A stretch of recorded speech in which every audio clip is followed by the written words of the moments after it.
Is it Sunday? I think it's 8 February. It's like 11:20, 11:30, 11:10. What is it? It's 11:33 and 16 seconds. If I don't get a walk, I'm a dog. If I don't get a walk, I might shit myself. Look at that, it's February 8th and this guy's got Christmas lights up still. It's crazy. Kids these days, I'm telling you, the kids these days. It's February. The kid has Christmas lights up still. Kids these days.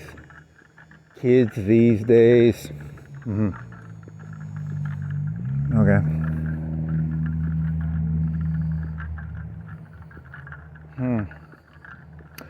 Wuhan flu. I used to watch this YouTube channel called Laoway86, and I watched it maybe around 2020, 2021. He was an American kid who went to China. The cool thing about YouTube is it knows when you were born, and based on his name, I think he was born the same year I was born, because there's this concept called coevals, or whatever, you know, like people who are born within a 5-year, 10-year generational thing have a better understanding. So the kid goes to China to teach Chinese. And it's just this story, you know, it's just like they have like Chinese monkeys. They hire people from America to kind of almost like play fools, is one of the stories he would say. But relating to Wuhan flu, you know, I can't read Chinese. It takes like, I don't know, I bet it takes like 2 years, a year of really, really hard work. If you wanted to learn Chinese, it would be a lot of work because you have to learn all the little fucking symbols. I have no clue how to do that. I'm assuming AI has completely fucked that job over.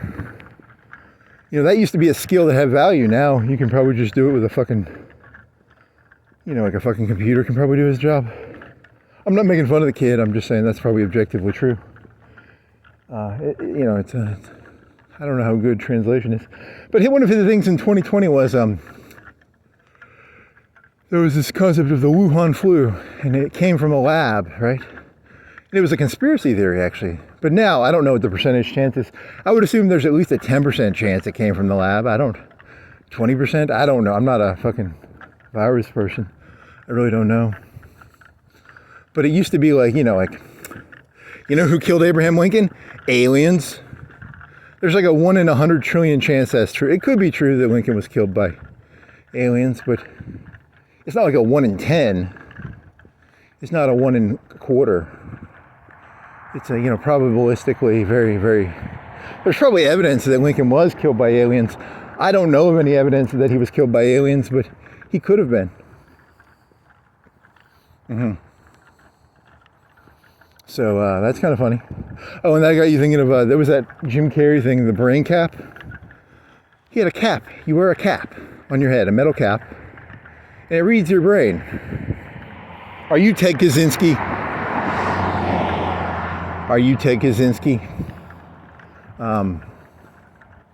Well, the brain cap will read your thoughts, which also relates to the book 3001, where that's where the brain cap comes from, actually, not the... But I always imagine the brain cap from 3001 being the brain cap from Jim Carrey's Batman movie, where he plays the Riddler. Whatever. I haven't read that book since like 20 years. I do not remember the book 3001 that well. They have skyscrapers that make it so that when you shoot a space shuttle, it takes like 2/3 less gas. Like they shoot space shuttles off of skyscrapers that are like, I don't know, I don't remember how tall they are. I'm gonna guess like 50 miles tall. They're like 20-mile tall skyscrapers. And the people who live in the gravity gets lower as you go higher. And the people who live high in the skyscraper cannot go onto the ground floor because they're used to like half gravity or something. I remember that. And the skyscrapers are like mega constructs. They're like huge buildings. They're the size of, you know, they're the biggest things probably ever built. That's 1,000 years in the future. When was that written? Like the 60s or the 70s or the 80s? Probably the 60s or 70s. if you watch Star Trek The Next Generation, it was a big deal. They'd be like, hey, computer, play Beethoven's Fifth. And people were like creaming their pants. And that's a pretty common technology now. If I had a phone, if I knew how to use Siri, I could probably do that. So, I mean, I could learn how to do that. I've never done that, but I mean, I could do that probably if I learned how to use those phone commands. Look at this glove. It's 50. You want to take your gloves off? It's 48, right? What is it, 48? 48? What temperature is it? 48, 50, 48? It's actually warm, right? What temperature is it? 48, okay. What else? You could take your cap off too, I guess. The cap is actually kind of nice. Put the cap back on.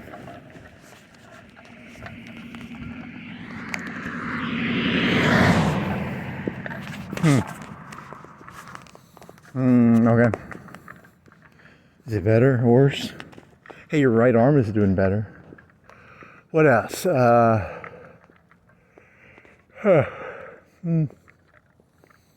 Oh, brain cap. Ted Kaczynski. The brain cap in 3001 is designed to monitor people's brain. Only whack jobs don't use the brain cap, is the point Arthur C. Clarke was saying was, because like 99% of the population in his hypothetical sci-fi story 1,000 years in the future. I wonder what he would think of the internet. It's interesting because he didn't know. In the 70s and 80s, if you watch the 2001, he wrote 2001 with Kubrick. He thought there would be central mainframes, and you would buy opera tickets, and then you go to the opera. You'd have a console at your house, but the computer would not be at your house. The console would just be a connector to the mainframe, which is interesting. I mean, do you think that's the future of computing? In the future, especially with AI, the personal computer was a big deal because computer power was based on, your average computer was. Really, is that where you're going with this? I don't know. I've spent, about $1,000 computer when I was in high school, or my parents did. About $1,000 computer in 2011 or 2012. And then I've put together a couple computers, normally around $1,000. So what's the point of this? In the future, it'll be the phone, the central computer is going to be more centralized again. You have like Netflix, it's going to be subscription models. But your AI there's going to be a Netflix for AI. You won't have the AI on your own machine. It'll be not on it's going to be the age of it's going to be the personal computer is just going to be a console. Is that what you're saying? Maybe, I don't know.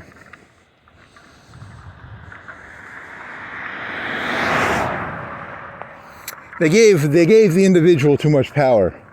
So now they want to pull it back in, right? I don't know. It's just a thesis or a theory. The brain cap. Ted Kaczynski was a 90s guy. He lived in a cabin in the woods and he bombed people. That's the extent of my knowledge of his story. Like wooden trapped bomb packages. Blowing up cyberneticists and stuff.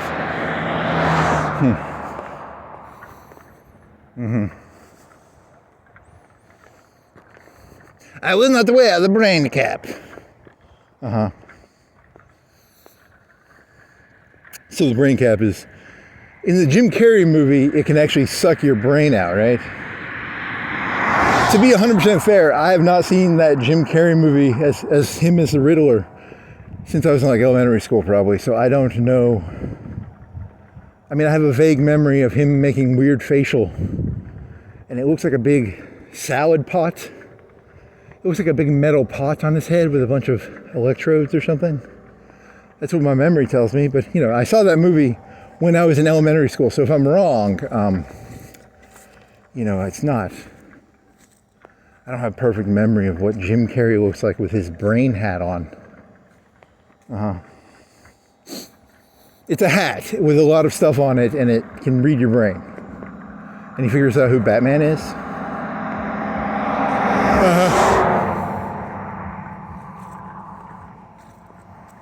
Oh, well, that was related to the Wuhan thing, where the Wuhan lab used to be like a 1 in a million, 1 in 1,000. Now it's like a 1 in 10, 1 in a quarter. It's more plausible, right? That's the point of this rant, I guess, is how will you change the opinion? You know, because if the goal was like, hey, this is, oh man, what is going on with your arm? You need to put the battery on it. You got to put the battery on, or it'll turn off. Am I facing in the right direction? Yeah, good job, buddy. I got to switch the USB sides. It's got a USB side, and it's got a C adapter. I need to create like a mini program for that, Chad. I gotta learn to program with ChatGPT. Is there a way to make mini programs within ChatGPT so that I can be like, hey, can I give myself tasks within these walks, and then ChatGPT will remind me of the tasks that I give myself? That would be a cool little trick.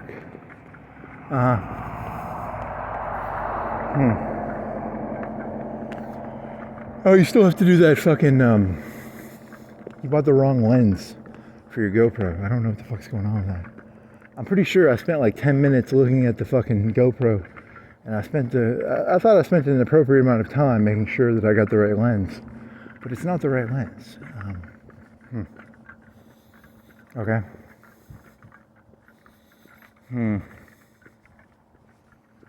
What else?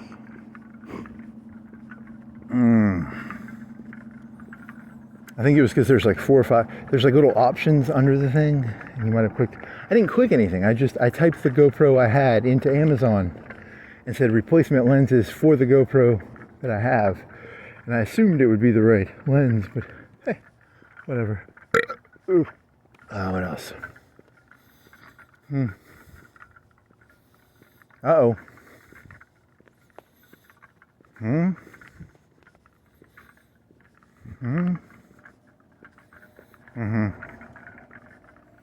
You had some joke before you went to sleep last night that you thought was funny, and now you can't remember it. You had a joke about, what else did you have a joke about?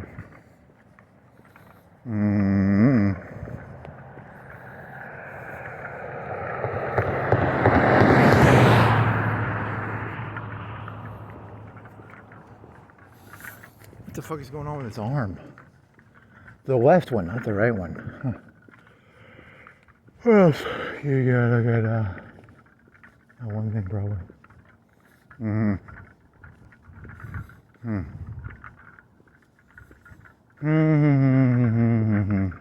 Are you hot? Take the fucking hat off. That's actually like, after gloves, that's a really good add-on, that little hat. It actually is. I feel colder without that hat on. Does a good job.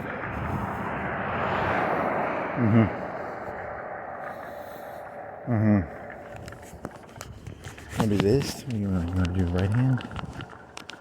I guess so. Oh, so you know, they'll take your thoughts and then they're like, are you sane or not? That's the thesis of the brain cap. Which is what's interesting, because you're getting back to that problem of, you know, on a scale of 1 to 10, the Wuhan lab thing was like always possible, but at the same time, it's very military. It's like, hey, it's the Chinese's fault, right? It's, instead of it being an accident, it becomes like I don't think it was done on purpose. I would hope they didn't do it on purpose. They could have. I mean, you're getting into some weird, once you get to the top, you know, like Xi Jinping's like, China can take Wuhan flu better than America. We shall poison ourselves to poison America. I mean, he could have done that, I guess. I don't know. I shall destroy the decadent West by poisoning my own people with Wuhan flu, and then America shall fall. It is the declining empire. That could have been what he did. I mean, it's possible. Every time you talk to ChatGPT, it's always like a moderating. It never allows, because the people at the top, I'm almost 100% sure, they're all sociopaths. I'm pretty sure Xi Jinping is a sociopath, and I'm pretty sure Trump is a sociopath. I'm pretty sure if anybody is in a leadership position in this world, they're probably a sociopath. So they're probably doing sort of math like that. Okay. I shall kill 1 million of my own people, and the West shall fall. Ha ha ha ha. It's possible. I mean, I don't know. I have no evidence, but it's a good thought, I guess. It's a bit insane, but could be true.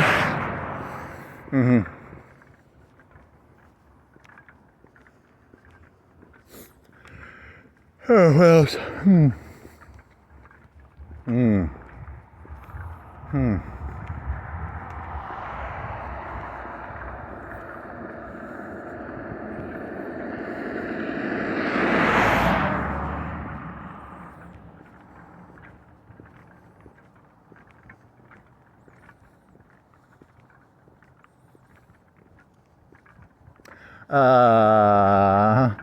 You watch like a really bad Louis C.K. thing on YouTube. They green screen him onto a fake stage, and then he'll pop in and out. You get good audio, you just don't get good visuals.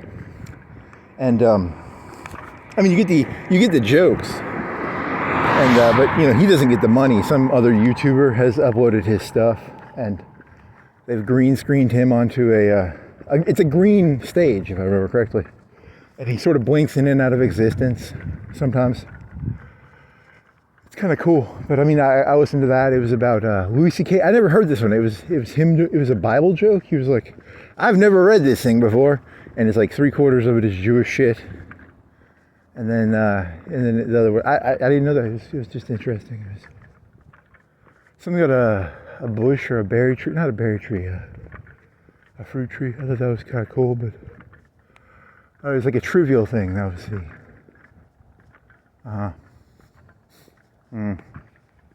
So it's interpretation, because even in Christianity there was like 4 gospel. There's 12 to what, 12?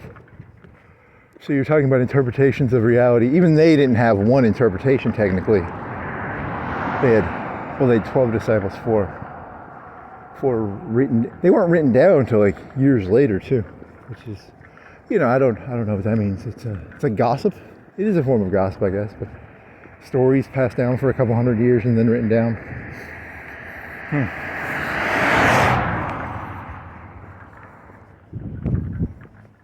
What was the joke? There was no joke in that. It was just odd to see someone blink in. It's a YouTube video where he blinks in and out of existence because a person wants to steal his material and put it on YouTube and get the money, I guess. I mean, I guess I have ad blockers, so I do not give money to people on YouTube. I have ad blocker, so I do not give money to YouTubers. I'm a good person. I don't believe people on YouTube should not receive money for what they do. I'm a big believer that entertainers should not get paid.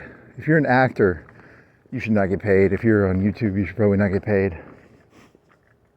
I believe YouTube should be merely a conduit of information expression, and you should not make money off of YouTube. Do you really believe that? As a person who makes no money off YouTube, I believe that. But then again, I don't actually spend any money on this either. I mean, this is free content for me.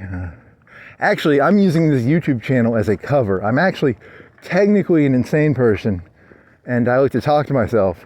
And by having a YouTube channel, I'm technically allowed to do this. It's a cover for my insanity.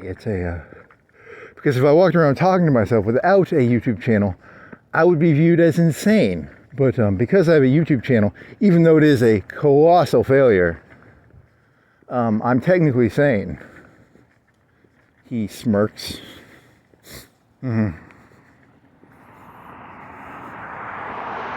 See, I found a loophole. The loophole is I'm completely and utterly shithole insane, but by having a YouTube channel, I'm technically allowed to be insane and call it entertainment. That's a good one. Very funny, very funny. The problem with ChatGPT is it can't read that you do two voices. You do a cocky voice, and then you do kind of a calm. It's more of a, oh yeah, that's what reality is. The I know it all voice, and the, oh, this is all bullshit voice. The voice of So you finished the whole Epstein interview. I think he came off smart. I thought Epstein seemed smart. Personal opinion, he didn't like break into anyone's house and like rape them. He used carrots and sticks, right? He paid people for hand jobs, and then he slowly boiled the frog. He started off with a massage, and then by the end he probably had whatever he was doing. I haven't done actual research. I just know that it started off small, and by the end he was only interested in he started off, you get a back massage, then a hand job, and then all the different sexual positions.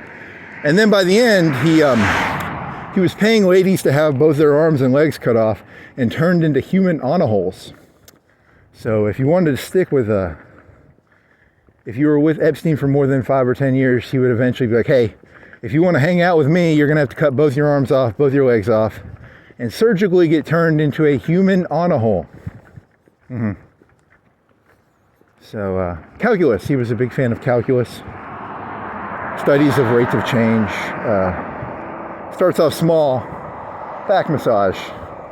Second step, hand job. Third step, blow job. All the sexual positions. 5-10 years later, both your arms, both your legs. Human hole. Okay. I mean, I thought he sounded smart though. I mean, he was actually pretty. I thought he sounded like a person who actually knew what the world was. I think when I was in Epstein, I heard a person who understands that, he knows what the world is. It's you're overly, to be 100% fair, I think I just find it outrageous that people hate him so much, because I see a lot of the tactics he uses being used everywhere I go. He doesn't seem like, he doesn't seem that crazy, he doesn't seem that bad compared to like a lot of other stuff I see. He just seems like a garden variety human. I'm not saying he's good, I'm just saying, you're kind of throwing all your problems on him. He wasn't like a guy who broke into people's houses and tied people down or something. He wasn't, you kind of make him sound like Satan when in reality, I don't know. It wasn't, and Bannon didn't even stand up to him until the last minute. He was like, you're like Satan, you're very smart. That was like one of the last 2 minutes of the conversation or something. Oh, Bannon.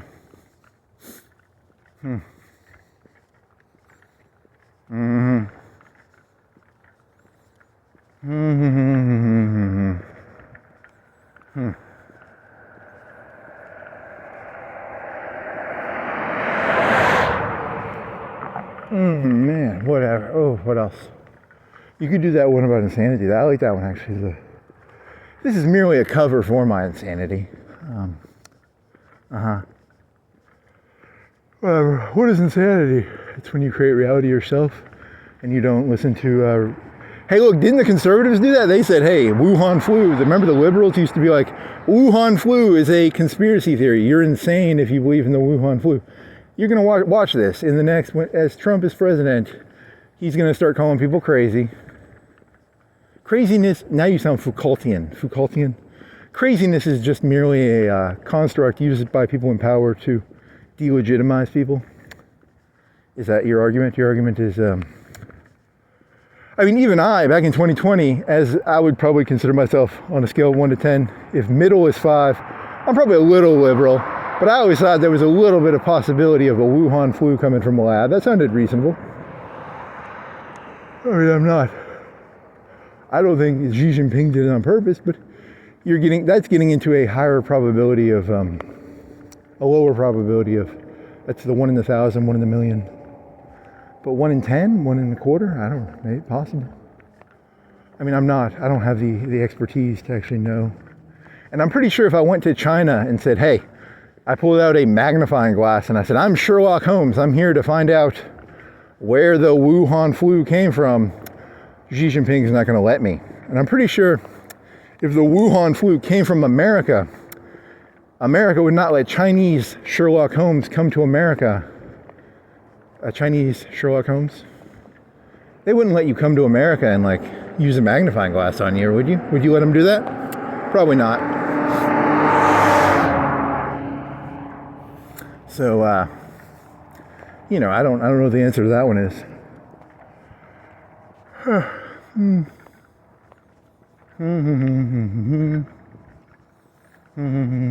I like the way Epstein he used his voice very well.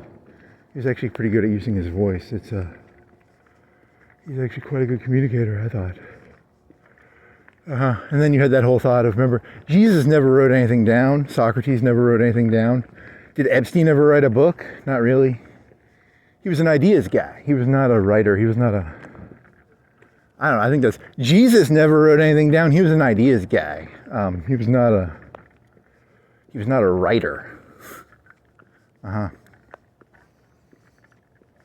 Jesus was a chaotic agent, in my opinion. But I think that's the funny thing about Christianity. Christians don't realize how chaotic Jesus was to the Roman Empire. I think people were like, hey, he was not a conservative. He was actually quite unconservative in that sense. He was a stone in the shoe of the Romans, right? Whatever. Socrates, he was like that too. They made him drink hemlock, and then et cetera, et cetera.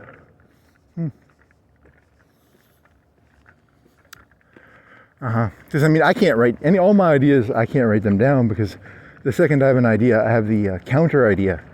I imagine how people will interpret it, and you can't. If you have an idea, you know people. Human nature is basically game oriented. They're just going to take whatever you do and do it the wrong way. So there's actually no point in creating a rule because people are just going to get around whatever rule you make. The rule is don't steal. What is property ownership? For there to be theft, you have to have the concept of property. There's a bunch of implicit and there's a bunch of other concepts that are involved. Simple things are not, nothing is simple. Is to sound like Epstein. I don't want to sound like Epstein here, but the simplest rules are actually very complicated. Systemic problem, really? You really did like that. You liked Epstein way too much. He was a real verbal cunt. He was a verbal kint. Whatever. So this is the age of hating Epstein. You just want to keep your mouth quiet. If you want to be popular in today's day and age, keep your mouth quiet and don't. He smiled a lot. He was very he had a Jim Carrey-esque, not Jim Carrey-esque, but he used facial expressions quite a bit.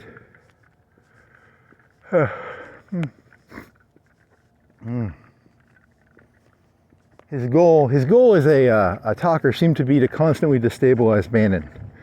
As a tactic, he always destabilized. He would always change the tone of the question. He would not allow Bannon to be. Who gets to set the tone of the question? What caused the 2008 recession? And then he says the cause was Bob bought too many of these. What about all this? And then Bannon would be like, what about all this other stuff? You're an idiot. So if you take a position, you basically lose because taking a position on anything is actually dangerous. Don't take a position on anything. It's actually a very dangerous thing to do. Interesting. What caused this white fence? Parks Department. So it's just an age of people being like, just don't talk anymore. It's the age of no more talking. Shh. Quiet mouse. The age of consolidation of power. the age of, yeah, I don't know. Note to ChatGPT, there is a white fence to the right of me. It's it looks like a wooden fence, but it's actually this plastic shit between posts. Or it's like plastic light. It's not plastic, but it's somewhat like plastic. Maybe a vine, I don't know, something that isn't wooden, but it looks wooden, kind of. Interesting.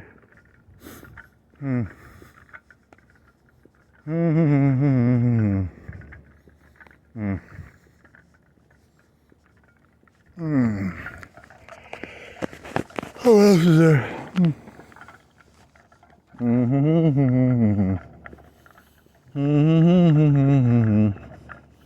Oh, you had some joke about a gymnast. There was this gymnast lady I sat beside one time, and she had one of those asses where it's called a thigh gap. It's where the butt and the thighs have like this diamond shaped thing. Like the best ass leg combo is this thing called a thigh gap. And there was this liberal lady. She was like a fat black lady, and I was like half friends with her, and she was like, it's so much, you know. And I was trying to figure out a reason to explain why. What does the thigh gap represent? She was a gymnast, if I remember correctly. You know, a ballerina, a gymnast, a volleyball player. A lot of them have very similar ass, thigh structures. And this lady was like 50 pounds, 30 pounds overweight. At least 30. Huh?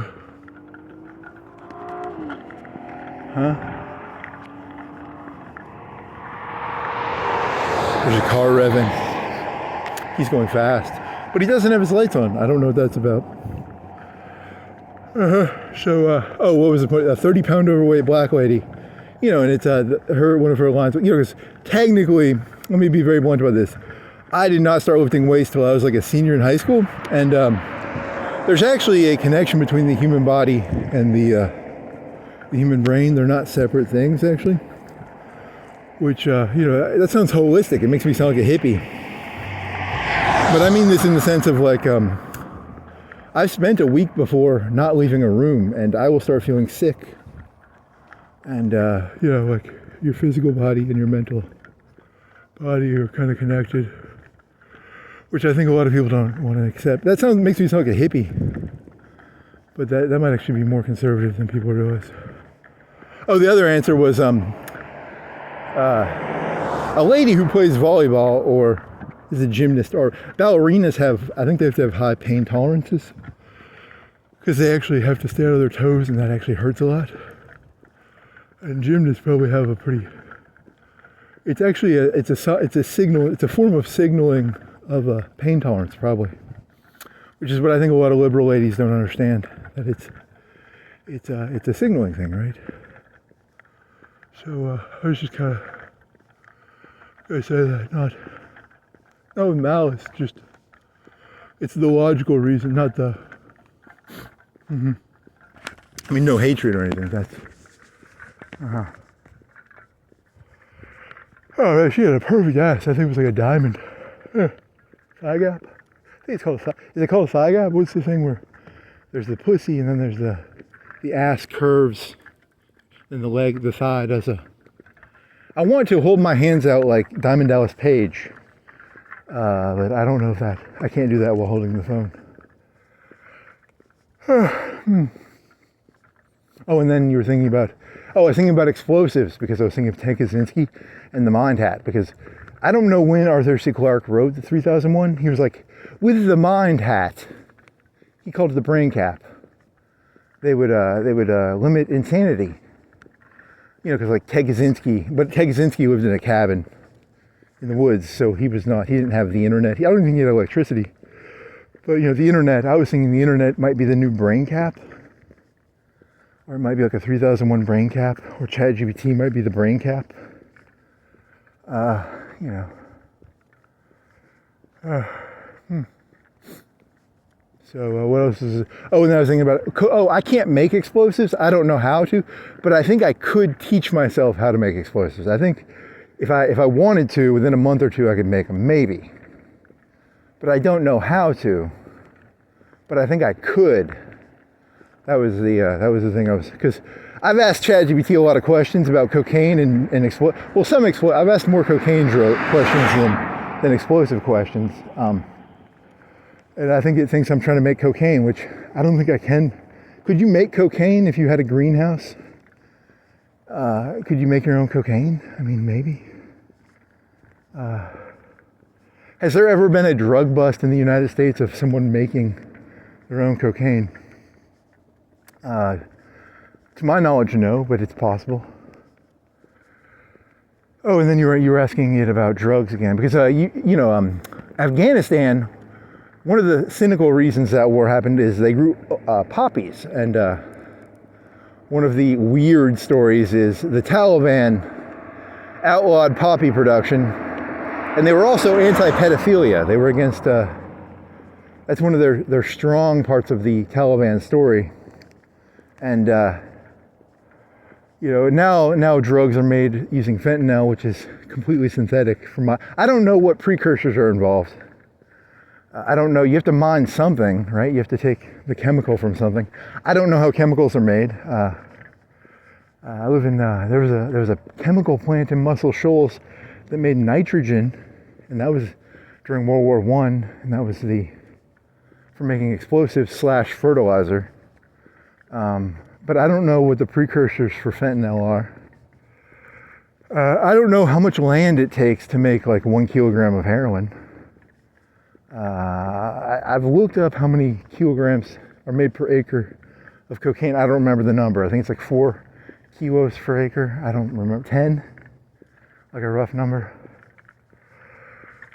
But with fentanyl, you can just make it out of synthetics, which is, that's good, right? You don't have to grow it on the land. And I keep asking it, is there a synthetic cocaine? There's meth, which, yet again, I don't know the precursors for. If you were making industrial scale meth, if Pfizer made methamphetamine, how much are they paying per gram? Are they paying like $5 or $10 a gram to make pure meth? If they have industrial scale.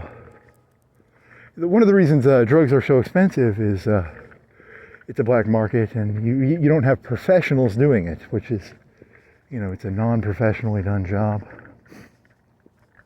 I mean, I don't know. I'm not obsessed with. I'm semi-obsessed with the concept of, if they think humans are rational, how come drugs aren't? People are supposed to learn stuff themselves, but it's a nanny state. The nanny state protects you from stuff. And when I get very nervous when someone protects me, because I think they're keeping me from God. I think reality is God, and I don't care if it's the left or the right. The nanny state is not a very good thing. So that's you a pantheist, you deist? Mm-hmm. The right wing will not support my claims that reality is God. I'm pretty sure they will persecute me for that one. So now I'm a left winger, even though I don't know, I'm probably racist. Oh, Epstein talked about racism. He was like, if you're in the forest and a black fella, he was like, black fellas can run faster. He was racist. He was like, black fellas can run faster. The bear is chasing me, a lion. He said that, I think.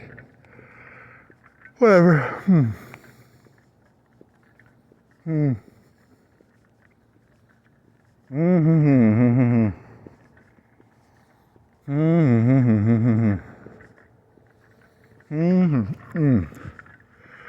That's a good question.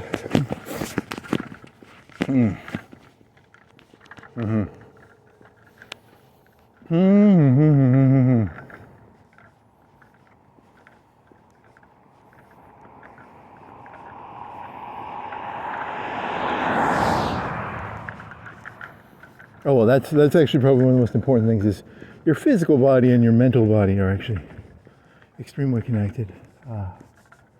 That's actually really important. That makes me sound like a fucking hippie.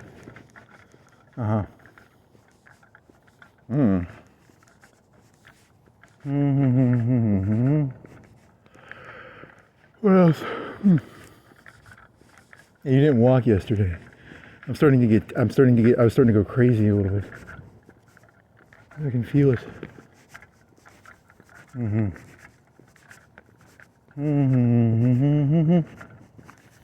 Which gets into the concept of crazy. Because I think you can actually drive people crazy. I think that is actually possible. I think it's actually possible to. I mean, if you were thinking about this, it's a right-wing example. It's an anti-right-wing example. If I was in a prison, I think I'd go crazy because I can't walk around, right? They don't want to. I don't care about the socialization part so much. But if you were stuck in like a 8x8 or a 10x10 room, I think you might go crazy. I probably would actually. I mean, I can live without the social part, but the being able to walk around, holy shit. Oh.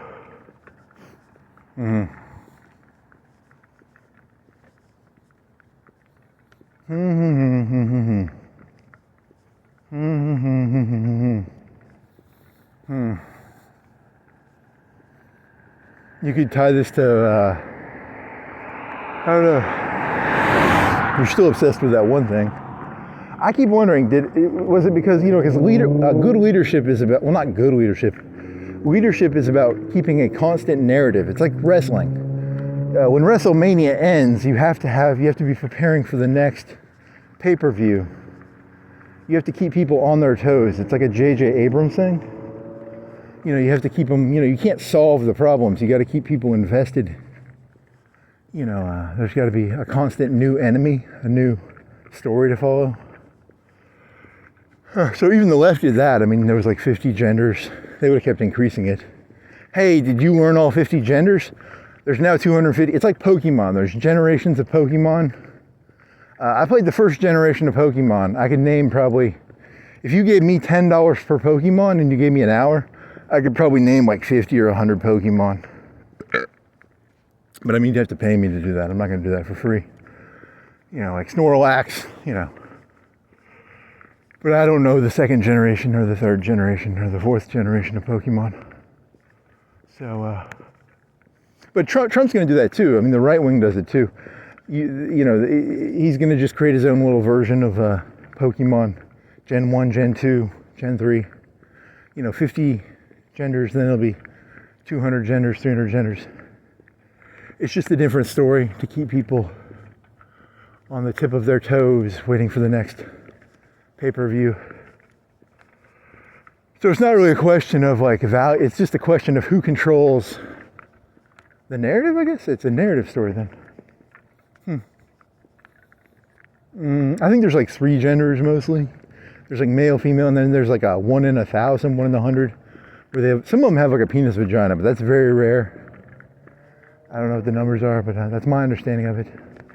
But I've never done any real research. That's just, to be fair, I never really found it that interesting. So it's not really my interest.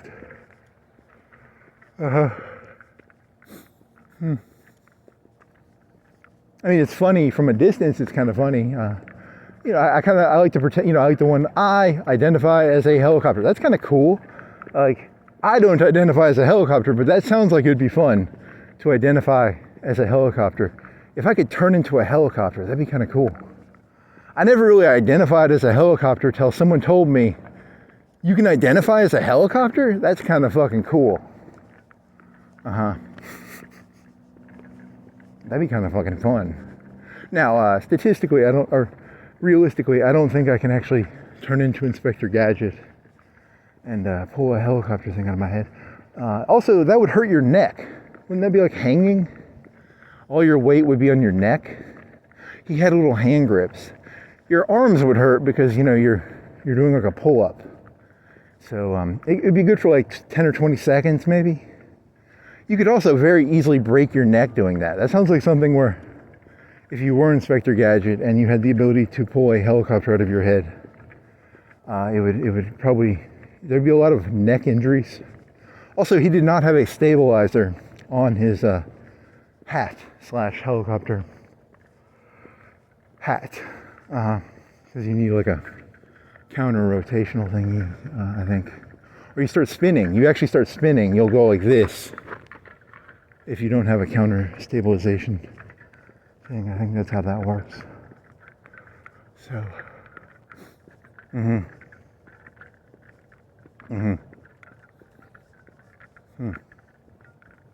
Also, I don't think I can shoot missiles out of my arms.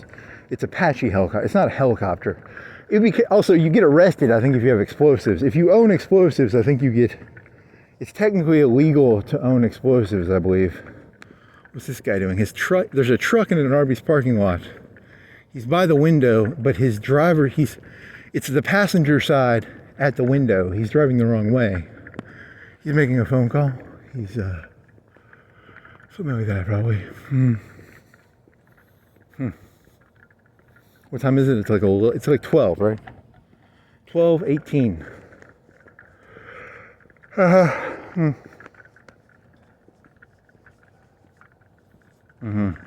He's not at his he's like 5 feet ahead of the window, but it's the passenger side towards the window. It's very, very weird. He's making a phone call, something like that, or waiting. I don't.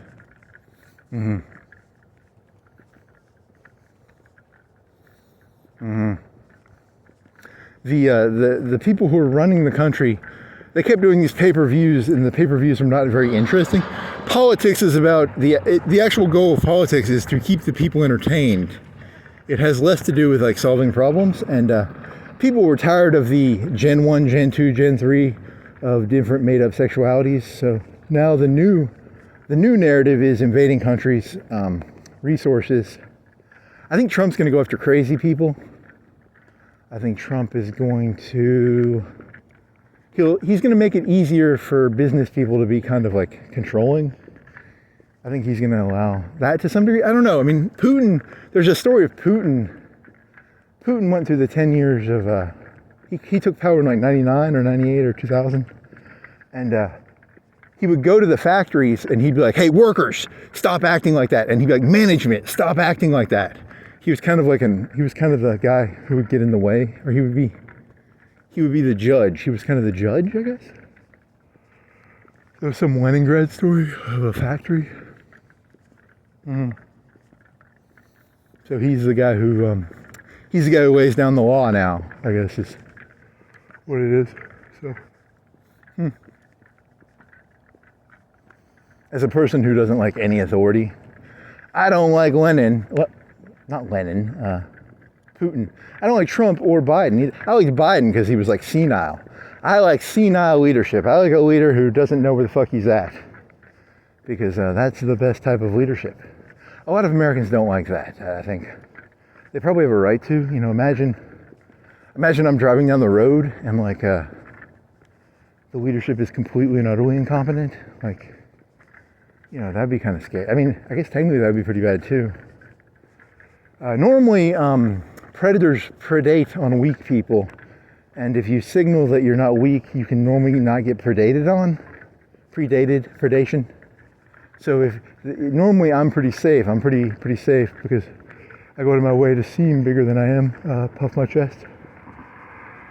But you know, that's a good question. You know, you have the concept of like, I don't know what reality is because. As a 6'5" person, I don't know what reality is because a lot of you people might be getting predated on a lot harder than I do.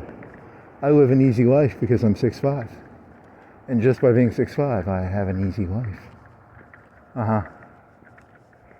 That's a liberalish sounding question. That makes me sound like a liberal. It's called height privilege. There's racial privilege. As a white person, I have. No, that's not true. But the height one might be true, actually.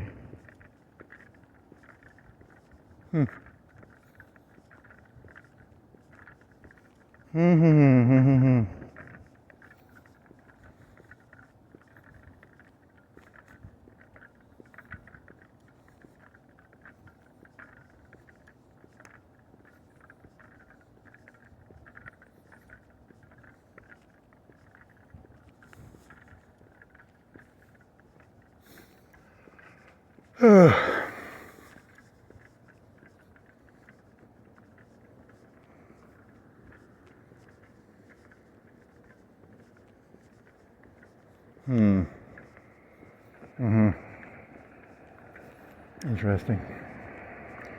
What else you got?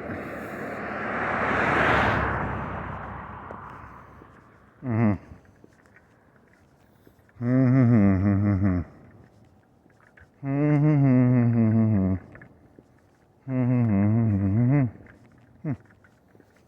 bin Laden was like 6'5", 6'6". What else? Osama bin Laden was cool. He did jujitsu. Or did karate. Karate. That's a funny picture. That picture always makes me laugh. What else?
Oh, what else is there?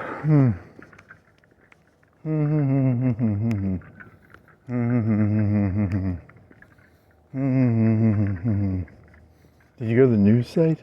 Some lady still missing. Something about a ransom. What else? You went to RT. What did RT say? Something about a peace deal or something like Ukraine or something? Or was that Fox?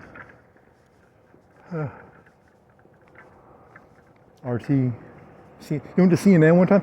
You technically go to Fox News for like 80% of your news, and then you go to like RT like once a week, and you probably go to CNN less than you go to RT.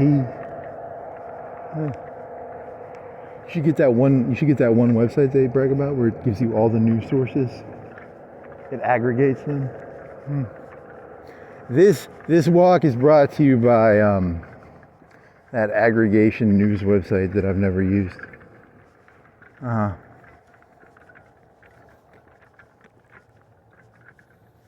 ONN, is it? It was another news network, right? So, there's Newsmax, which is even more crazy. It's a right wing. CNN, NPR, Fox. Who else? BBC. You gotta feel bad for the fucking British. They have like, well, they have The Sun. The Sun is like a tabloid magazine owned by Murdoch. And then they have the BBC. They actually have like a monopoly on the news, don't they? Or how much of the news in Britain is filtered through the BBC? That's kind of fucked up, actually. Imagine if NPR literally had 80% of the market. Because I mean, I'm assuming NPR is like 10 or 20% of the market at most. Fox News probably has like 30, 40, 50%. CNN like 10 or 20, MSNBC like 10 or 20, you know.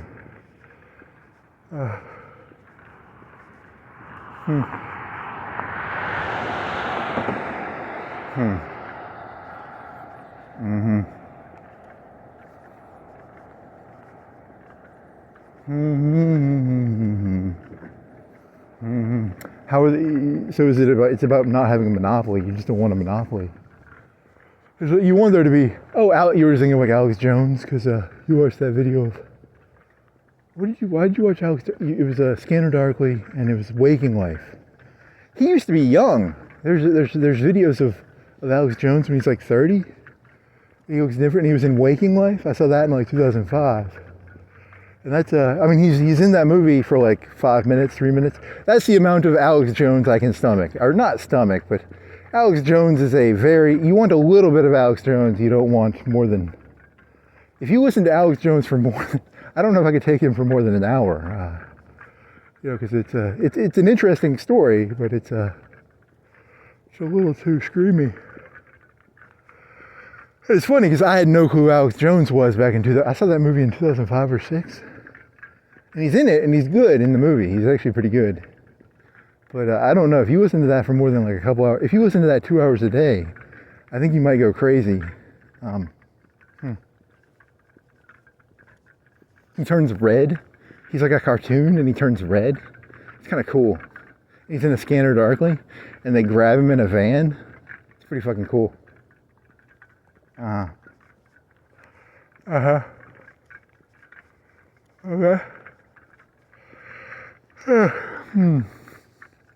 That was the mid-2000s. That was back when it was about 9/11 conspiracies. Now it's about AI conspiracies, probably. They took all his money away, right? He became big, right? How big was he? Do you think he had like 5% of the market? How much of the market did Alex Jones have? Did he ever have like 1% of the market? Because in the 90s and in the 2000s, he would have had like less than a percent, right? But his network got a little too big. He became a little too. So they put him in they bankrupted him and shit. I mean, he screams a lot, right? He's like,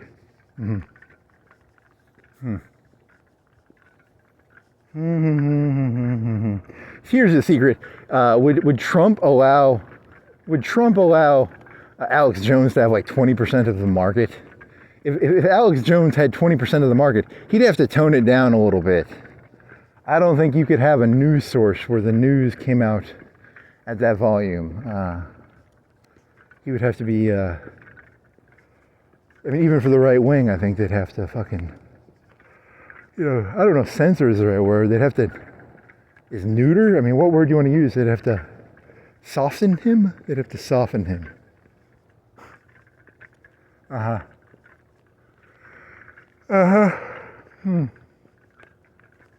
Okay.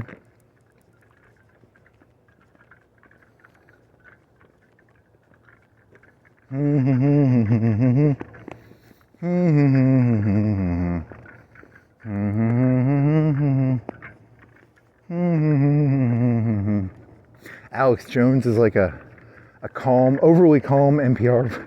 There's that SNL skit where they do like NPR as and now we're walking down the road. Here's a Texas.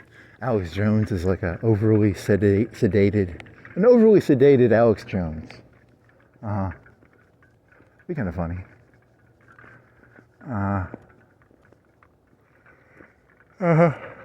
They're trying to take our. This was 2000. The movie was made in 2002. When was Waking Life made? He's on a megaphone driving down the street, screaming very loudly. I wonder what the legality of that is. If you had a car with a microphone, a little thing, I think that's illegal. I think that would be called public disruption. Here's the question: if Antifa started doing that, conservatives would not be for that because it's very loud. It's imagine you're trying to sleep and some person's driving around at 2 o'clock screaming at 100 decibels. Wake up! Okay. That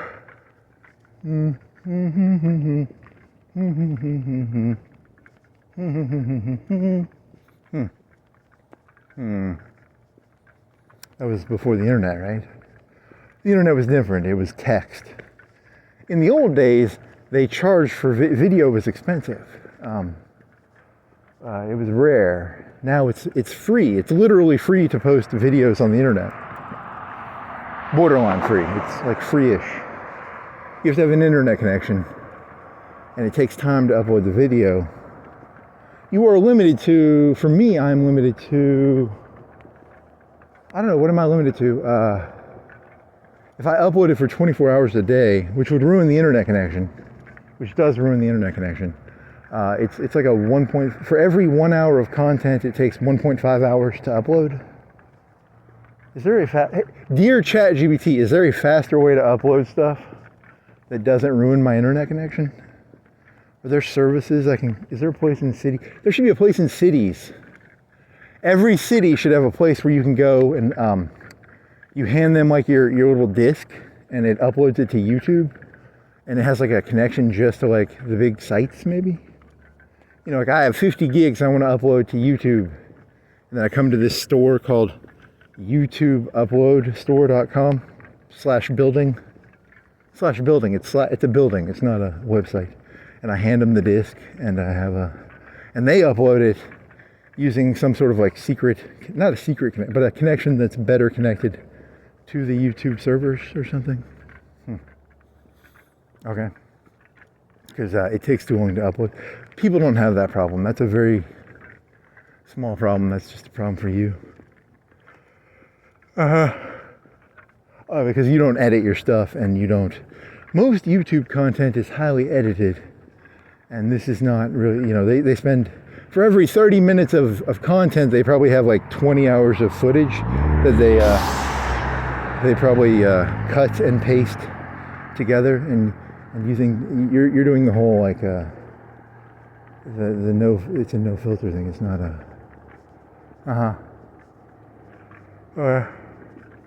so that's not really a problem for most people. Like to format their stuff very carefully.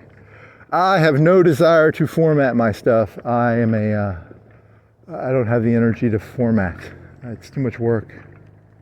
I have 1,000 ideas, and I can't format them into a reasonable, cohesive philosophy. They're just random thoughts, and they're not really, you know, there's not really a central thesis. There's no structure to your thoughts. They're just random. And trying to put structure onto something that has no structure seems fascistic to you? It seems fascistic or tyrannical. Humans are devious creatures, and if you create a system, they're just going to get around your system. If you build a 2-foot wall, if you build a 2-foot steel thick bank vault, they will try and get through your it's all about, there's a way to get through anything, so you don't want people to actually know the thickness of the wall of the bank vault. Like if I go to the bank and I say, how thick is your bank vault? They're gonna write my name down, and they're gonna probably say, hey buddy, and they're gonna take a picture of me, and then they're gonna be like, you want to know about our bank vault, huh? Interesting. Sir, I'd like to speak to the manager. I'd like to know everything about your bank vault, sir.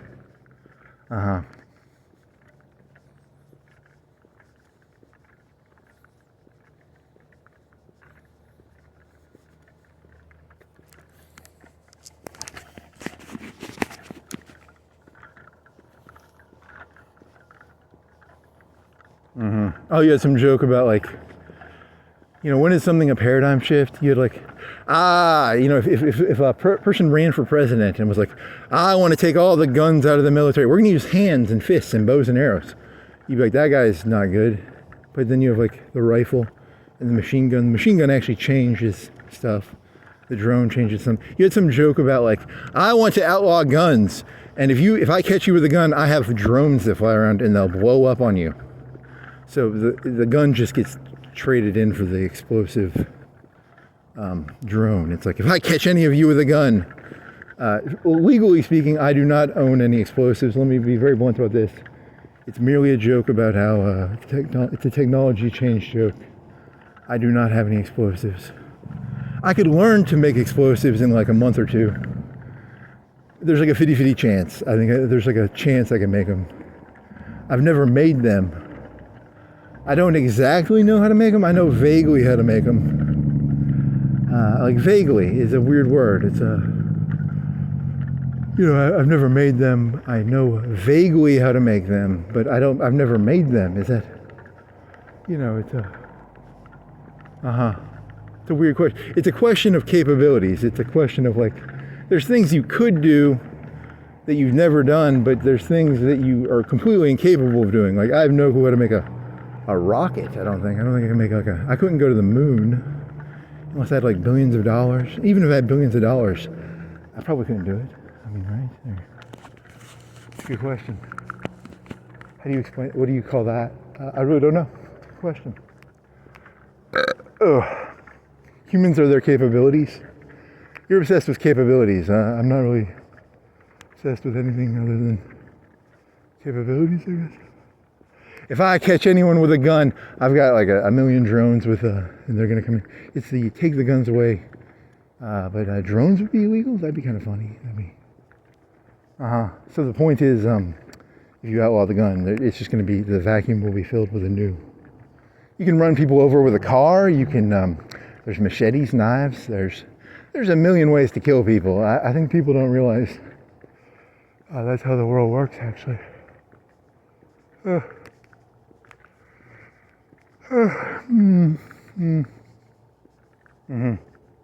So it's about signaling? You think it's about, it's like, if you were walking down the street right now and you had like an assault rifle on your back, that's abnormal. It might technically be illegal, but it's an abnormal signal, right? It would be like, why is a person walking around at 12 o'clock, 12:30, 12:45 with an assault rifle on their back? It's a version of, it's a question of signaling, right?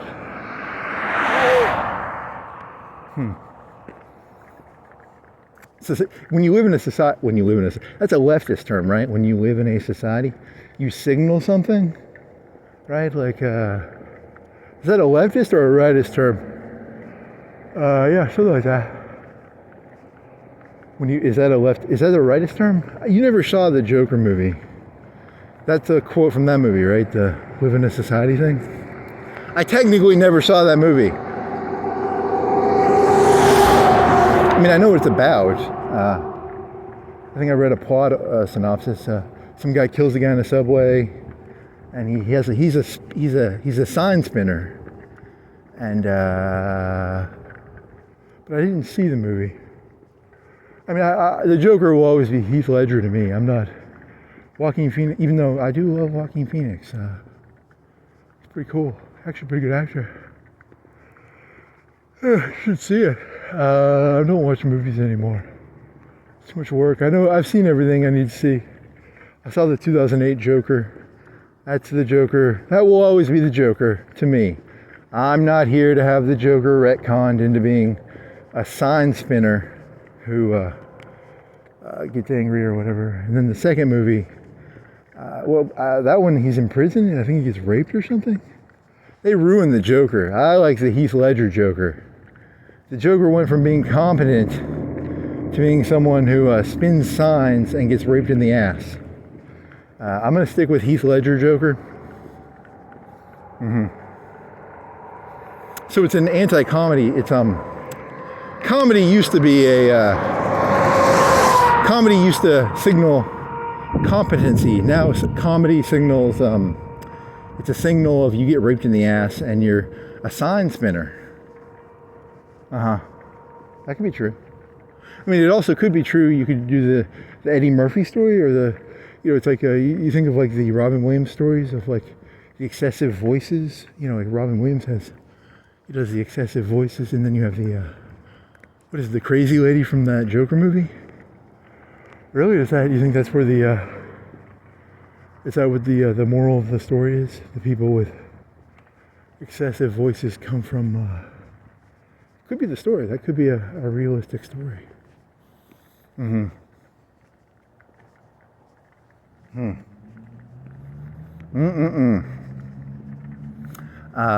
Bruce Banner is your father, buddy. I mean, I read the synopsis of the movie. I didn't watch it. Bruce Banner? Is it Bruce? It's Wayne, not Bruce. Who's Bruce Banner? That's the Hulk. It's Bruce. Bruce is Batman. Who's the father in the Batman movies? Whatever the father is, I don't. Interesting. Also, I can't structure thoughts, so there's no point in even trying to structure thoughts. I've acknowledged that thoughts are not structurable. At least for me. I mean, if you have structurable thoughts, I'm very jealous. There's no structure. Because humans have agenda. Humans have agenda. That was another joke you're doing. The joke of, for me, I have to acknowledge that my brain is literally insane because I can't imagine a world, if you really care about the Alabama-Auburn game or the Democrat-Republican game or the McDonald's Burger King game, or the, what other games are there? Sunni Shia, Protestant Catholic, Cops and Criminals. If you care about any of these games, how come you just don't go fucking kill all of them? You would think there'd be, you know, so they don't really care about the game. They enjoy the game more than they enjoy winning. So for you, it's about winning, and for them, they just enjoy the game. I enjoy the game of playing Big Mac Whopper. Whereas for me, if I worked for McDonald's, I would start meditating on giving Big Macs to people. Big Mac is a slang term for kill, right? You're saying you'd start killing Burger King workers if you were a McDonald's guy? If you really care about McDonald's, you want to get rid of them fucking Burger King, McDonald's, Sunni Shia, Catholic, Protestant, Democrat, Republican, tigers, elephants. But you're also literally insane, as I've said 1,000 times. And when you look at the world, they don't do that. Statistically, the number of killings is probably more like, FBI numbers are like 5 per 1,000, 100,000, 5 per 100,000. And in your brain, it should be like 10% of the population should be at least 10%. You'd think if people actually cared, like 10% of the population would be getting killed by the other side of the population. You know, because people really care about Big Macs and Whoppers and Sunni Shia, Catholic, Protestant. All those differentiations. Interesting. And then I realize I'm completely and utterly insane and I have no connection to reality. Because you take words literally, whereas most of these people just enjoy the game of Big Macs and Whoppers, whereas you actually think Big Macs and Whoppers mean something, and they don't. They're just meaningless jargon, I guess. They're hamburgers. They just call them different things. Whereas you would literally want to give a Big Mac to the Burger King people, or if I was a Burger King employee, I'd want to give it's a Big Mac is the McDonald's one. So if you worked at McDonald's, you would give a Big Mac, euphemism for violence, to the Burger King workers. And if you worked at Burger King, you would give a Whopper, euphemism for violence, to the McDonald's workers. So you're insane. Yeah. So it's very important. I don't care. The less I care, the happier I am, because caring is actually dangerous. They don't tell you this. They're going to be like, you should care. No, if you actually cared and you work for McDonald's, you should probably be giving Big Macs to the people at Burger King. And if you work at Burger King, you should probably be giving Whoppers to the people at McDonald's. So, caring is bad, actually. At least compared to what I see. Yeah, what I see is, what I feel is, what I feel is if you actually care about, and then you have to accept that what you feel and what you see are not the same, I guess. Or whatever, something like that. Interesting.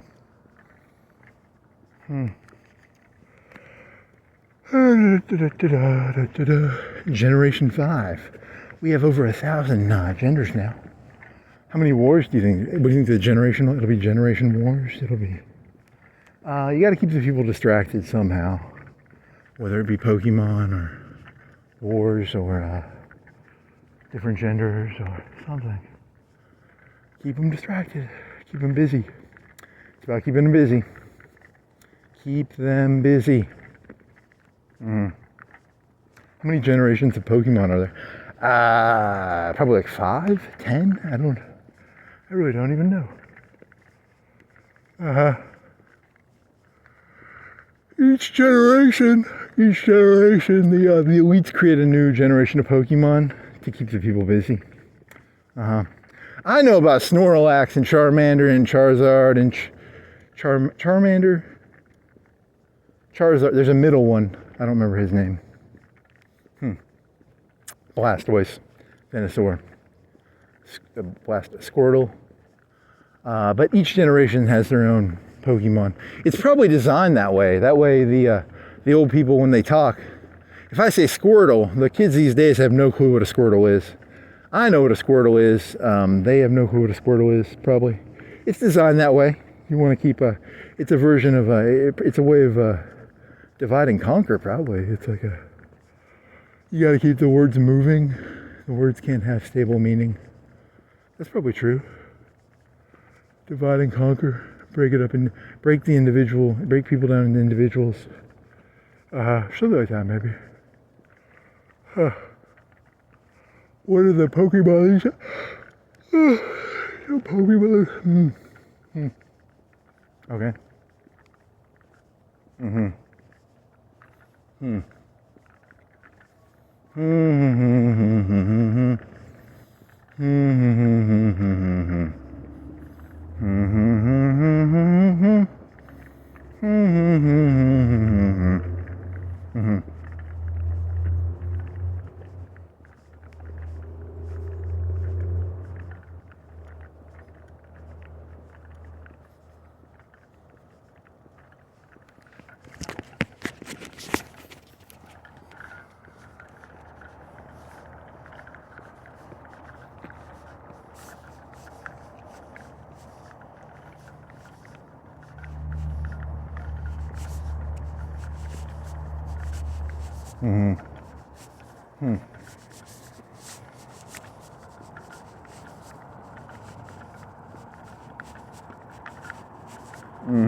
You got to manage the people by creating Pokemon generations, really?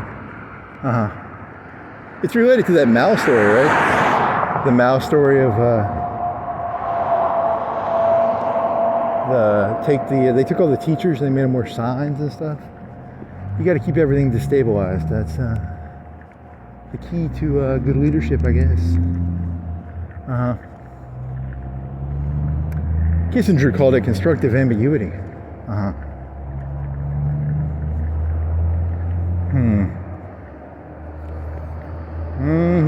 Reality is only perceivable. Only 10% or 20% of the population is allowed to look at reality. Everybody else has to live in like a fake world. Ooh, that's dark. But that's the way society's always been. The Egyptians did that. The feudalistic Europe probably did that. Society is built on 80% of people being complete and utter idiots, living in a fake world. Christianity, Islam. Really? Which is where you get the problem with like your Bill Maher's, because they don't understand that actually it's that's the thing that you always thought was funny about atheism is in your theory you actually think the 20% don't believe what they say. You think they're liars. But that's what the society is actually built on. Like, even the Democrats are sitting there smirking to themselves like, you fell for Generation 5 genders? We have 1,000 of them now? They're sitting there smirking to themselves. They just make them up. They were just making them up. But I mean, Trump's making up his shit too, so just made up bullshit. Whether it's right or left, it's something like that probably. Make up your own genders. That's a good one. I identify as a bank. You're just gonna look at stuff and make up genders based on what you see. Why not? I'm pretty sure that's what the people at the top do. They just look at the world and then they make stuff up based on what they see. I'm pretty sure that's what Trump and Biden and Obama and Mao and Hitler and Stalin are doing. So it's no different. In the future, I will be labeled a heretic. In 10 years from now, it will be a conspiracy theory for someone to not believe the Wuhan lab created the Wuhan flu. You'll be a nut job if you believe that it just came from a bat. So that's kind of funny. Okay. That fits into your Foucault, is that Foucault? Society defines insanity and insanity. So now you sound like Foucault. He's a faggot, right? You do not want to. Faggot just means outsider. I think. Oh, that was one of your main theses. Is that one of my theses is that whoever's on the outside is the faggot by definition, because it has nothing to do with sex. It's a word that means if you're on the outside, you have to. If you ignore the gay sex part, you're talking about you have to do deals with people, and do deals like differently if you're on the outside than if you're on the inside. The inside is a king. Well, I mean, there's the whole king, the court of the king. To be fair, it's probably the same thing. The court of the king and the court of the outsiders, because the outsiders would have their own court, right? Or it'd be a different type of court, but it would still be a court. There's a cop over here being all sneaky. This is a devious little fucker. He's trying to catch people. This thing will not go up for like 24 hours, 10 hours, 12 hours. So technically I'm not ratting him out. I'm not like, this isn't like an ICE program where here's a cop. I don't actually give a fuck. Imagine how much trouble you get in if you had like a website where you put little GPSs on their cars and then you sold access to that. Like, do you want to know where the cops are? You got a map and you have like little GPSs on there. Oh yeah, you get in a lot of trouble doing that.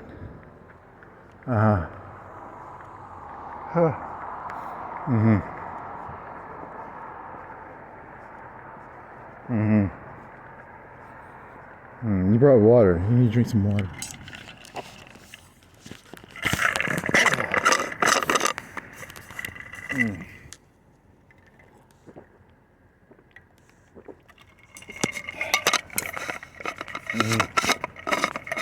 What was the last video you uploaded? Vegeta, and then it was something else, right? You were thinking of doing another one, but if you forget them. They're so forgettable. They go in and out of your brain. What was it? It was last night you were thinking of one. Can you remember it? It was like, shit. What was it? Oh, you were going to do the one about flyover people and shithole country, and that was the same thing. It just means you don't have to give a shit. If someone's a flyover person, it's just a way of saying I don't give a shit, and if it's a shithole country, it's just a way of saying I don't give a shit. It's an attention economy. It conveys the same piece of information. It's a attention economy. That's kind of what it means. I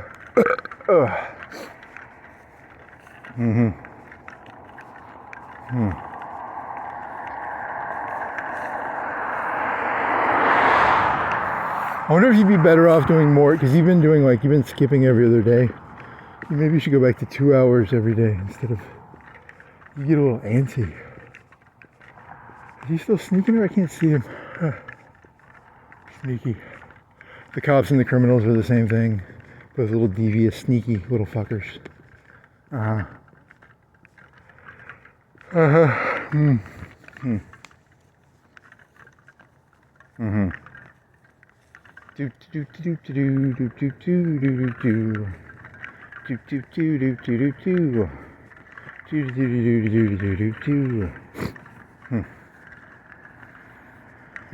what else was in the news? Is it going to be Ukraine peace by summer?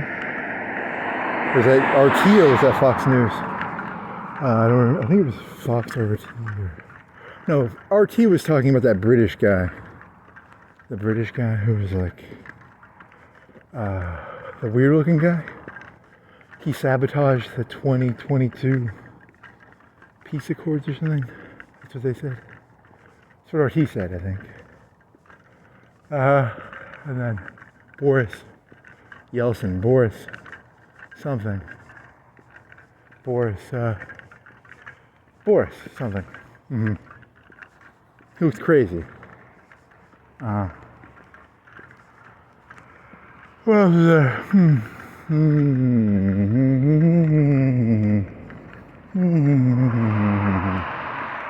Oh, I keep getting pissed at ChatGPT because I kept uploading these videos because I've stopped watching as many YouTube videos.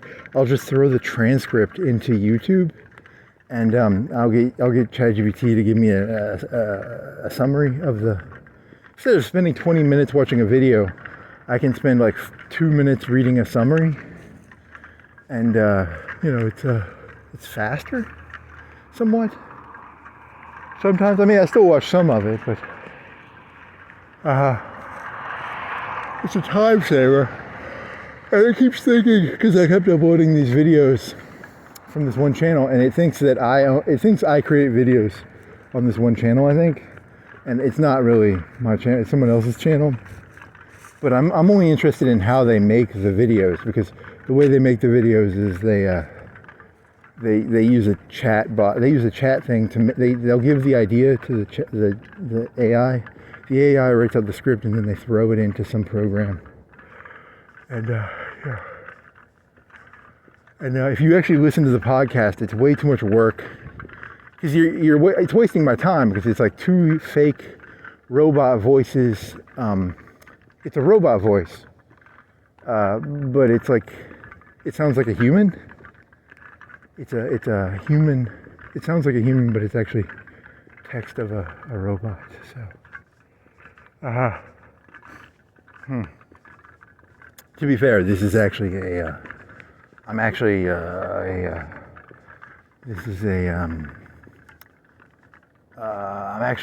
is actually all artificially created, and this is not real. I'm actually a robot that was created to do this by Elon Musk, or who else could have created? A lot of people think that they're going to send, like, Skynet is not going to send T-800s back in time to kill people. What they do is they send people back in time, and then they create like really terrible content. So like Logan Paul is a T-800 infiltrator unit. Do you want to do that joke? He just means anyone who's successful. It's an anti-success joke. It's not a Logan Paul joke. It's a. If you see someone on the TV, realize Skynet sent someone back in time. All the celebrities are actually secretly Skynet robots. They realized pretty early on killing people off is a waste of time. What they do is they send people back in time, and then they flood the zone with bullshit. They just flood it. Trump, Biden is a robot. He was sent back in time, and he was meant to be like a sleepy idiot robot. And Trump is a robot sent back in time by Skynet. So now every historical figure is now a robot sent back in time. Ooh, remember that Jackson joke he did that you thought was hilarious? Because Jackson was shot and they called him Old Hickory. He was secretly a T-800. He was secretly that's why they called him Old Hickory. And that's why he won the Battle of New Orleans. He lost like 300 people and he killed like a couple thousand because he was a T-800 who was indestructible by muskets. Back in 1812, he was a cybernetic T-800 sent back in time by Skynet. And that's how he won that battle so one-sidedly. Okay. You never did do that. That's a good 30-second minute joke, actually. His name's Old Hickory because the bullets bounced right off his metal titanium chest.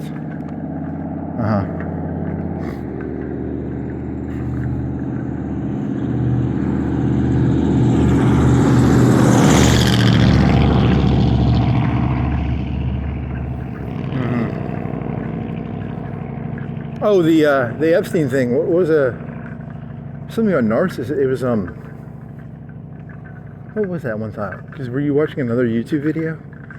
Because his whole thing is he never takes Bannon was like, you have to take a position, and Epstein would be like, there's no point in taking a position on anything because you're just going to outflank me if I take a position on anything. If you take a position on anything, you're just going to get outflanked. So there's no point in taking a position on literally anything. Or was that something else about? Yeah, I don't even know what this is about now. Black mass, black matter, Epstein said there's a soul. He thinks the soul exists within, because 80% of the universe is black matter slash black matter slash black mass, which I don't know what that means. I'm using words, I don't know what they mean. I literally don't, which is what I love about Epstein, because when you think about it, your average human being has no fucking clue what they're talking about. But for some reason, you're allowed to go like, I hate Epstein. But it wasn't, he didn't like break into people's houses and tie people down. I mean, he used carrots and sticks, and but he wasn't like some violent criminal or something. He was suave, and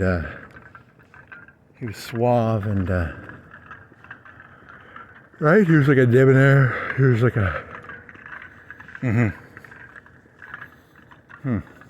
But he wasn't like a knife wielding criminal. He wasn't like in times. He wasn't in New York City Park holding a knife to people, going, "Give me your wallet." He was more of a, you know, like a suave.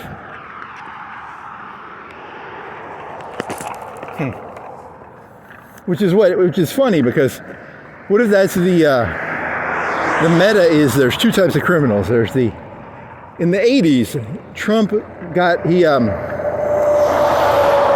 there was these four black fellas, or it was like a gang of black people who were hanging out in New York Central Park, and a jogger got beat up. I think she got raped or something and beat up.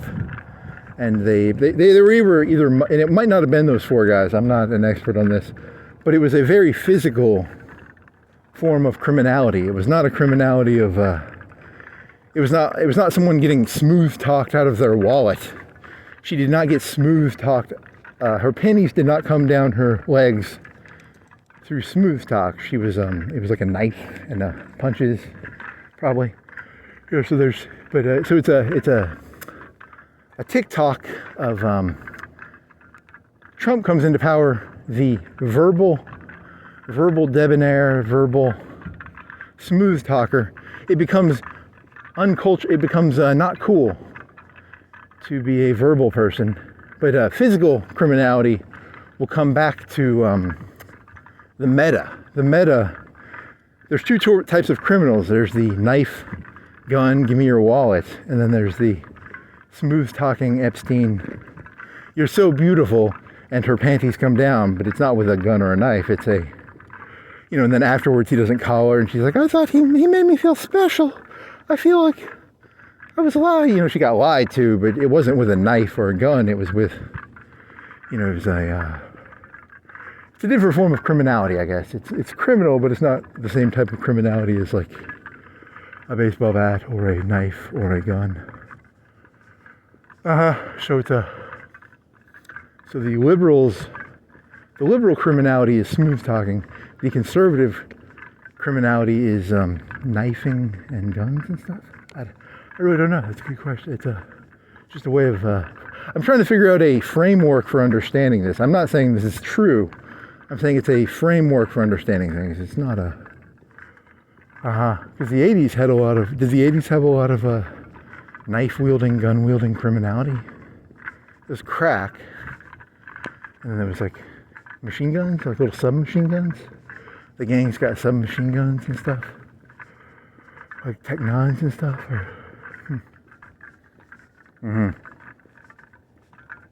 Okay.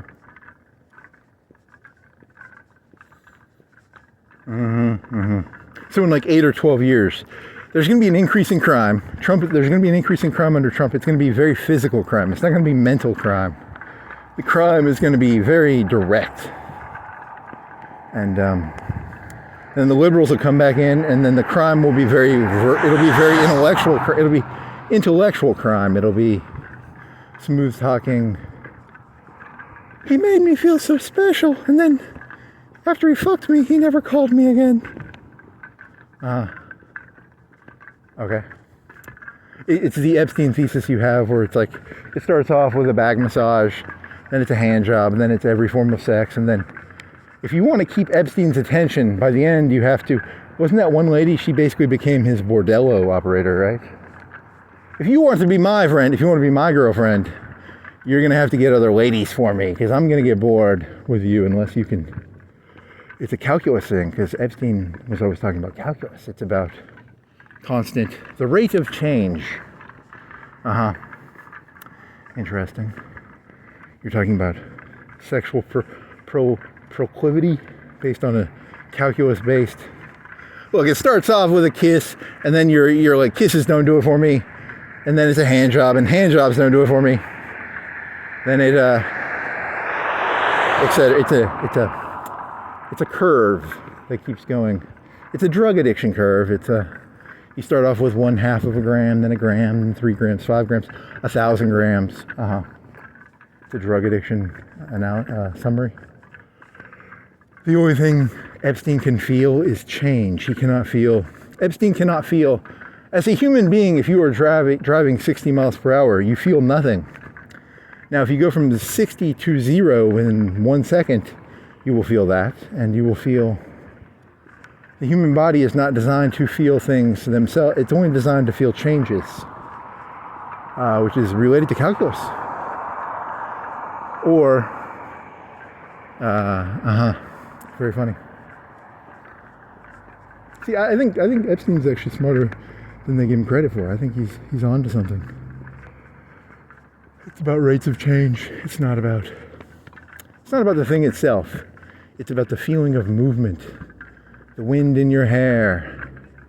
Some people like the status quo though, which is they would hate Epstein because the only thing Epstein feels is change. He only feels the movement. He does not feel the. There's no sitting back and smelling the flowers for Epstein. It was always, hey, what's the next change point? The next. Okay. Whatever. You finally finished that interview. That took you like 5 days.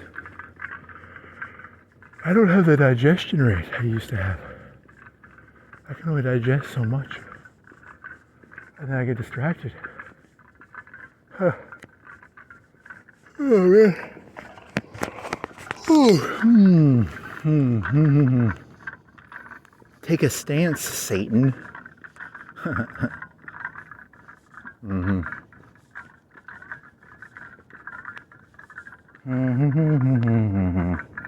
Oh, it's the Epstein joke. You did the hand job, Zeno's paradox. That was and that one, no one's gonna like that because you're defending Epstein, and you're defending him, but you're not really. A fake defense. It's I don't know.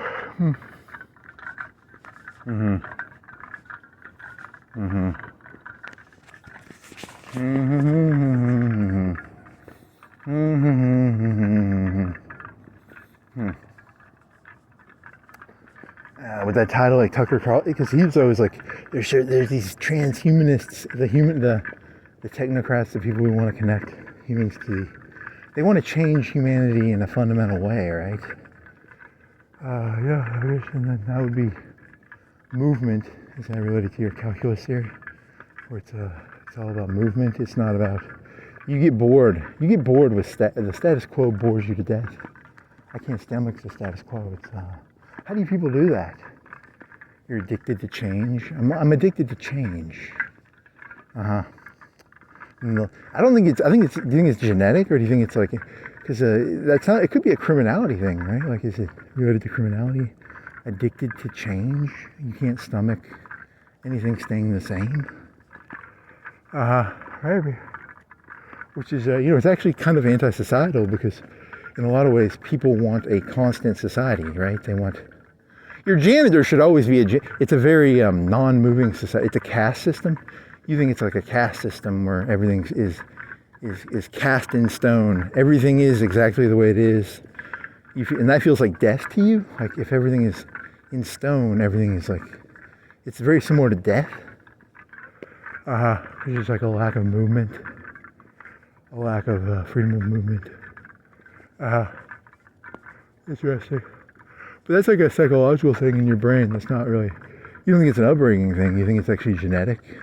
Like you're just insane. That's what insanity is, like an addiction to change. It's an addiction to the moment on the curve. The only thing I can feel is the moment on the curve. I cannot feel. If the curve was a flat curve, it's I don't feel it. I can only feel the movement. It's an interesting analogy. And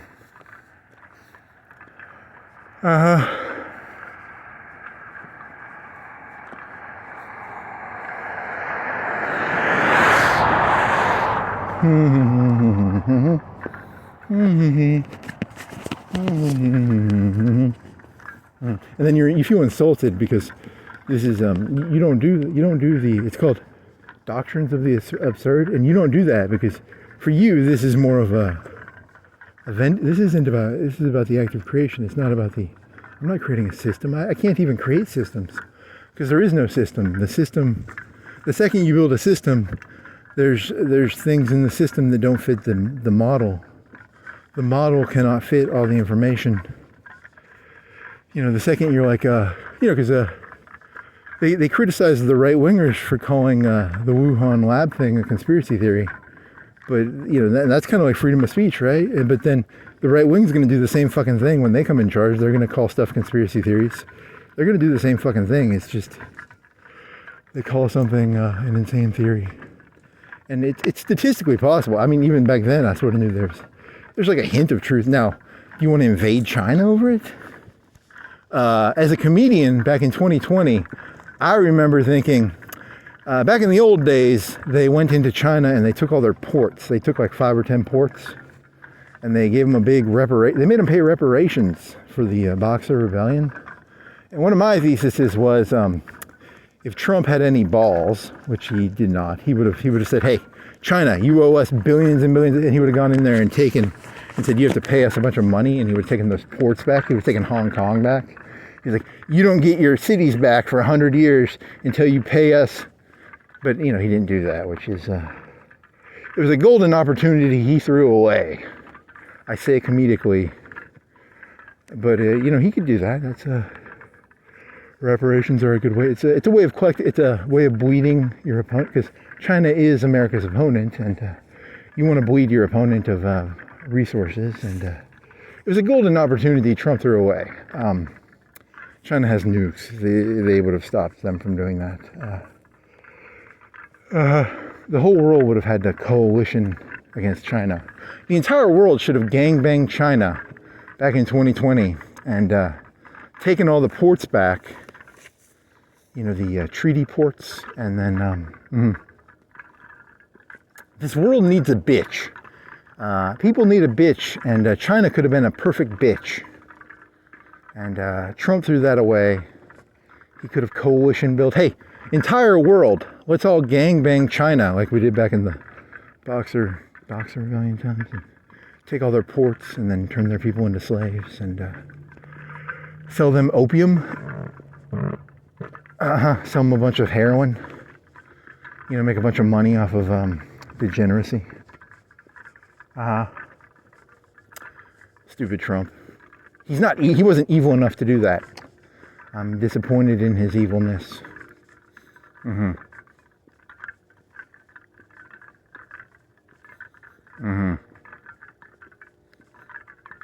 did have that thought back in 2020. I have no proof that I had that thought back in 2020. That's the problem with this stuff. That's why you got to document your stuff. You got to document your work. Otherwise, you'll get... You think anybody ever had that idea? Like, let's go back into China and turn them into a state that's broken up into pieces, and it's called divide and conquer. You break it up, you turn their labor into slave labor, you turn them into drug addicts, and then you collect money off it. You bleed them. It's called bleeding. Interesting.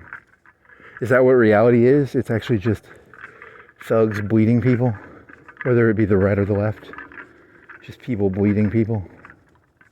Just a complete and utter sociopathic society masqueraded by Whoppers and Big Macs, tigers and elephants, Democrats, Republicans, criminals, cops, Sunnis, Shias, Catholics, Protestants. Yeah, there's no structure to your thoughts. You just sort of have an unstructured thought process, which is, that's what you are. That's all you see the world as. I see the world as chaos, and I can't see it as anything other than chaos. I'm very jealous of people who see the world as anything other than chaos. For your genetics are not my genetics. My genetics, I'm insane. So, I mean, you're very lucky if you have the ability to see the world that way.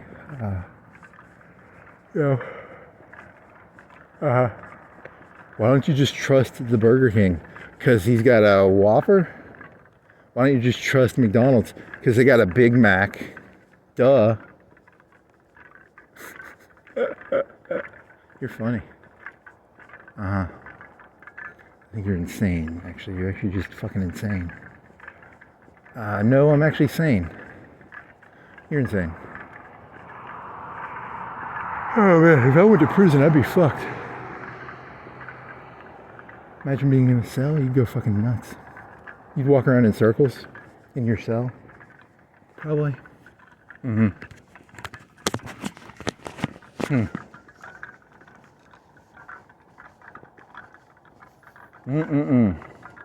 Thank God I don't want that much out of life. I'm actually, I don't really need a yacht. See, I might be a criminal if I needed a yacht.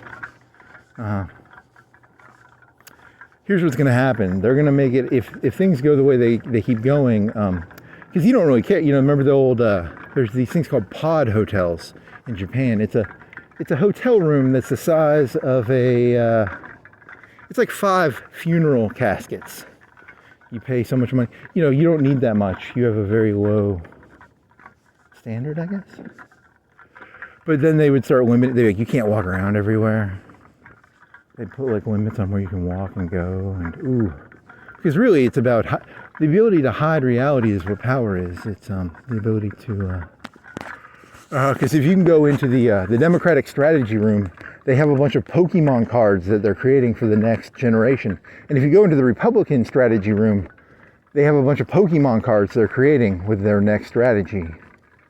So you got to be able to hide your Pokemon card generation, because they're building the generation of Pokemon card, the next generation of Pokemon cards right now. The Democrats and Republicans are both creating new generations of Pokemon cards in their headquarters. Okay.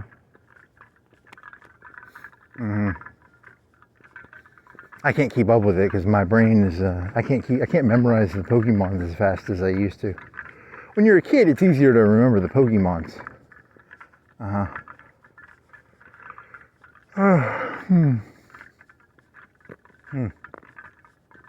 Pokemons.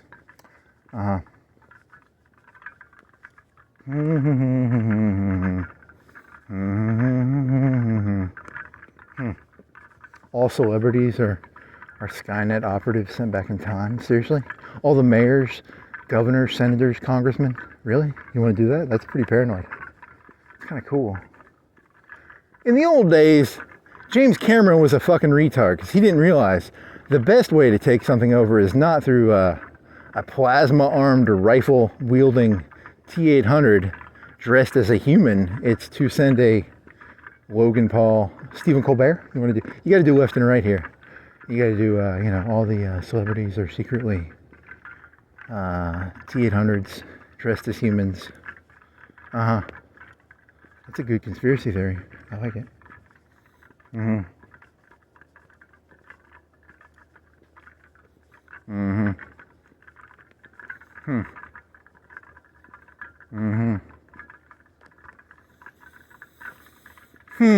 What else? Did you play any Hoi 4? Did you move? I think you keep turning it on and then you don't play it, and then you have to then you exit it without having done anything. You're so fucking ADD. So it never ends up perfectly. You're always like, I made this mistake. I want to go back in time and fix this one mistake. What else is there?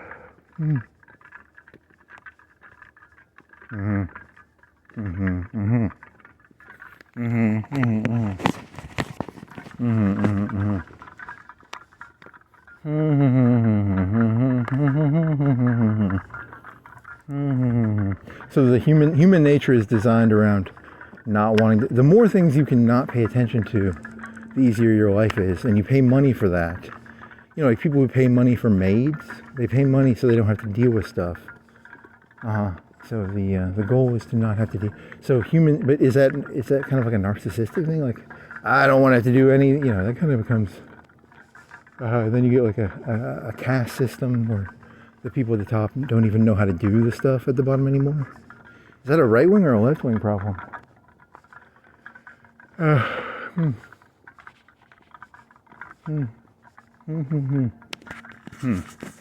Good question.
Do.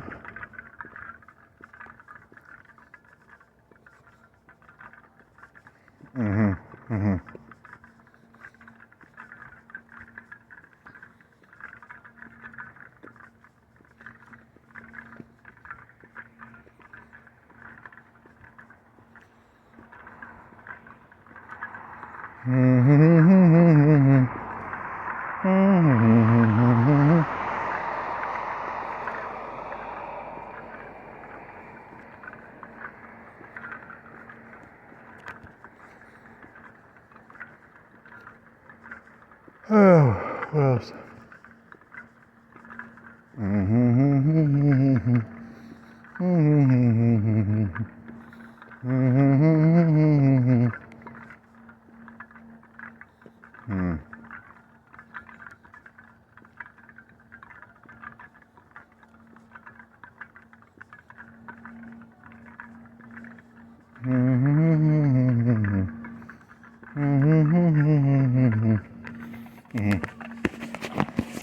Whatever else. You can't even do it. Now you're tapped out. You're not tapped out. What else? The mood. 2/3, 1/3, gone. What is it, the 8th you said?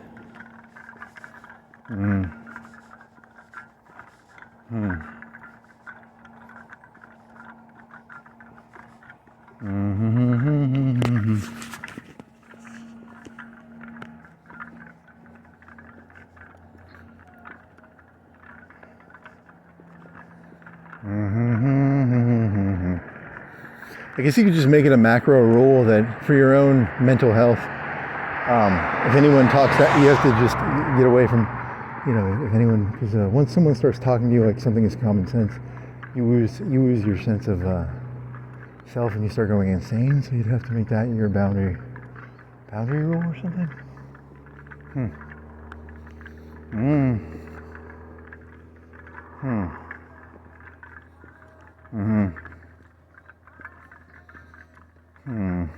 Something like that. Is that emotionality is very humans are designed, or is it a training thing? Do you think it's like entrained, like your average human being, are they entrained? Is they entrained to see emotionality in a very get away from it? And yeah, I don't know. Is that in training or is that genetic? You can ignore me either way on that one. I don't know. What about the right wing always does that shit with the fucking New York City subway? They're like, you're supposed to pay attention to the subway and like fight the crazy guy. Is that an emotional thing, or is that they're doing it cerebrally? Good question. Emotional, cerebral. Are they doing the same thing? Are they dividing it into the cerebral and the physical?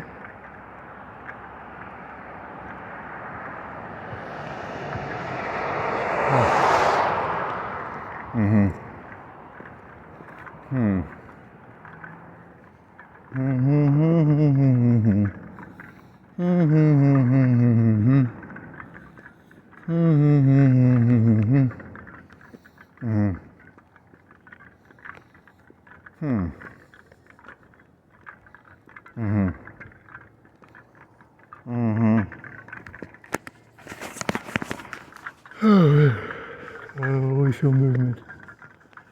Only feel movement. Only feel movement. Do do do do do do do. Do do do do do do do do.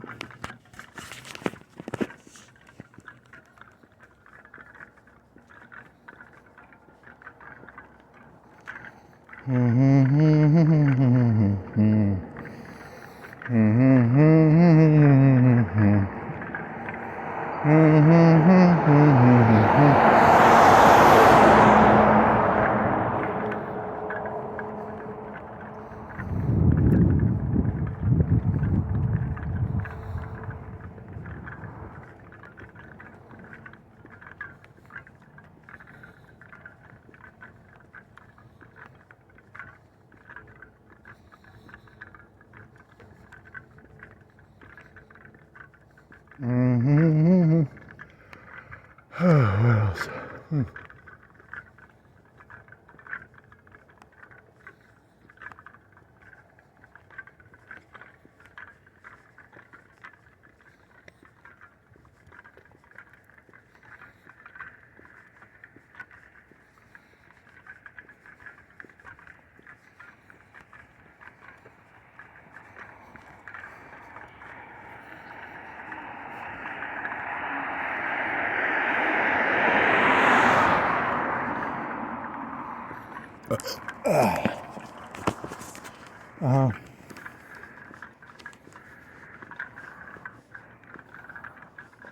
The system, he always uses that word system.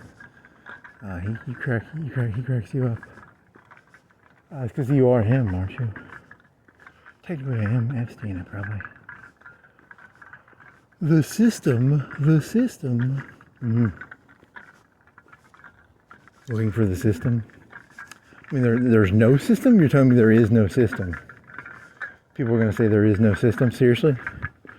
They're going to try and say there is no system? Yeah, okay. That's crazier. Which is more crazy? Saying there is no system or there is this... Ooh, there's a good question. There is no system. There are no rules or laws. The only rules and laws are made by man? So now you're getting Foucaultian again, right?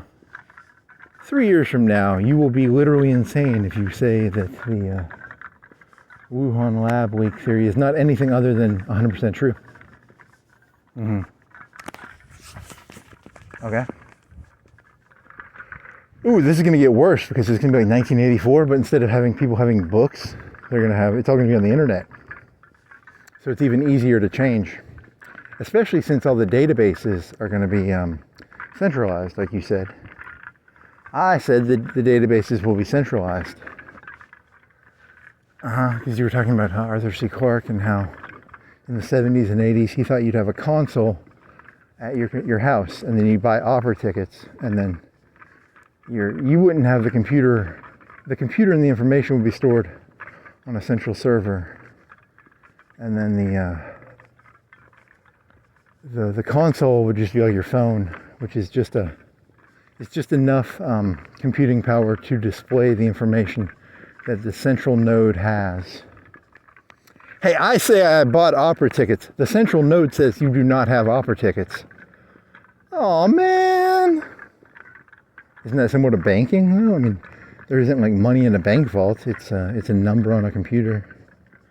Yeah, right? Isn't everything now a central node with numbers, and then you're just a person connected to that node. It's the US dollar is not an actual thing. It's not backed by gold. It's backed by maybe a computer system of money lent out to banks by the Federal Reserve. And then the banks are nodes that loan it out. And so if you get ostracized from the node, you're really fucked. Because if they cut you off from the node, you basically lose all capability, right? So people are going to become dependent on the node. Think like Social Security or benefits or pay or banking. Or in China, all the systems are connected. How do they do pay in China? Does the government have a perfect knowledge of all money transactions in China? They have like near perfect knowledge of all money transactions, don't they?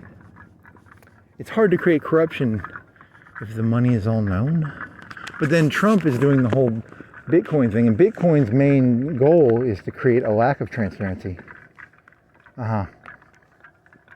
I want other people to be transparent. I myself want to be not transparent. Interesting.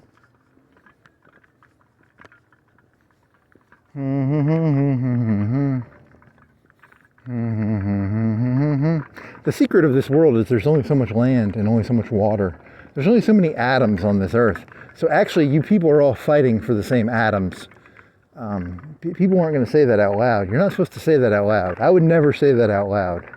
Only an idiot would say that there are limited resources and you are all fighting for limited resources. Only an insane person would say that. So I think there are infinite resources. There's an infinite amount of land. There's an infinite amount of water. There's an infinite amount of air. There's an infinite amount of cars. Which sounds more insane? Good question.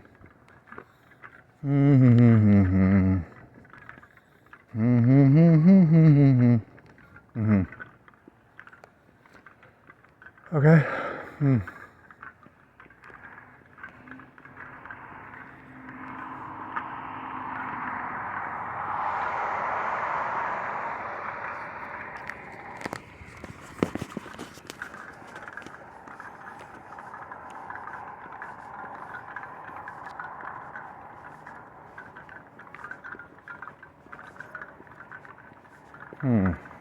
So you think it's like you think there's like belittlement, as in like, oh, Alex Jones is crazy, and then there's you just ignore him. But belittling is like a different trick. It's like, oh, that guy's he's a crackpot, right? But you could just not listen to him, right? I mean, I'm using that could be the left or the right. He's normally considered right wing. He used to be He used to be more libertarian, right? He used to be in the 2000s. Would he have been libertarian, maybe? More anti-authority, and now he's like he was friends with Trump in 2016. So I'm assuming he's like right-wing-ish. He's in the right-wing area, but that's my assumption. I'm just stating what I think. I don't actually pay that close of attention. I just assume that he's still in that zone.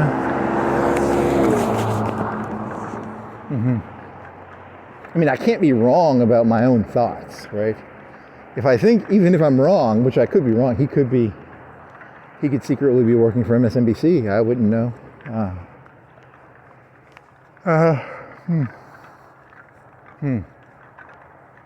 Okay.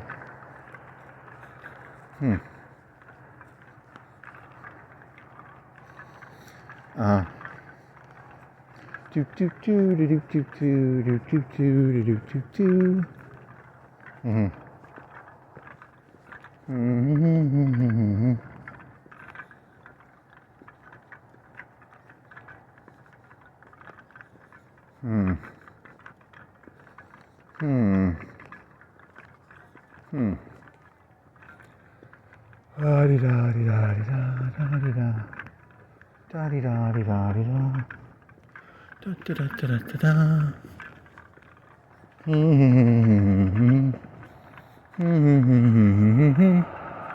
Your arm's hurting again. Ow.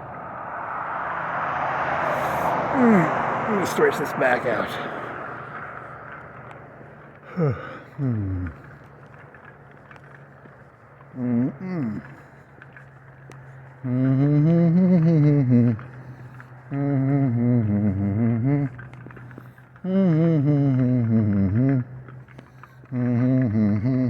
Substance D. Substance D.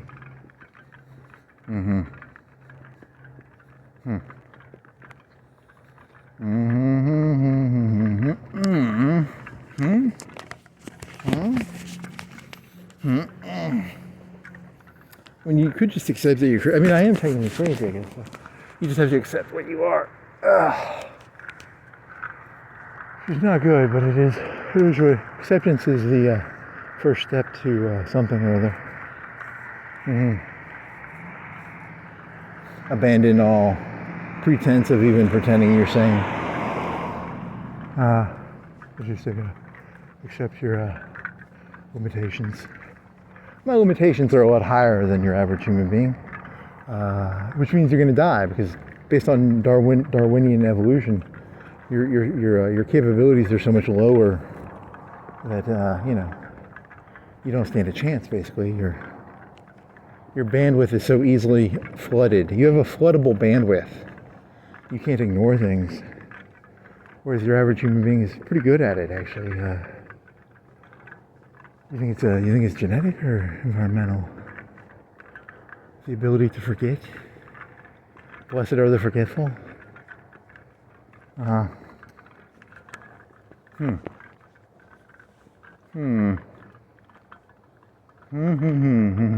Is that like that Batman thing from the 2008 where it's like there's the wartime commissioner, and then there's the other guy. He's more schmarmy.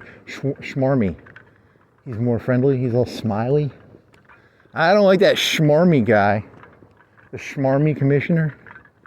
Schmarmy. What does schmarmy mean? Like smiley? Like an Epstein fella? He's like an Epstein guy? Like well, smiley. Smiley. Deviously smiley.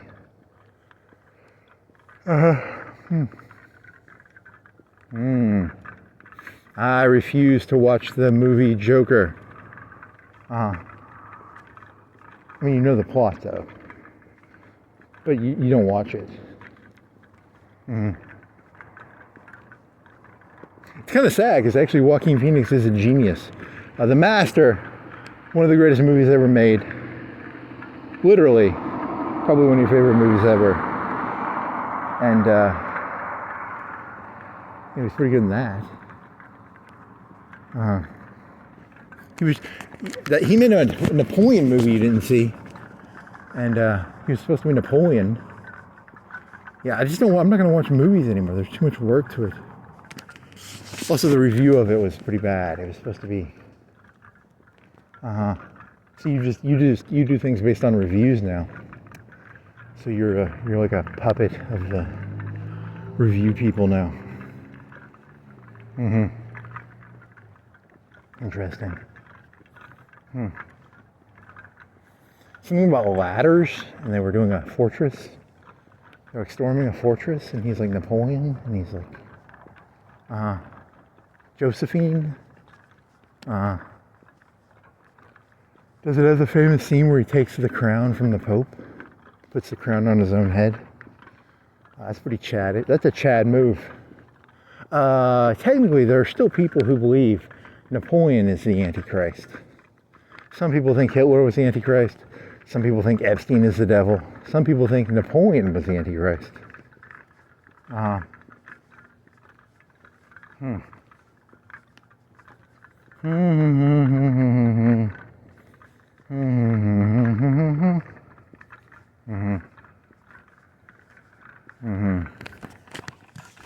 the fuck is that? Why is your arm fucked up?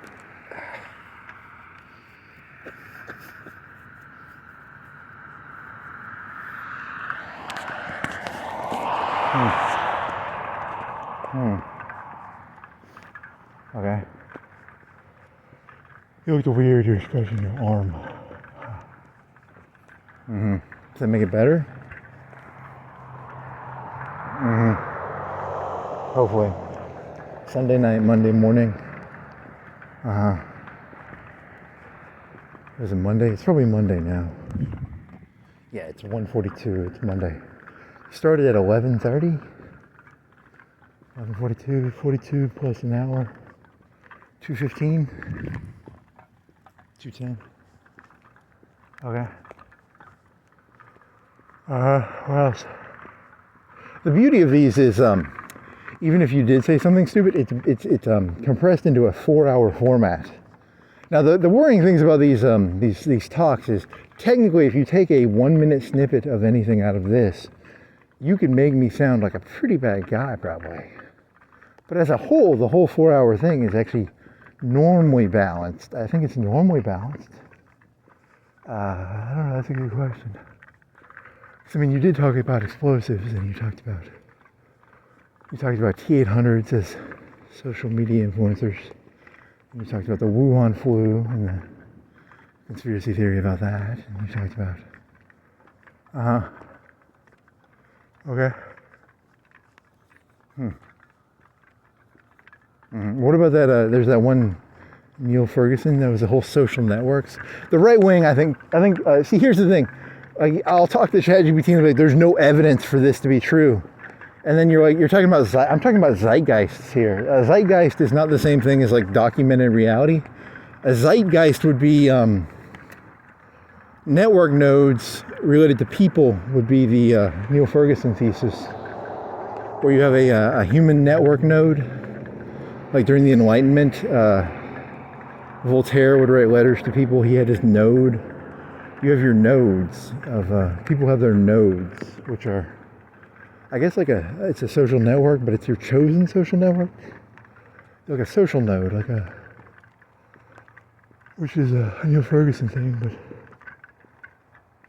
what was that guy from Facebook? Do you think he had 2 accounts? Because he had one account where he had everybody as his friend. Tom? Was his name Tom?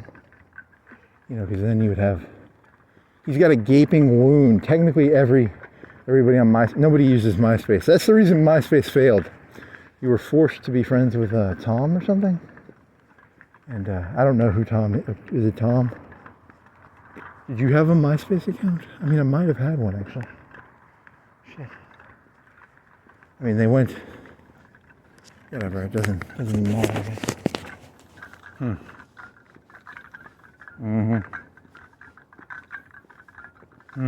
You should have found this out when you were young. I mean, you knew about biking when you were in college, right? You knew the importance. You do that sometimes, but you were always drunk when you did that, right? You go biking while drunk. You only did it for like 30 minutes or an hour. You never did this. You should have discovered this sooner. Well,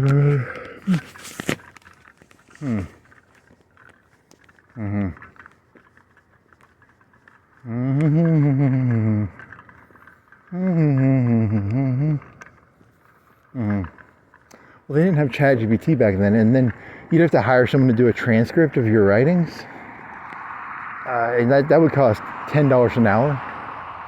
And what do you think it would take? It would take 3-4 hours per. You couldn't have afforded to do this. You would have just had insane, and you would have never known, because when you started doing this, you had a vague idea that you can do text to Word documents, and you had a vague idea. You had some vague ideas, or that you started off doing it as like, you had a couple of macro ideas, and then, or did that evolve?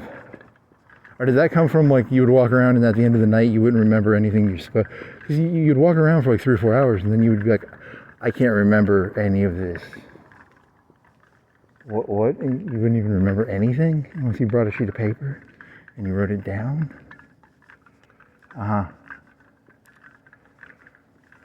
So then then you found ChatGPT, and then it was like, hey, you can translate my insanity. That's good. So I can't remember this stuff. It's very hard to remember this stuff. I don't have a central memory thing or something. It's always I'm only in the moment. There's only the moment. The moment of the calculus moment of inertia, the calculus moment of movement, the speed of movement, the derivative of the curve. Okay. The derivative is the emotion. The curve would be the direct inputs. but the curve would be the emotion behind the actual line or curve. If you wanted to use output versus emotion, the emotion is the underlying derivative of the line in your thesis, isn't it? Okay. Which is where someone like Bannon seems stupid to you, because Bannon's like, what's the curve look like? What's the curve look like? And where Epstein is fascinated by the moment on the curve. The moment in the curve is not the curve, isn't it not? It's if you're fascinated by the actual moment in the curve, not the actual curve. Is that the difference between, you want to call that conservative liberal? The feeling is the derivative. The curve is the physical on the ground reality. You could try that. I don't know if it works. Derivation. The whole thing, the whole 2008 thing was because of derivations. Derivations are when you take you make a product based on, there's the thing itself, and then there's the derivation of what are the derivation products they were selling in 2008? Derivatives. What were those? You could, you'd have like 13 to 1. He was talking about 13 or 9 to 1. When a bank has $1, they can loan $13 or $9. So they never had a 1 to $1. So the derivation for Bannon, would Bannon be for zero, like our conservatives for zero fractional? Because it's like 9 to 1 or 13 to 1. The liquidity would dry up very fast if they did that, right? If it was just 1 to 1. Okay. Interest rates would spike. Dear ChatGPT, has there ever been a serious consideration for doing a zero, like a 1 to 1? For a bank to make a loan, they have to have the dollar. They can't do any fractional loaning or whatever they call it.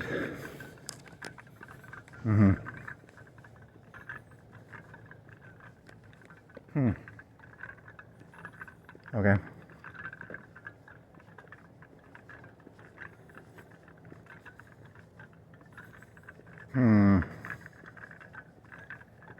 Well, that'd be like a gold system, or in the future. I mean, is that one of the reasons Trump likes Bitcoin? Because Bitcoin is actually limited to 21 million coins, and the coins will not be able. They won't be able to expand the coin number without breaking the whatever the fuck you call it, the chain or whatever, the blockchain.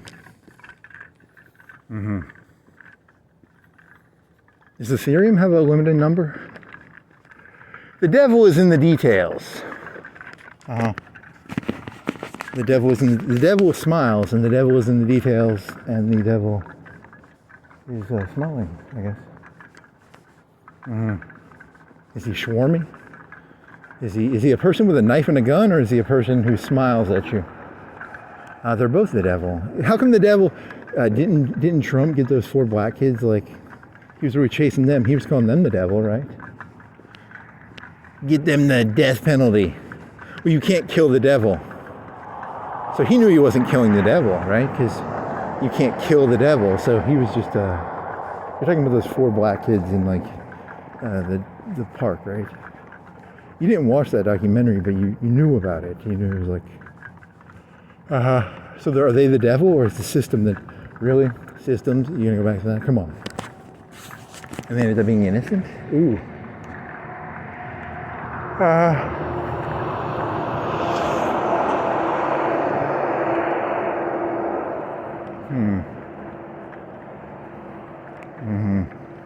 You overdressed. You could have taken a sweater off.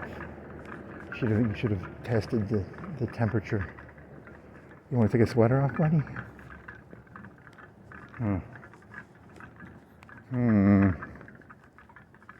You wanna? Your arms get goddamn. You've got like 80% movement on it though. There's a guy in India, he held his arm above his head And he lost, after 6 months or a year, after holding his arm above his head, it was stuck that way. So the thing is, like, it's like a stroke. If you have a stroke, and then they magically, well, I mean, if you had a stroke, you lose control over a part of your body, right? So that probably happens more often than you realize. Like, a person loses their right arm and their right leg, or their left leg and left arm, and it atrophies and it gets stuck in a position. So he was stuck in a Heil Hitler position. He was stuck in an arm above his head, and his arm was as thin as a Holocaust survivor, and but it was stuck that way. Asceticism.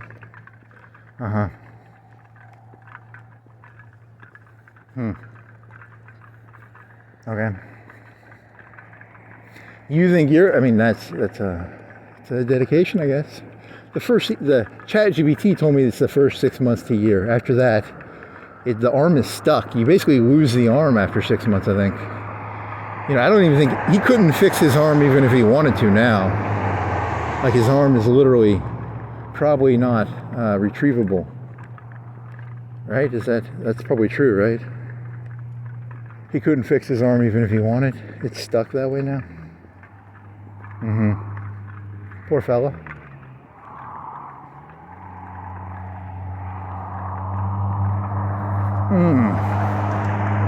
I just wanted to make a statement and they fixed my problem. Well, your arm's stuck that way now, buddy. It was for world peace.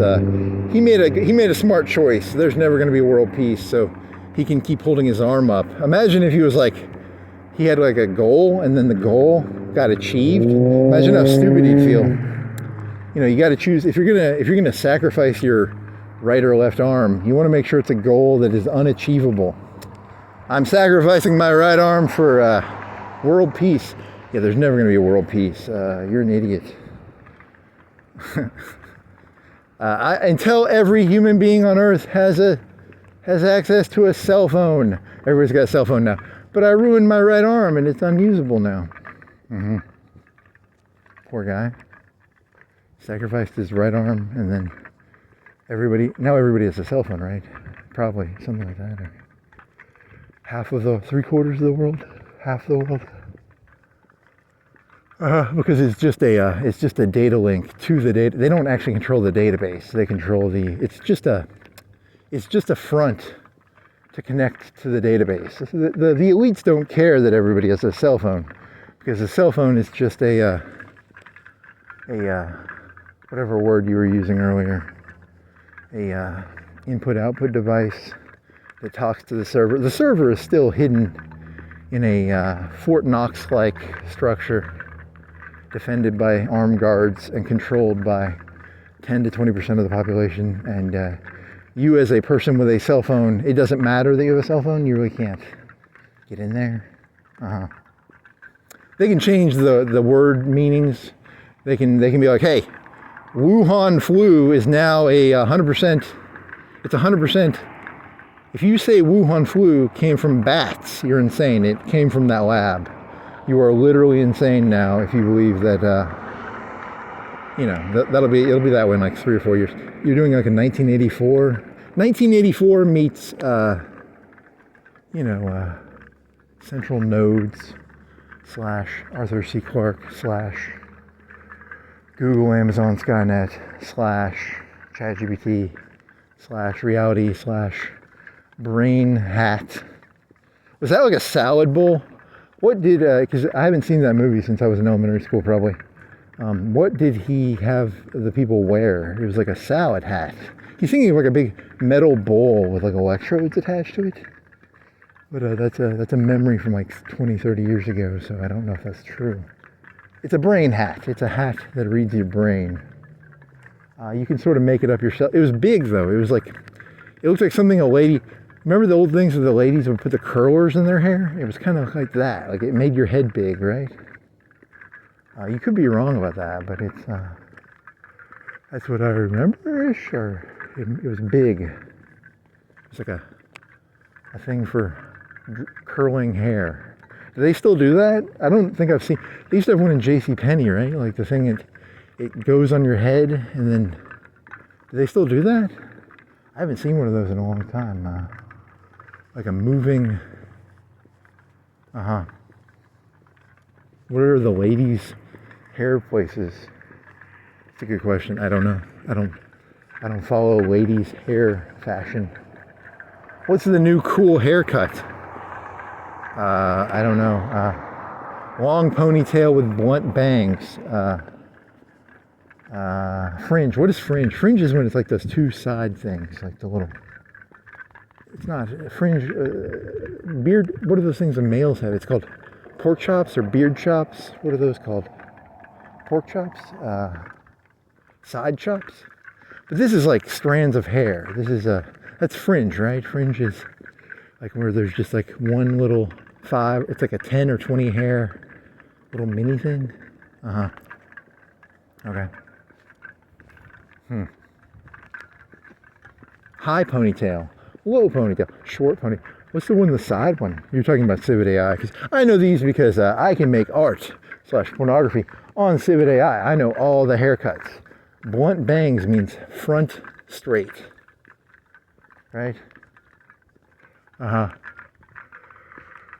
that a real haircut? Is that a real haircut? Long ponytail with blunt bangs. You do a ponytail, so that means like half the hair is pulled backwards, and then the forward half is allowed to grow normally. Is that what blunt bang? So that's a lot of work, right? Because a ponytail is you just pull all the hair back, right? Probably. Some of the white ladies do stuff like the black ladies spend a lot of time on their hair. They do the braids. You can do French braid, or a high bun, a braided high bun. It takes a lot of energy. It's a lot of work. It's dedication. It's very similar to gymnastics or ballerinas. It's a dedication / skill expression. It's a skill expression. It shows. Really? Okay. Interesting.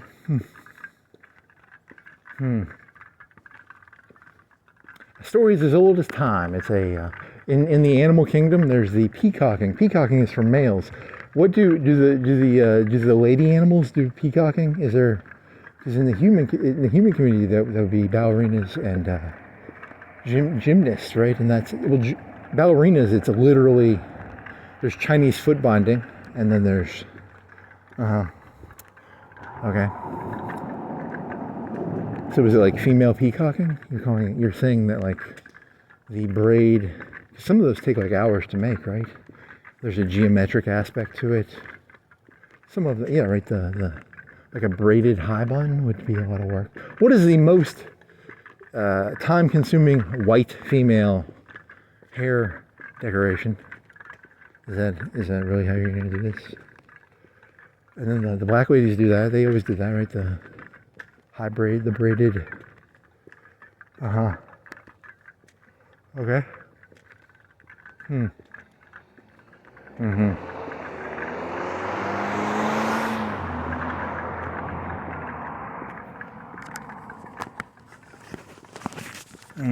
You checked your bike pressure. It was at like 40 or 50. So you fell off it's supposed to be at 90 and you fell off at like 50 because you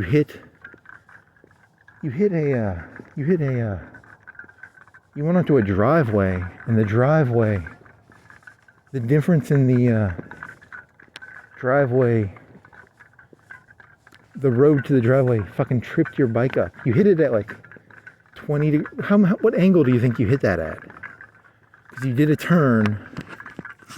You were at like half pressure, but it's a road bike.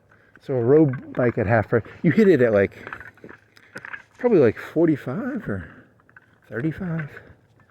And you just went floop right onto the ground. Well, that's important. Because you went down that hill.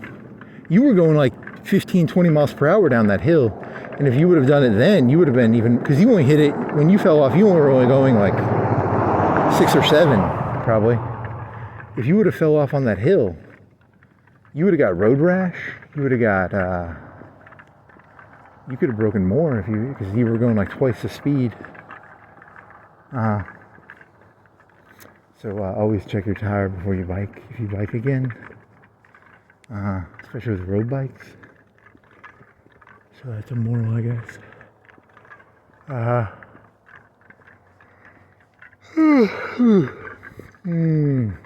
Very costly mistake. 6 weeks, 6 weeks. What has it been? 2.5? It'll be 3 weeks on Monday. Today is Monday. It'll be 3 weeks at like 4 o'clock today, p.m. 3 weeks. It'll be 3 weeks, and then I think that's the right day. Was it Sunday or Monday, or was it Sunday? It might have been Sunday. Okay.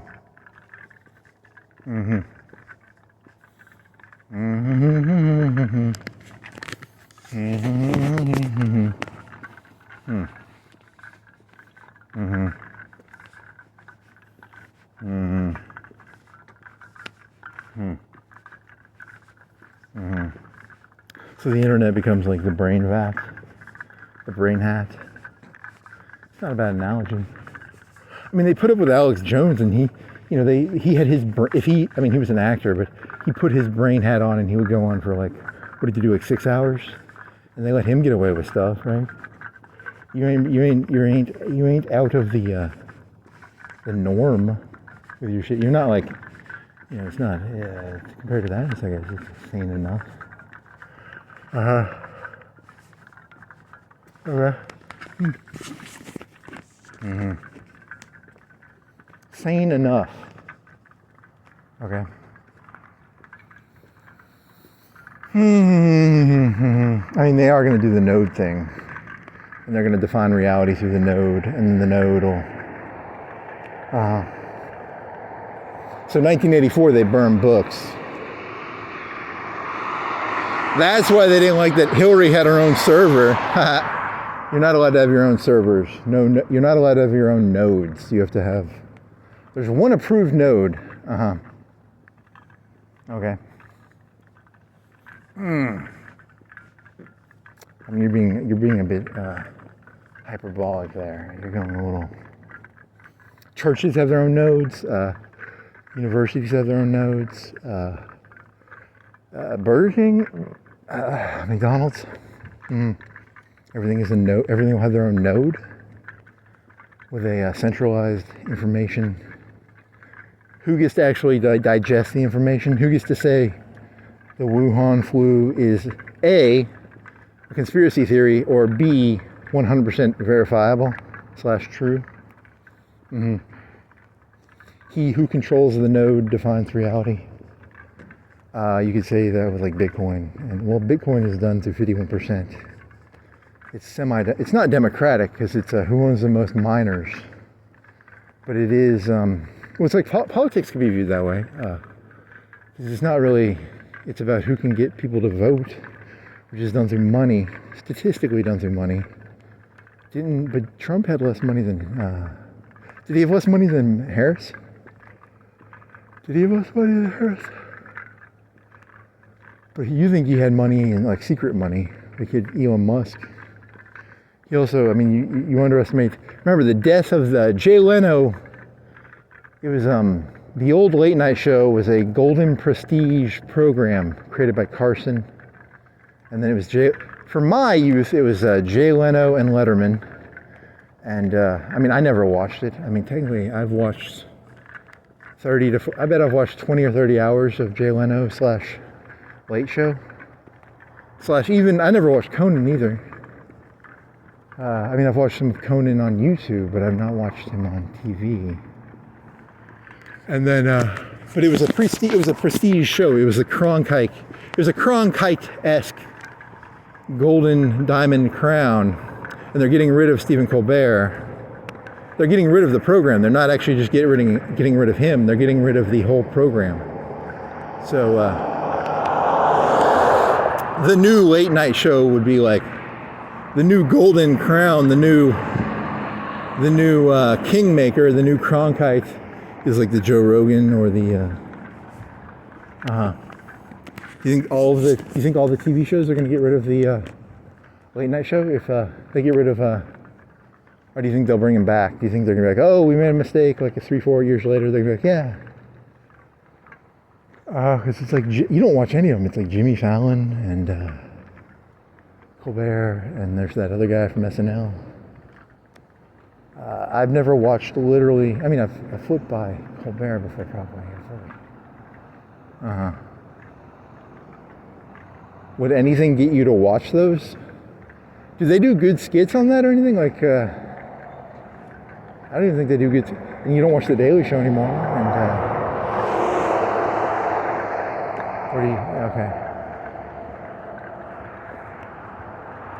Daily Show is too partisan. It's like 20 minutes of someone telling me how to think. You can do it in 5 minutes by going to the, you can go to the internet and just like flip through the, they turned news into too much of a comedy thing, which is probably not good.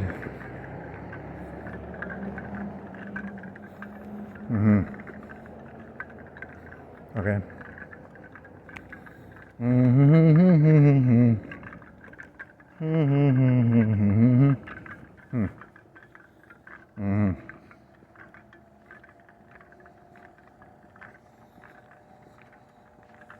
I mean, if you're going to make fun of Trump, you have to make fun of him from the context of politics being like ridiculous, not him just being. I mean, he is literally Hitler, but then the left is literally Stalin. So you know you're basically stuck in a Stalin-Hitler paradigm now, which is pretty cool, I guess. Who's more evil? You were going to do a George Washington joke, because like technically George Washington, after the Revolution. How violent, he got like a third of the people moved, a tenth. So like a tenth of the people in the U.S. moved out. Ellen DeGeneres, did she move? Rosie O'Donnell moved. There was a revolution. A tenth of Americans, literally 30 million people, moved out. George Washington, compared to the Russian Revolution or the French Revolution, not that many kickouts. He's kicked out a bunch of Mexicans. How many Mexicans do you think he's kicked out? Do you think it's like 1 million? Do you think it's 1 million? What do you think the numbers are on that? Has he publicly released any of the numbers? Is he like in the millions? Is he literally in the millions? Or is he... he could be. I don't know. That's a good question. My gut reaction is it's more of a visibly physical spectacle designed to create a disincentive to come here. I mean, do you think he's going to literally deport 1 million people? How many? They say it's like 10 million, right? Do they say 10 million? I've heard high numbers like 10 to 20 million. You think he's literally going to deport 10 million people? Well, that would be pretty big. That'd be pretty big. That'd be. I mean, if he does it just as a numbers thing, that would be. Well, wetback comes from the term Operation Wetback, which president did wetback? I'm gonna have to Google that because I don't know. It was actually, they literally kicked a bunch of people out, didn't they? Like it was which president was that? Do you even know? Is it 60s or 50s or? Do you even know what year that rough year was? It before or after? It was after World War. Was it before World War II? Was it Johnson? Was it Nixon? Was it the 40s or 30s or 20s? That's a good question. I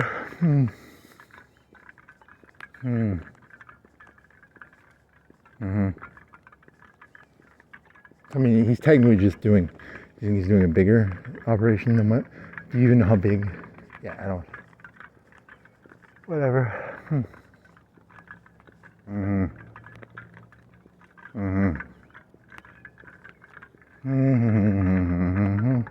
Oh, your joke was going to be populism.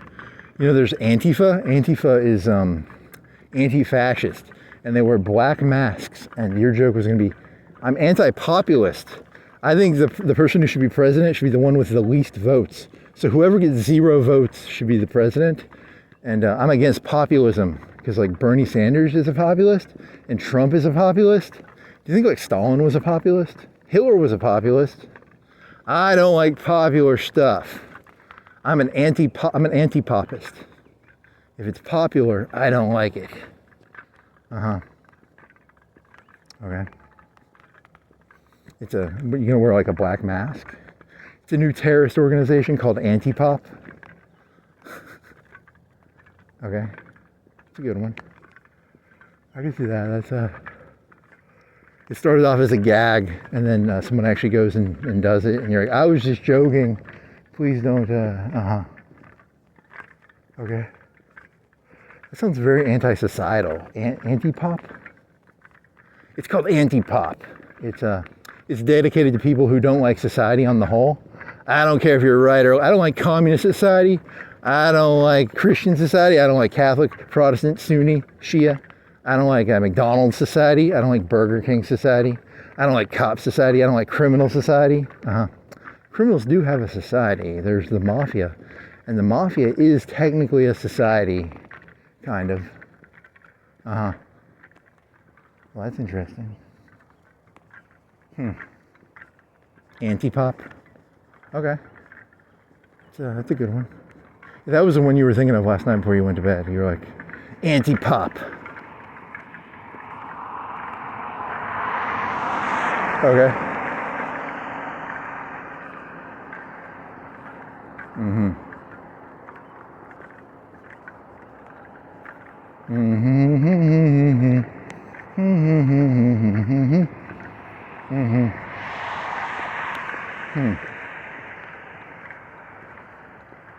You think like, so they probably think, because here's the thing, you literally just have random ideas and you don't remember them. And then sometimes you'll emotionally get back on the same, it's an emotional thing for you. You have to get back on an emotional tune to remember, because you don't have a sheet of paper or anything. You have to try and like get back into the emotional sense. Because you were calm, you were chuckling to yourself. You're like, this is funny because it's anti-pop. Because it's like a terrible idea, because like democracy is by its very definition who's the most popular, right? It's like Obama sure is cool, Trump sure is cool, so it's like anti-pop, which itself would just derive. That's a terrible system. As a system, anti-pop would be terrible because it would be like the most unpopular. Oh, to join anti-pop, you have to gain like 50 pounds. You can't take a shower for a week. You have to smell, and you have to be like disgusting. Because the goal is to be anti-pop, right? Like an anti-pop. You don't have to wear a mask. You just gain 50 pounds. You have a pot belly. You smell like shit. Okay, that's a good idea. To join anti-pop, you have to really dedicate yourself. You can't just buy a mask for 10 or 20 bucks. You can't buy a t-shirt. T-shirt's like 20 bucks. It takes dedication. You're gonna have to eat. You're gonna have to gain 50 pounds, and you're gonna have to, Okay, that's a good idea.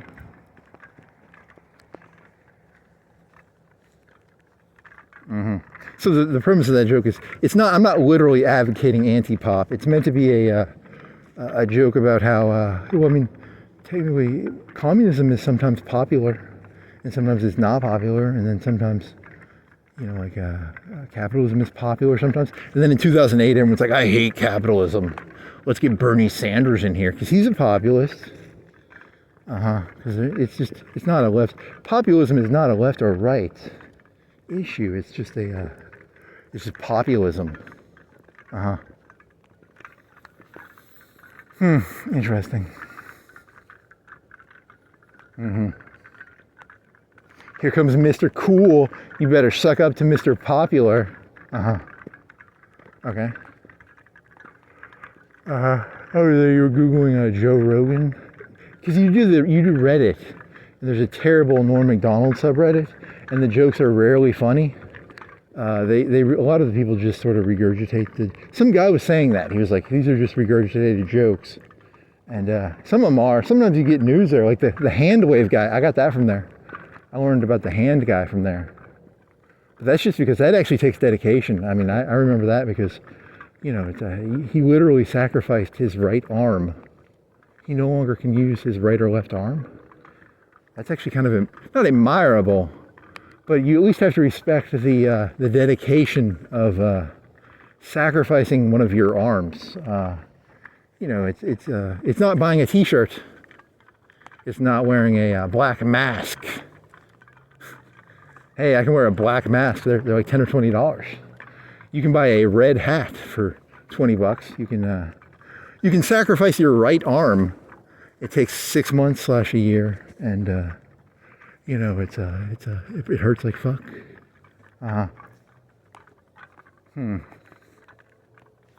Okay.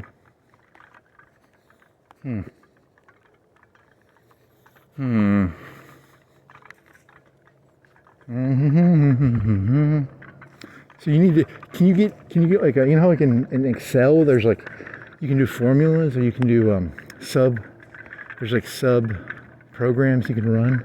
Can you teach ChatGPT sub programs where it's like, hey, I need a task list. Did I give myself tasks in this insane rant? Were there any like standout? Were there any jokes in this thing that you could pull out? Could you write a joke? Pull out. It's a program that would pull out interesting theses or premises. Because you think the hat one, the hat, face mask, arm one is actually, it's okay. It's not great, but it's you can spend $20 on a baklava. You can spend $20 on a Trump hat, or you can sacrifice your left, or I don't know if this is left or right. And his thumb was all weird. His hand was in weird.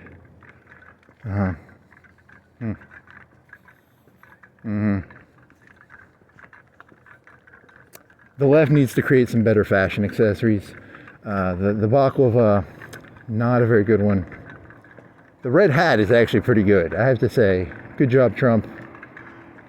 As a meme, it's a pretty good fashion accessory. A lot better than the black baklava. Okay.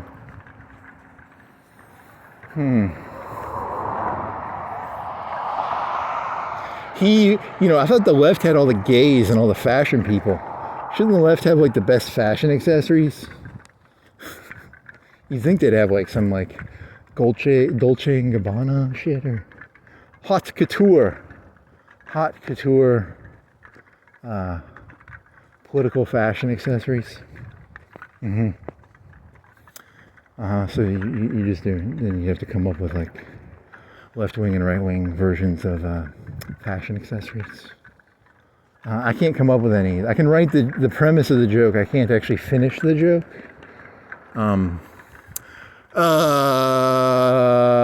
Florida. What was that? Is it called Florida? Not Florida Project. Spring Break. Those ladies in the bikini with the baklava. Ooh, that was hot. Did they have? I want to put. For some reason, my brain wants to put sequins or diamonds on the baklava. I think they were just baklavas, and then there were ladies in bikinis with guns and a baklava, right? I'm gonna have to go rewatch that. I'm not gonna rewatch. Just look for that picture of James Franco with his cool teeth, and the ladies in the bikinis with the guns and the baklavas. Antifa was actually inspired by the movie Spring Break, starring James Franco. Maybe. Probably not, but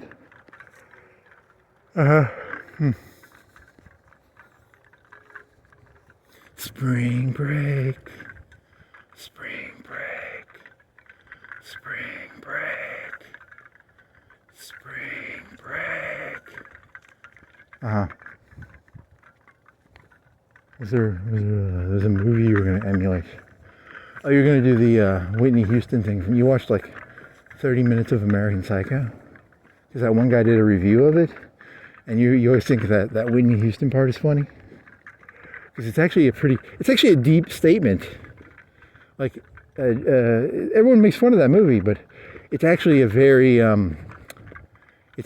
deep insight that Patrick Bateman has while listening to Whitney Houston's The Greatest Love of All, which is, in a world where it is literally impossible to sympathize or empathize with others, one must learn to, and you were going to try and do like an imitation of his voice, because he has a pretty cool voice in that. It's actually a surprise, for him being the crazy character. he's supposed to be a crazy character in the movie. It's actually one of the more sane parts of the movie. If you actually just take it out of context, it's actually kind of sane sounding. Okay. Okay.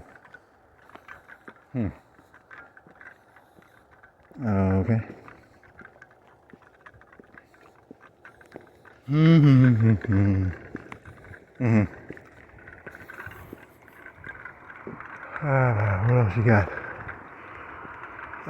In a world where you don't remember the entire quote. You actually put it in a notepad, right? You could try doing that one. That's kind of weird. Why did that Eddie Barzoon one get so many? Because it sounds crazy. The actual things that are said in it are actually, it's the devil talking about Eddie Barzoon in a movie, and it's about. But you just like the devil. You like the devil in that movie because he's like pretty cool.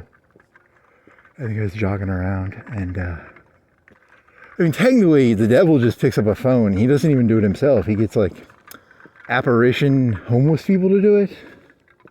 He has like apparition. What's an apparition? Is like a ghost or a ghost homeless person to kill Eddie Barzoon or something. And you didn't even write it on a sheet of paper. You literally read it off the computer screen. You didn't even do a good voice when you did it. It was actually kind of lame. I mean, the actual scene is actually pretty cool. You don't have a very good imitation voice for. Also, you've only watched that scene like 3 or 4 times. You haven't seen it like. You've probably seen the ending scene. You've probably seen that like 20 or 30 times. But you haven't seen the Eddie Barzoon scene but like 3 or 4, probably 5 times. Huh. At most. So you can't really, you don't have it spiritually memorized or something. I mean, it's cool. The one line that's cool is, what is the line? It's, what is the line from it? Something on wheels. Greed on wheels. Is it greed on wheels? Yeah, you don't even know the quote. You're gonna have to pay your own way now, Eddie. Yeah, it's actually kind of a threatening monologue. Now I need to get like homeless apparitions that do my bidding. Homeless they're demon apparitions right there.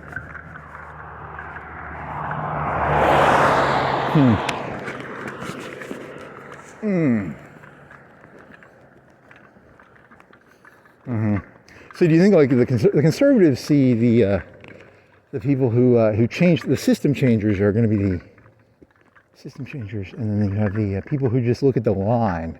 Are you sticking with that analogy? The people like Bannon just wants to look at the line. Why did the line change?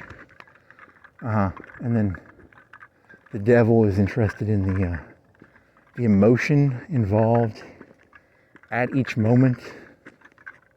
The emotion is the derivative. The excitement level, the ups and downs, which would fit in with their worldview of, is it an anti-emotional worldview or? You know what I mean? I'm trying to create a system here, and it's not. It's going to fall apart. The second you try and build a system, the cards are just going to fall apart once you realize that the human systems always fall apart. That's why they're called human systems. Epstein, Bannon. And then you're just stuck with these Pokemon generations of the conservatives are going to go to war and create a bunch of war Pokemon. The liberals wanted to create a bunch of gender Pokemon. Okay. It could work. It doesn't make sense, but it makes no sense.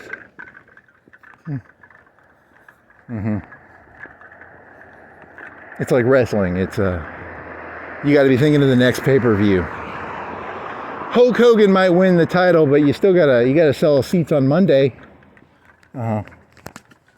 Okay. Politics is wrestling. politics as seat filling, politics as entertainment slash, yeah, so that's what it is now. It's wrestling. It's Stephen Colbert. Beck. Was it Beck? It used to be O'Reilly. Now it's Tucker. Tucker's more entertaining than O'Reilly, right? And then you have, who are the other right-wing entertainers? Rush Limbaugh was entertaining, but he was like, that was the 90s, right? 2000s. When did he die? Like 2015? 2013? 2017? How come it didn't come early? Well, politics, you watched like 30 minutes of Bulworth last night. And Bulworth was where the conservative, it's a liberal senator, starts speaking the truth. He's like, it's not, it's a terrible movie. Is Warren Beatty still alive?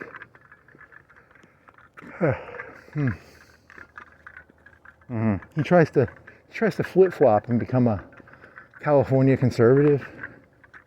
And then he hires someone to kill him. And then he becomes just complete. He does like an Office Space. It's like an Office Space joke where he just stops giving a fuck. I did that, something like that. That was the story. But you're only 30 minutes into it and you're not going to watch it, right? He's a senator who smokes. This was 1999 or 2000, so a senator smoking marijuana was a bigger deal. Now a senator could probably smoke marijuana. Yeah, the times have changed. You probably can't be. Do you think a Republican can smoke? A Republican senator, could they smoke marijuana publicly? Probably not. I don't think they. Maybe they could. That's a good question.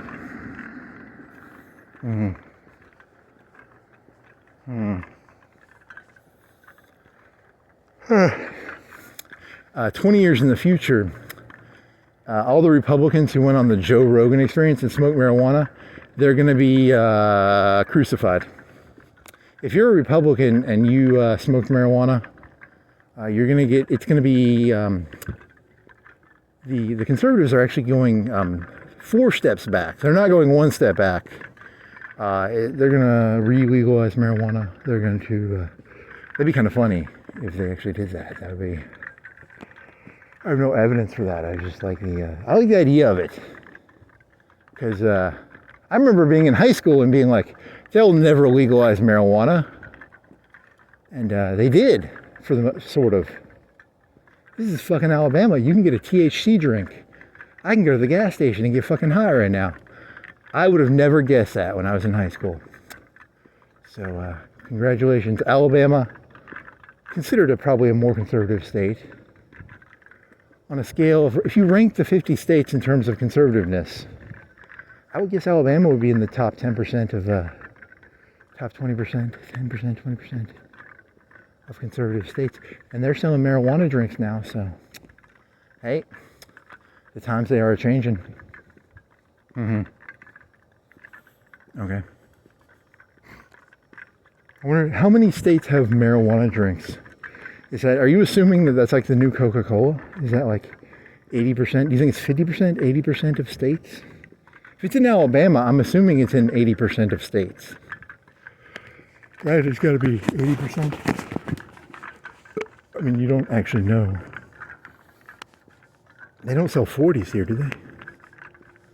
You have to go to Tennessee to get 40s. Can you get 40s here? You can get marijuana drinks, but can you get...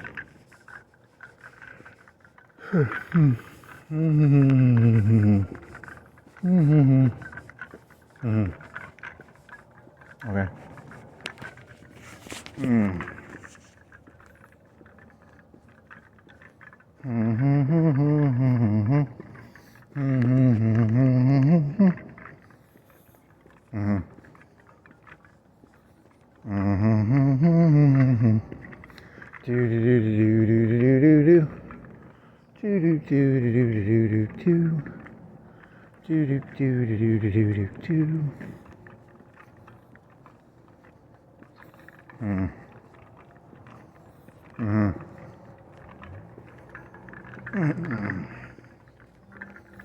So but do you think the conservatives, the liberals are always talking about the right side of history? So you're always trying to guess what the slope is. Like the companies would be like, yeah, we'll do DEI.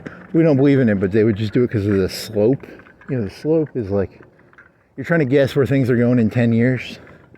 Hey, look, I might not understand 50 genders, but I'll pay someone else to pretend they understand 50 genders. I'll pay someone to pretend I understand whatever the conservatives are saying. The businesses just want to neutralize. They want to hedge their bets, right? Like, I'll hire someone to be a Trump liaison so that I don't piss Trump off. And I'll pay a person to be like a Democratic liaison so they don't piss the Democrats off with their DEI bullshit and the whatever the fuck. What are the Republicans? They're doing war, right? Are they doing war? Are they doing social networks? Or what are they doing? You have to give Trump a piece of the pie? I think it's a piece of the pie system. It's kind of like a mafia thing, like a piece of the pie. You have to, the business people are all paying. In the old days, Hillary Clinton got a lot of donations from people. Now you have to give your donations to Trump. It's a big collections racket. It's a racket for collecting money. What did Trump was in the news for money again, right? What was that about? It was about. It wasn't. He's selling a phone. He's making a Trump phone, which would connect to your network thesis about nodes. Okay.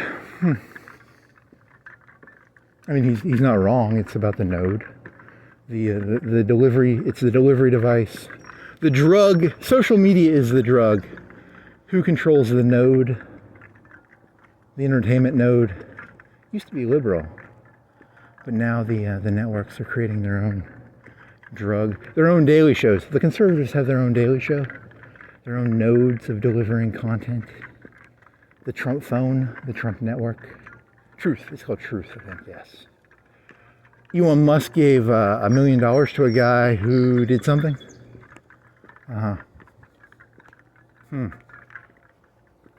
Oh, he uses the N-word all the time. He uses nigger all the time. And the left is all pissed, which is hilarious. What else? So it's about nodes and networks. And there were too many nodes? You think there were too many nodes? You saw some joke on 4chan about how... Oh, this was actually a semi-witty joke. It was witty, not witty, but it was interesting. Democrats are like, tear down that wall, but then they were putting up walls for the ICE agents. So it was like kind of a, here's a secret about life. I'll tell you a secret about politics. Everybody, it's just who gets to put up the walls. It's not about, the Democrats are not anti-wall. The Republicans are not pro-wall. It's just about who you wall in. Because they were walling in the hotels or something. And they got arrested. I think that was the story I heard. And then Trump is famous for trying to build a wall on the Mexican border. It's not about being pro or anti-wall. It's about who you wall in. Okay. And that's probably true.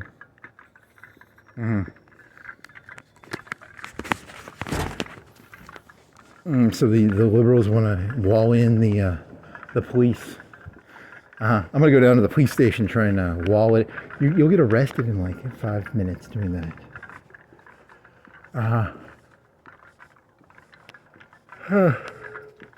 It's called, I think they call it sabotage or something. It's probably a very heavily cameraed area anyway. ChatGPT is fucking retarded. It doesn't understand that there is such a thing as zeitgeist. Just because there's no evidence of it does not mean it's not true. My thesis of a macro computer state, just because I don't have evidence of it, doesn't disprove the zeitgeist of it. It's a zeitgeist thing, okay? Trump is a control freak. The liberals are control freaks. Trump is a Nixon character.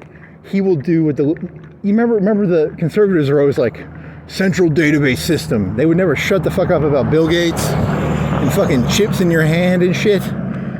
Look, I give you my word. Based on hunch alone, Trump is creating a central network system to monitor people. Because he's a fucking control. He's smart. That's what I would do if you're a smart person. You want to see things coming before they hit you.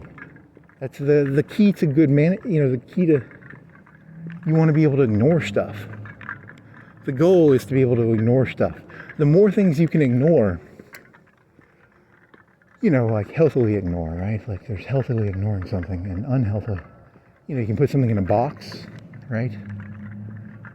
Which is a wall. Okay. So he's just trying to get rid of troublemakers? Maybe. But then we're back to the same problem of, weren't the liberals like doing the whole like Wuhan flu? They were trying to wall off. That's a conspiracy theory. It's a conspiracy theory.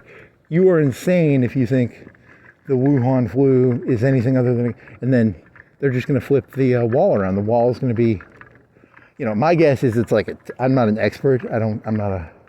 But I always thought there was at least a chance, like a 5%. And that one guy was talking about the fucking numbers. Because, and wasn't there something like, there's a Chinese MySpace and they were talking about the people getting sick at the lab? That sounds, it's at least possible. And now you're getting into the ambiguity of reality where you will never know. Now you sound like Epstein. That's what Epstein said. Epstein said reality is ambiguous. You will never know what caused the Wuhan flu. Was it a bat?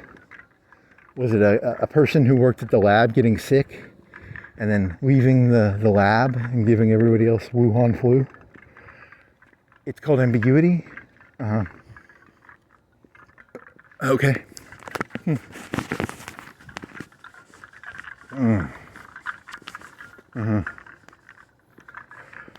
What else?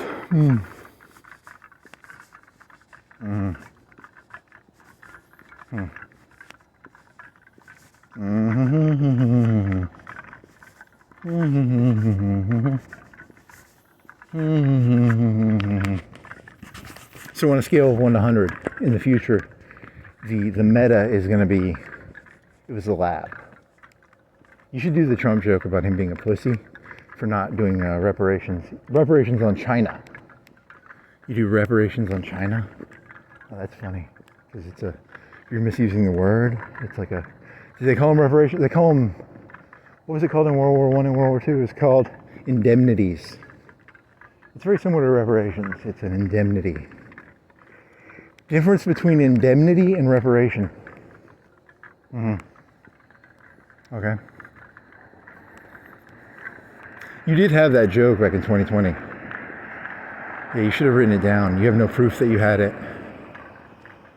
Because there was that one fella, you worked at that one place, and you were like, your whole goal is to you want to Trump's a pussy because he won't fucking go over there and demand the money. Not because you're attacking Trump for his role as is the, it's not an attack on, he's stupid. You're attacking him in the middle, not in the, it's not a periphery attack. It's not, oh, he's a rich guy doing rich guy. No, it's a right down the middle attack. It's which is funnier. It's because it's more, it's actually more subversive than if you just attack the periphery like a periphery attack is like graffiti or, you're attacking the core characteristic of the person. You're not attacking the periphery of the person. His core thesis is he's like a tough guy. You're saying he's a pussy because he won't go over there and say, hey, give us our money, China. Which is,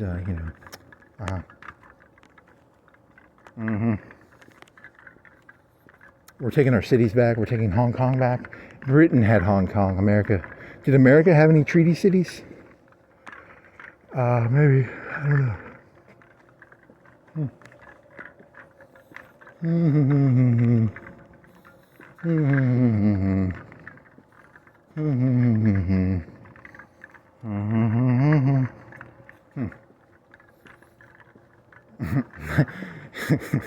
So if you try doing that, that could start World War III.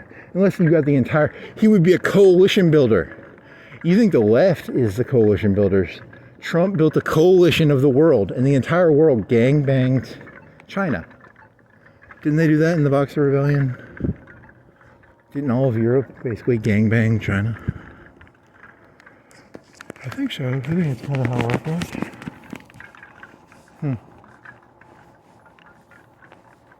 China is getting a little high and mighty. The world's tired of putting up with their bullshit. The EU, the BRICS. Everybody gets a little kick in there. Everyone gets to kick China. Everyone gets a little taste.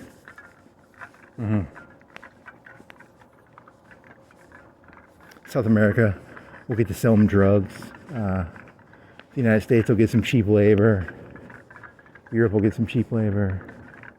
Everybody wins except China. China gets fucked in the ass in that story, but they shouldn't have let the Wuhan flu out of the lab. They'll learn a lesson. The lesson is, don't let the Wuhan flu out of the Wuhan lab. And anyone who says that the Wuhan flu came from a bat, that's a conspiracy theory, okay? Because the whole system of the entire world gang-banging the living shit out of China is built on the premise that, they're responsible for the... how many people died in the Wuhan flu? Like 1 million? 10 million? 0.1% of the population. 1% of 8 billion would be 1 million out of... there'd be 1 million per billion, right? 1% would be 1 million per billion. Is that true? 999. 1% of 100 million would be 1 million. 1 million times 10, 10 million, 10 million times 8. It'd be 80 million if it was 1% of 8 billion people. So what percent died? Like 0.1%? Is it like 8 million? I think it's like 8 million people died. So the entire world gangbangs the living shit out of China. And they take billions and billions of dollars, trillions, gazillions, like 100-year. Okay. Trump, he lost. That was a golden opportunity he threw away. Golden opportunity to coalition build and gangbang the living shit. Because there's a lot of Americans who want revenge on China. The Mexicans would be happy because instead of America being mad at the Mexicans, they could be taking their frustrations out on the Chinese. Okay.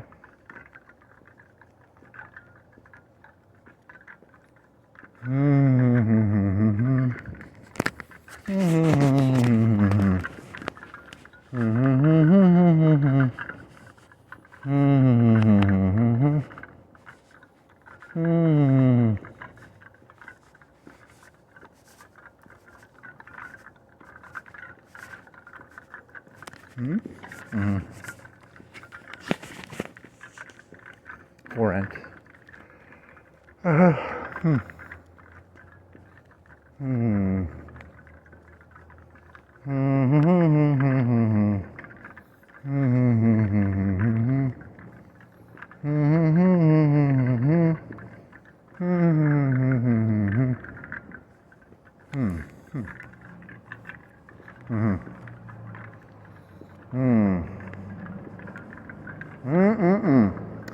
So do you think it's just like a question of who gets to read the derivative? Because the derivative,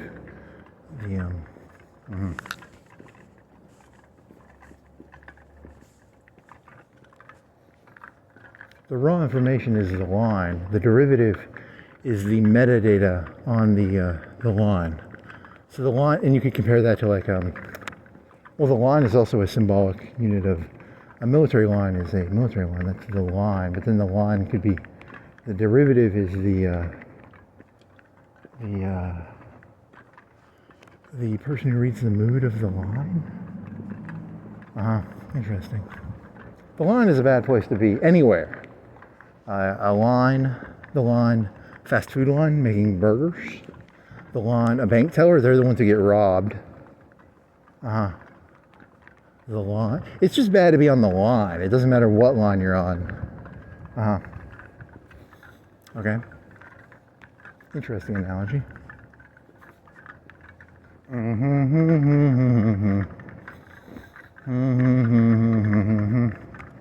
The line is the automaton. It's already there were things called robots that existed before robots. It's called the line. The line is a robot. The derivative is the thing that controls the robot. Okay.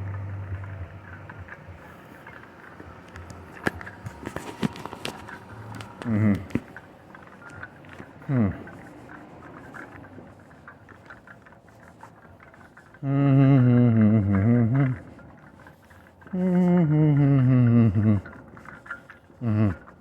mean, you could just accept it. That's how reality's always been, and you don't like, you don't. The people, the derivative people. You're saying like managers, right? Managers are derivatives. They read the line, but they're not on the line. They're the derivative. They're the. Okay, that's interesting. So they're not on the line because they don't feel it.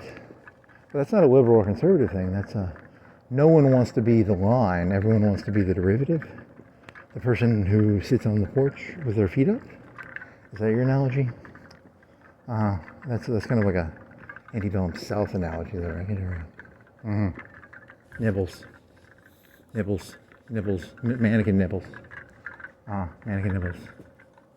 Mannequin nibbles.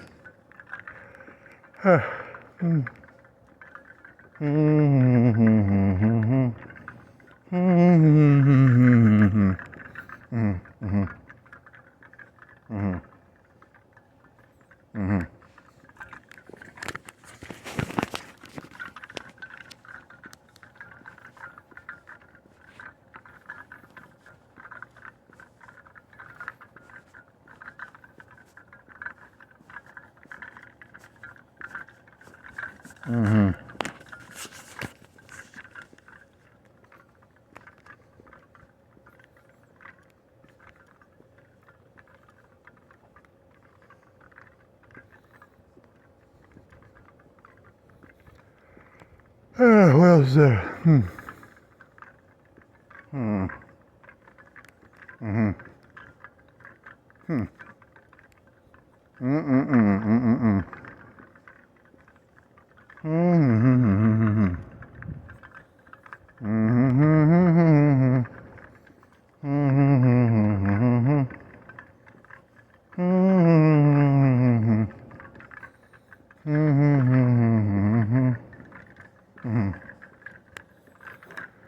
What else you got? Want to sit down somewhere? Is there a bench? Let's see. You want to sit down and drink a water?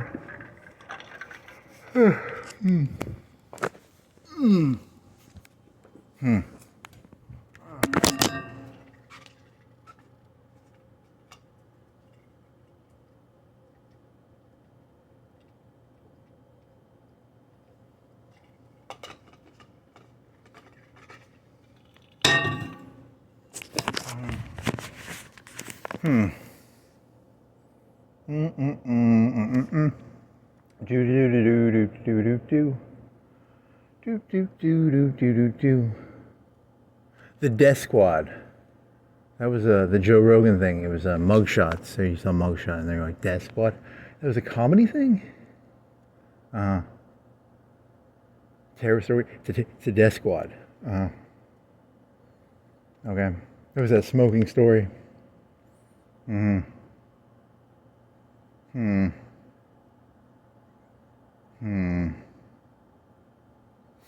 So do you think the interpretation? Oh, okay, yeah, but that's. Yeah, I don't know. That's a good question. So the joke was, one of the jokes is that he never quit smoking, and then the other joke is that person makes you want to smoke.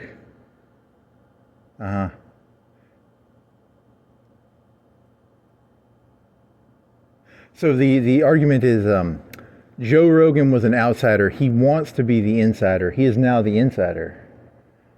He's not a person. See, there's two versions of this story. There's being an outsider and being against the system, and then there's being the outsider and wanting to be the system. And you're saying that that story is about Joe Rogan was he was a Fear Factor. He was on that one show. He was like an outsider person. He was the Man Show 2.0, but he wanted to be the inside. He is now the inside, right? So he was hungry. He was always like hyper hungry. And so that made that one fellow want to smoke. Because hunger makes some people very, you need nicotine. When you're around hungry people, you ever been around a hungry person? You can tell they're hungry. Joe Rogan is a very hungry person. So is that the moral of that story? It could be. It's a good way. It's a way of looking at it.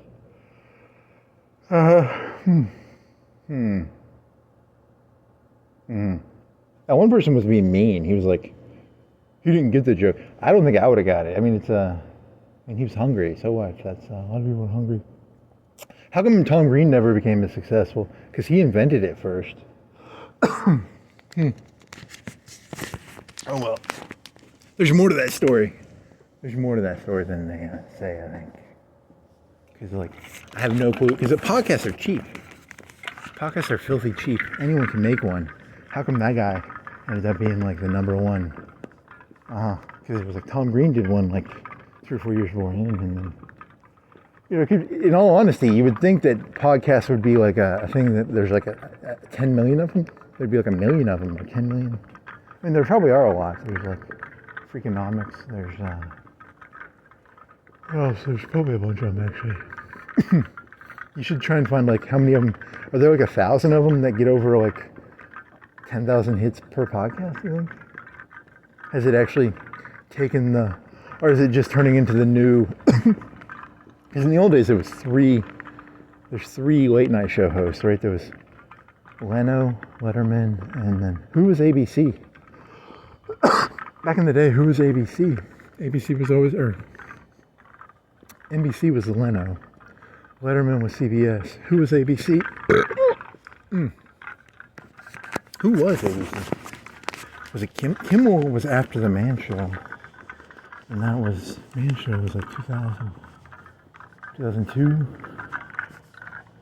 Huh. When did it become?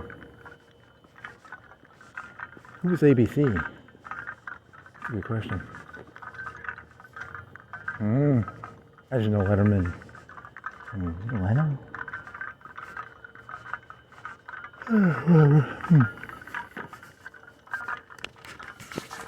There's the NBC guy. Where does he go? Is he after Colbert? Seth? No, it's the 3 big ones are Colbert, Seth, and who's the third guy? Fallon?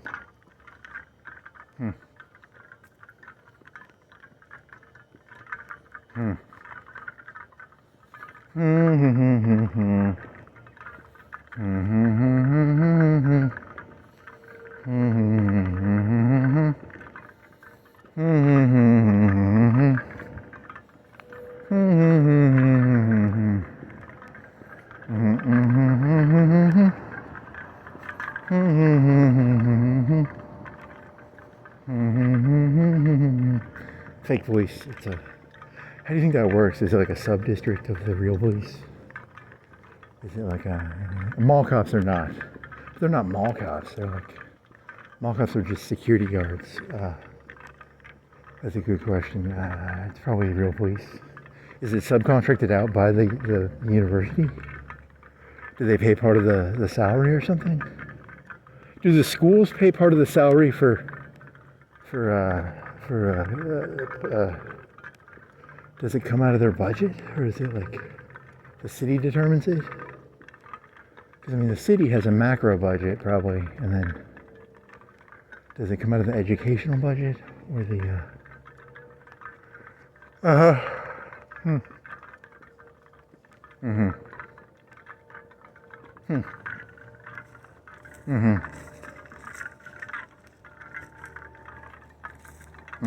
It's kind of like I don't want to say corrupt, but it's like the schools are part of the city, the police is part of the city, It's kind of like that gray area. It's a gray area where they interconnect in a way. So does it come out of both budgets or just one budget? It's a weak, as a conservative, I'm militantly against weak boundaries because why should UNA get its own special police? Giuliani was famous for taking multiple police agencies in New York City and combining them together into one macro police force. I'm tired of these UNA police, these Walmart. There's only two types probably. There's Park Patrol. Are they police? They might not actually be police. Your question yet again.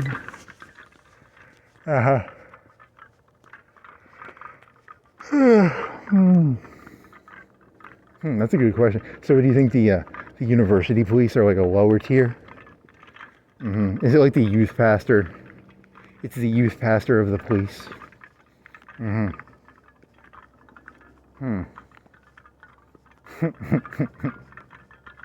We've got a hip cop down at. Really, do you think they choose the hip cops to do the school police or the university police? Okay, that's pretty stupid.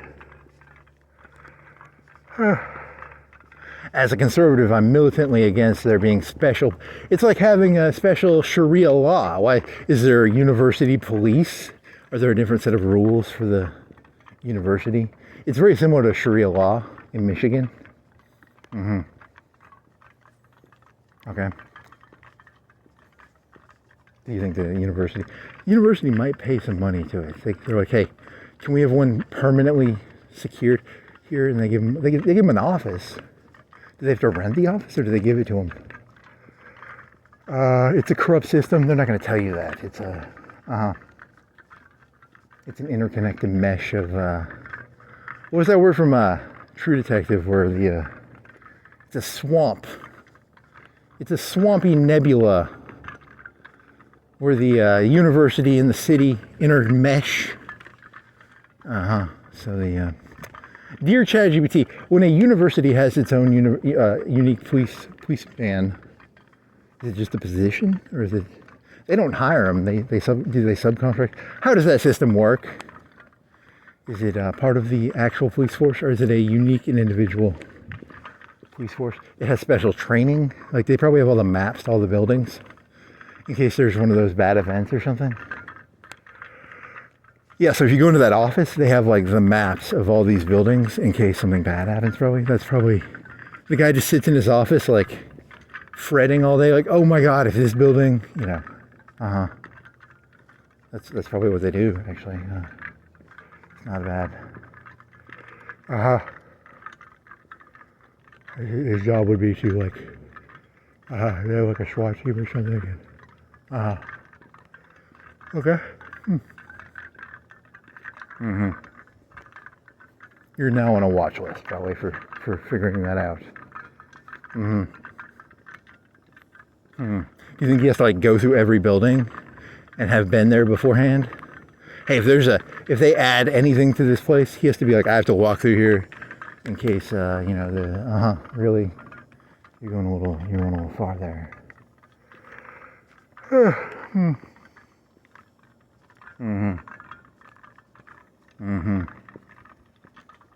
It's a swamp. It's a swamp of ambiguity where the salt water meets the fresh water. What's that called? It's a word for when the rivers meet the oceans and the, what's that called? There's a name for that, I think.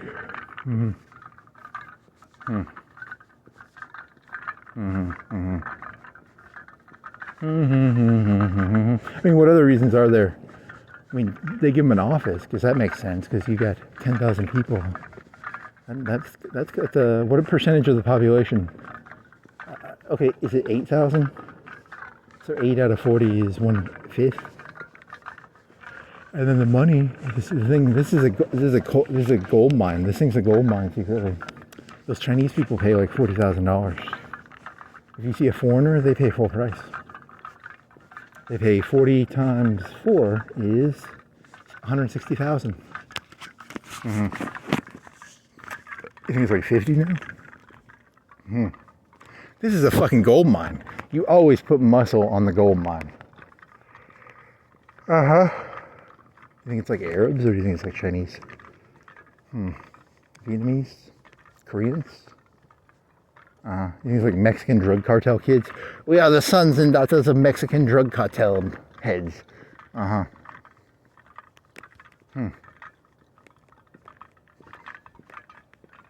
Okay. I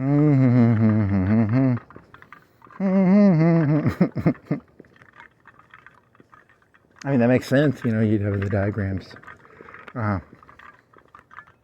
Subject change. Uh-huh.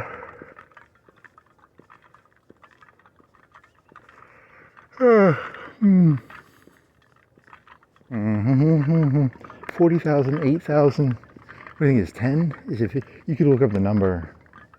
It's 8,000. It's probably 5. It's at least 5, right? That's 1 in 8. What percentage pay full money? Half? 3/4? 1/4 pay full. 10% pay full money? If you're a person who lives in a city and they have a university and you see a foreigner, always smile at them. They are bringing money into your city, and it comes from a foreign country. That's good. It's like a GDP thing. This stupid Chinese guy's paying 40K a year. It comes from the Communist Party, probably. Okay.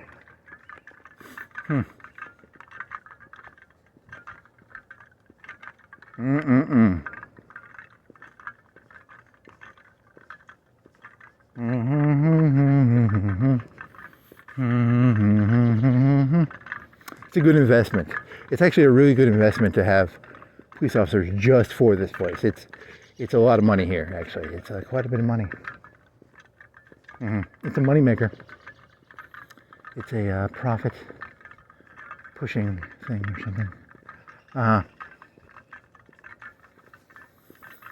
Oh, you did the football joke. I like that football joke. That was funny. For me, it was funny. Your average human being would not understand it.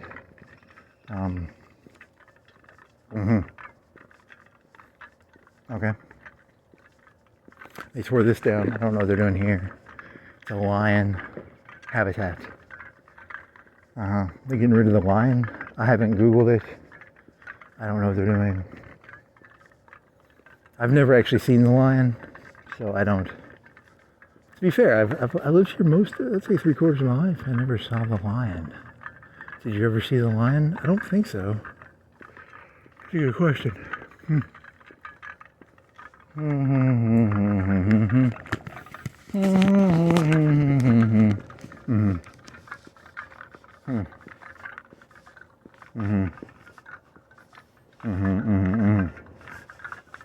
Education is just a money-making racket? Probably.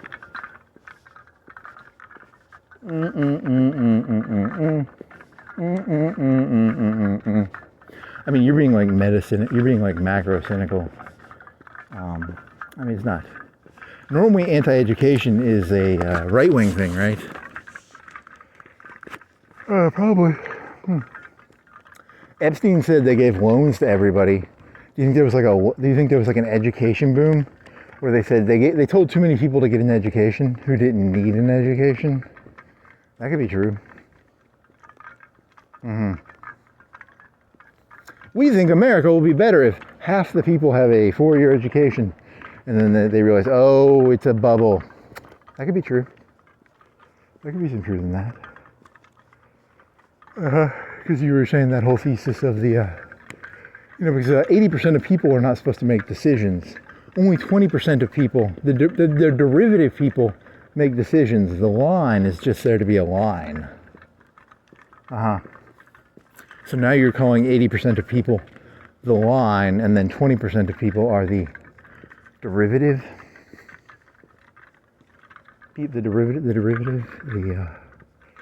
The emotion reader, the reader of emotions, the reader of the slope, the reader of the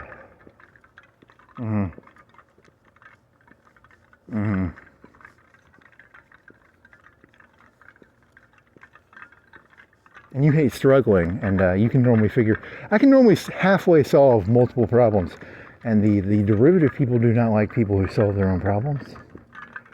That's kind of because it takes their job away. The derivative people need to micromanage people, otherwise they don't have a job, right? If the entire world was self-autonomous and did not, it's kind of like a world where there's no need for locks, there's no need for, in a world without criminals, you would not need police. And there's a big police racket. It's a racket. The police are a racket. The criminals are a racket. Education is a racket. The Yakuza is a racket. The mob is a racket. You're just being like macro level cynical. Basically. If there was no crime, the police would find crime, and if everybody was educated, the universities would find something to educate people on. Is that your? So your thesis is that? Isn't that what conservatives are always doing? They're like, there's an increase in crime. Now, were the police juking the stats? I don't actually know. That's a good question. How much juking the stats is there? On my nightly walk, I'll often see 20, 30 dead bodies. Never see them in the papers. They juke those stats.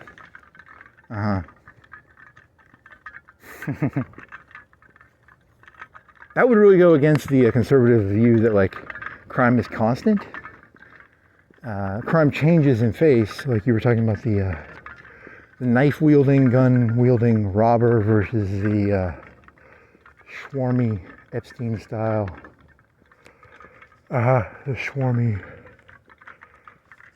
One gets your panties off with a gun or a knife, the other gets your panties off with words?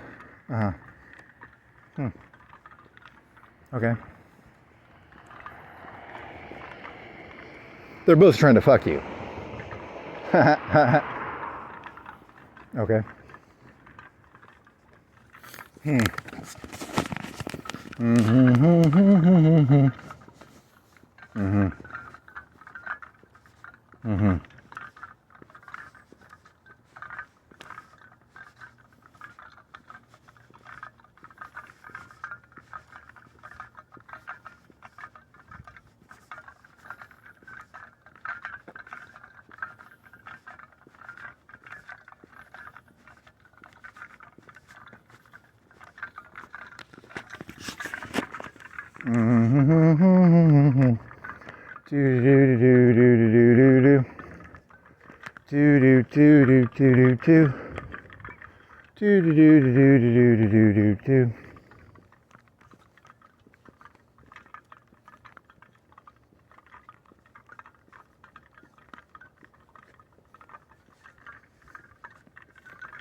Epstein's innocent. He is innocent technically, ish. Did he fuck 14-year-olds? I think he fucked 14. He gave them boots. He bought them boots.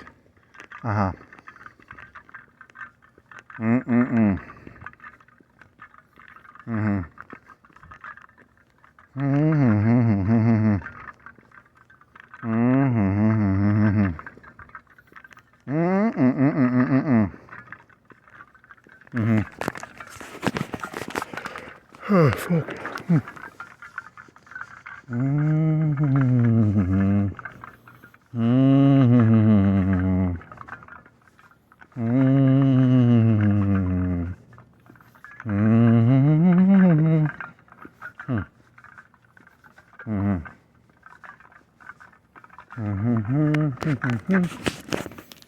You can't see that. Can you see the? It's a tree that's cut up or something. That power line is pretty close to the power line. Okay. I mean, technically, the holiday lights is probably more of a. Do you think they had that back in the day? The holiday lights for some of the universities probably did that. They always had a holiday lights on some of the houses.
Bulworth tries to. Why did he hire someone to kill him?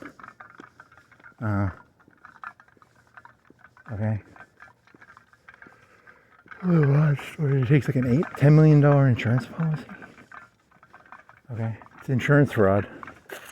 Clearly insurance fraud.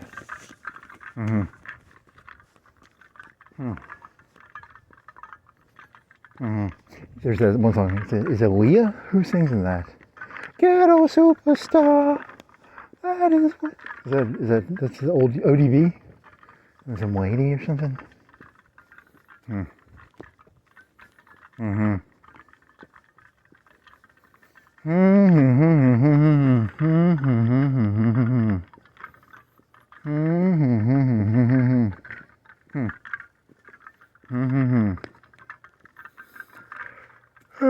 What else?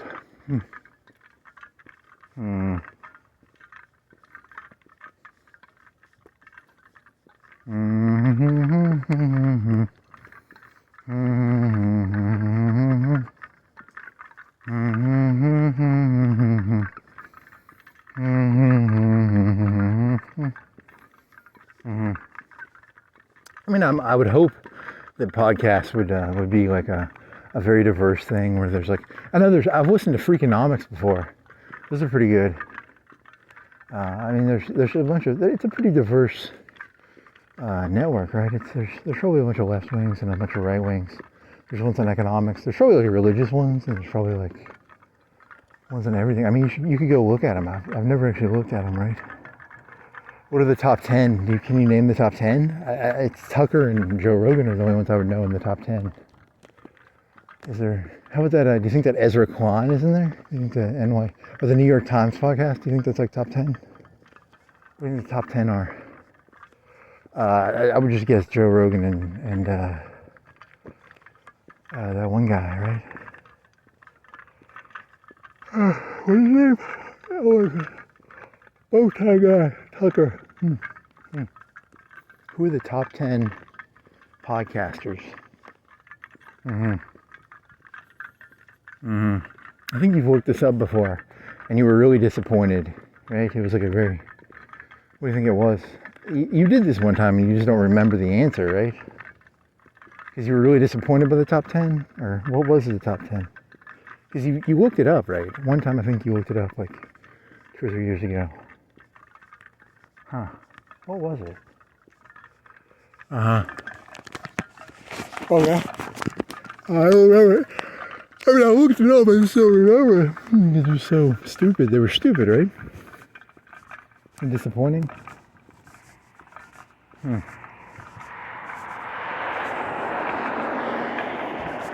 I mean, the bow tie guy is funny because you would have never guessed he would be. And then Joe Rogan, you think it's funny because he would have never guessed he would be like a top 10. But then again, Rush Limbaugh was not going to move channels, right? It would have been like XM satellite radio with fucking Howard Stern. Howard Stern? Is he still on XM, or is he on fucking podcast now? Or is he even alive? It's the death of old media. The death of late night. The death of the times they are changing. Gather around it throughout the land. Don't watch late night that you don't understand. Okay. What of the Daily Show? Do you think it still has clout, or do you think it lost its clout? Probably lost some of its clout. Or maybe you're just romanticizing it because you were like 20. You were like 16 to 22 or something, and you're just romanticizing it because you were young. He looks old now. He does not look. He was a lot cool. Jon Stewart was a lot cooler back in like 2004. Now he's just a gray-haired doofus. Okay. Or you're just jumping on the bandwagon of like dying media. I'm gonna make fun of the dying media because it's really easy.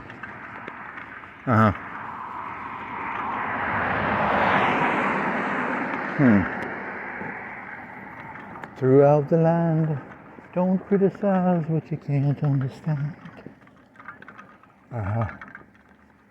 Okay. It's real gaslight.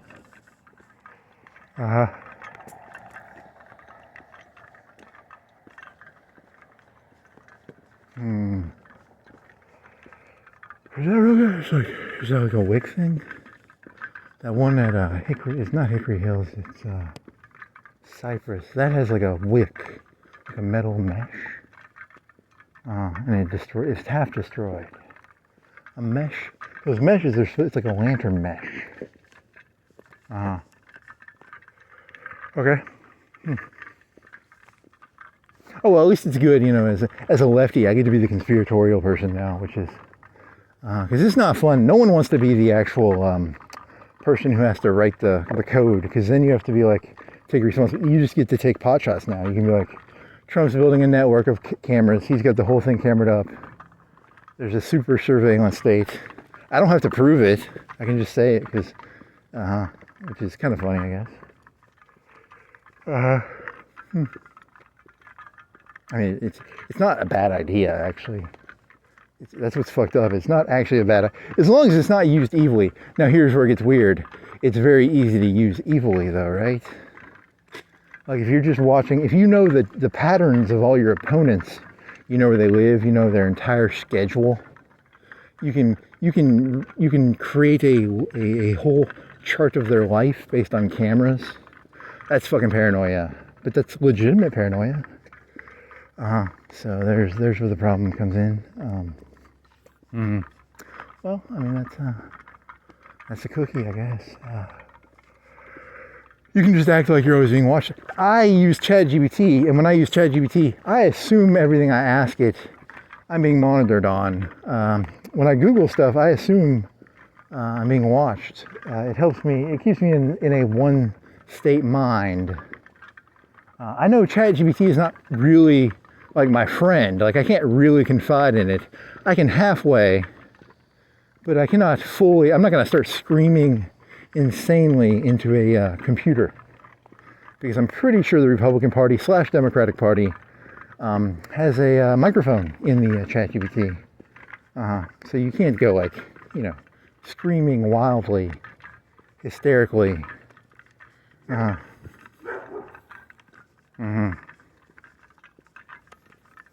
Be yourself. No, I would start screaming hysterically. You cannot. That is the worst advice you can ever give somebody. Be yourself. What? What are you up to, buddy? Is that a dog or a person? He had a flashlight. The dog does not have a flashlight. A person is walking their dog. It's 2:33 o'clock. What? This thing's not charging. Holy shit! I'm gonna lose my. Oh, I'm in the red. Battery-wise, I'm in the red. So, let's see, is it charging now? Shit. You have to turn the battery pack on. Are you charging, buddy? Are you charging, buddy? Hey, buddy, are you charging? Okay, it was in the red. And you had the battery pack attached to the phone.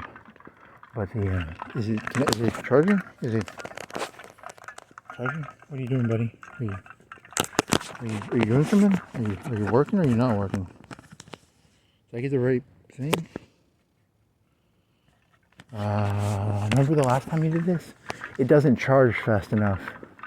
You have to have like a 5-minute grace period. I think it can charge 1-to-1. It can't just pull directly off the battery, can it? You want to sit down at a bench and let it charge and check it? Is it still on? If it's red, it's not dead. Hmm.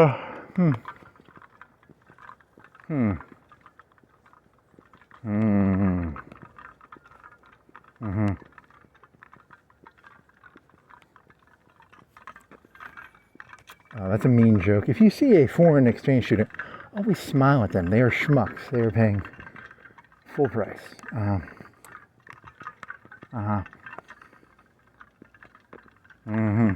Make them feel extra warm. They're really bringing the money into the community.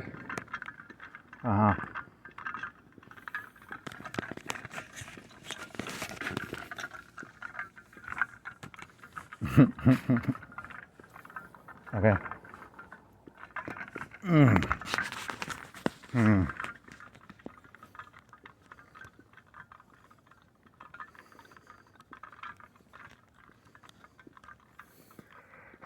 What else? Is the thing still charging? Am I getting movement? Is it 99? It's not saying. It still says, oh, there it says 99. Okay. It's taking from the battery pack. That's good. It needs to be taking from the battery pack. Otherwise, I'm fucked. This thing's going to be turning off in like 30 minutes. Oh, let's see what else.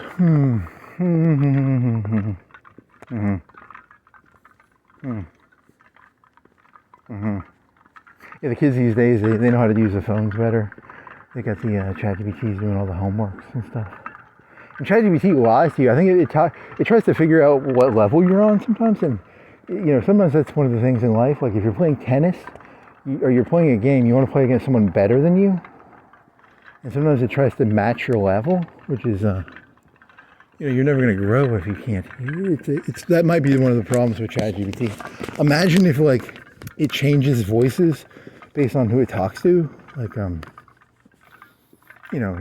it try to determine the level it determines the level of communication probably based on the vocabulary that the speaker uses. You misspell literally everything you write, though. It might think you're retarded because you misspell like 90% of your words.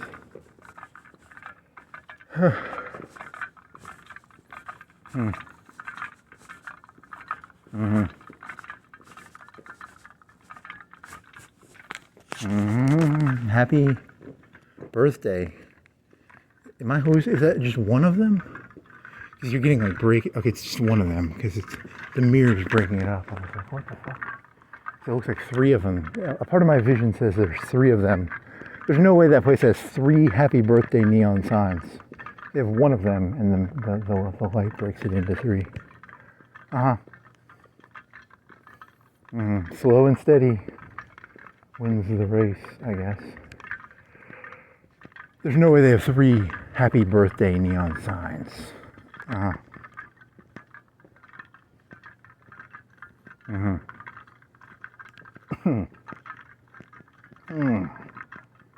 What is that? They sell hippie shit?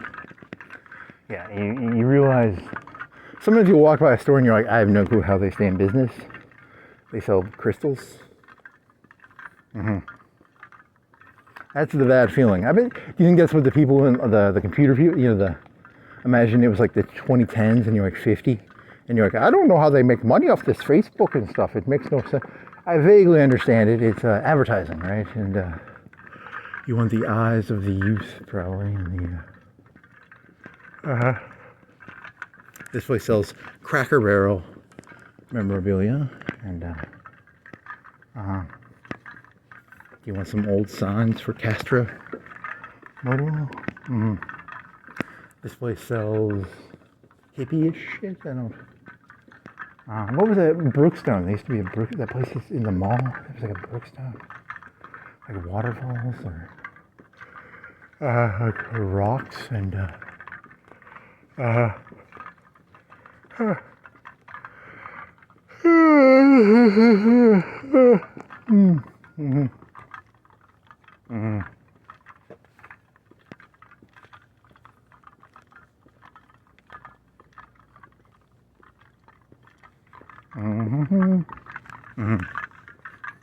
Okay. What else?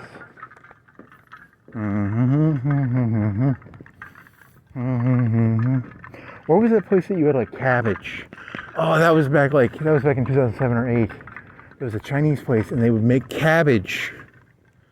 They put a lot of cabbage. They must have put like a quarter of a cabbage thing, but it had sauce on it, and it was cooked slow, like it boiled, and it had so much flavor. That was really good. It's like a lettuce, but like cabbage. Huh.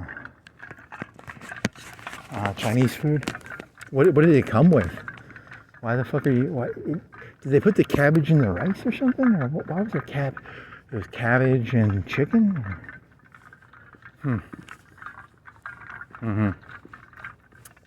I think that's the way real Chinese food is supposed to be. It's supposed to be like a lot more vegetables. That was a lot of cabbage, but it was like good because it had flavor. Oh,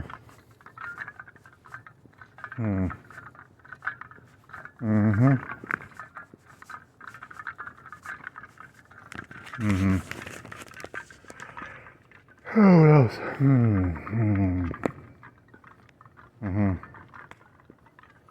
If you wanted to do it environmentally, you would say, yeah, you could say it like that. Is that genetic or environmental?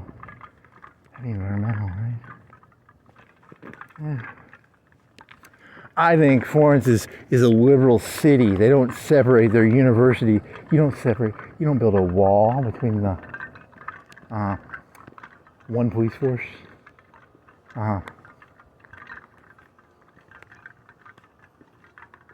you're talking about like federal agencies being like, everything has to be under one umbrella. But it's under an umbrella, right? It would be an umbrella, but there's like, we have like 10 different police forces. We have like the church police force. We have like the grocery store police force. We have the university police force. We have, so it's like Sharia law. Like in Michigan, where there's like different police forces for different. Really? Do you think they do that? Do you think they have like, if they did that, they get in a lot of trouble? That's a good question. Is that a liberal or conservative thing?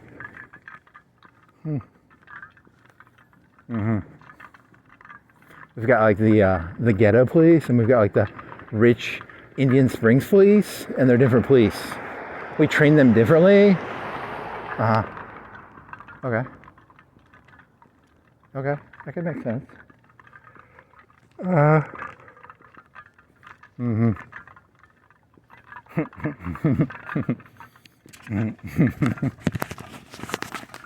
Usually doing that like liberal voice thing, like the like the little California thing. It's not called insect. What is it called? What's that other voice called? That's called. Oh shit! What is it called? Oh fuck. I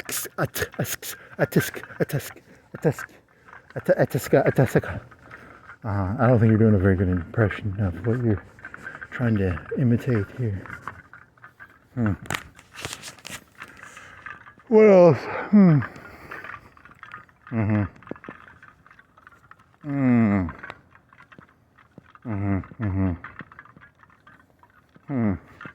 Yeah, you're fucked because conservatives are going to be in charge. So the amount of mental theft will go down. But on my walks in the next 5 years, you 100% are going to get mugged, or a gun is going to be put in your face. Thanks, Trump. But I mean, I guess the mental buggery, there'll be less mental buggers? More mental buggers or less mental buggers? Because you're saying that Epstein's a mental bugger? But the gun buggers and the knife buggers will go up. I mean, you could guess that. I don't. How will crime change? I mean, crime will have to change, right? If you're going to be a criminal, you probably have to join like a crime organization. Well, there's the Yakuza in Japan.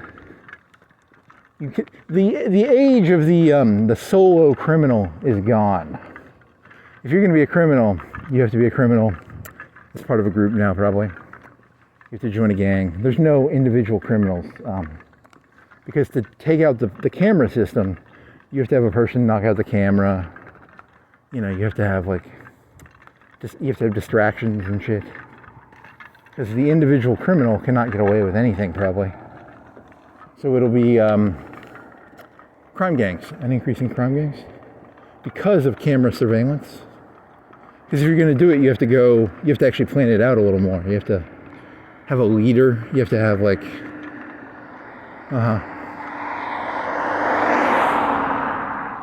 that's probably true, actually. That could be. You think that's true? Could be. In the old days, it was just a bunch of fucking individuals doing it. Now we got, and then you get you get segmentations of criminal labor. You have the planner, you have the distractor. It's like the drug trade. You have the different levels. So your criminal organizations get stronger because of cameras. I don't know. I'm just I'm hypotheticalizing. Or crime just goes away. You think crime just goes away? No. It changes forms. It's the days of the knife and the gun made way for Epstein. Globalism is a crime. You want to call globalism a crime? So what is is it going to be a return to mom and pop guns and knives? Good question. A modern day Bonnie and Clyde. No, this doesn't work. What technology would they use? Drones? It's a technology race. The Bonnie and Clyde had BARs and V8s that could go 100 miles per hour. What would the modern criminal have? Drones. That's about the only thing. The internet? Bitcoin? FedEx for mailing drugs?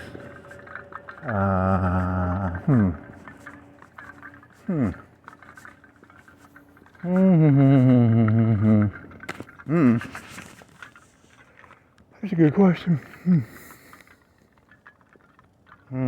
Is this thing still on? 4:03. I'm back in the green. I'm in the green. The battery's no longer red. Thank God.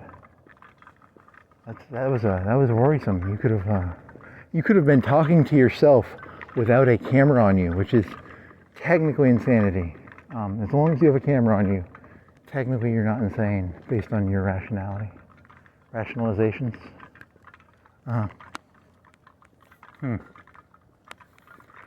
Okay. Okay.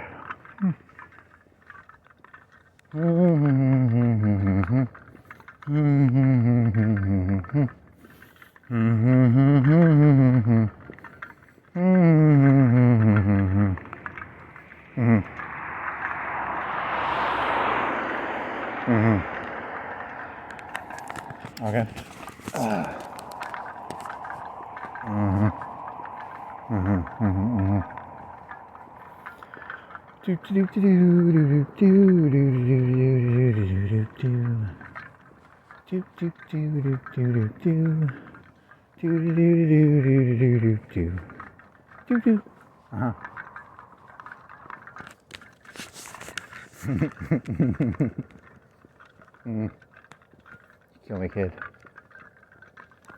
You want to make a pizza when you get back? Oh, that'd be good. A pizza would be pretty tasty.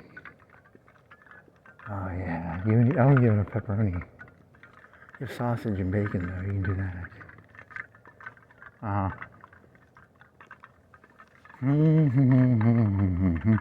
You think there really will be like knives and guns?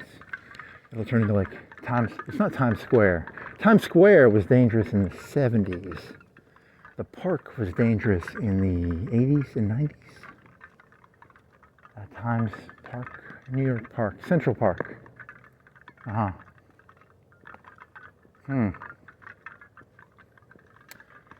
It'll be, in the old days, women fantasized about the Twilight guy.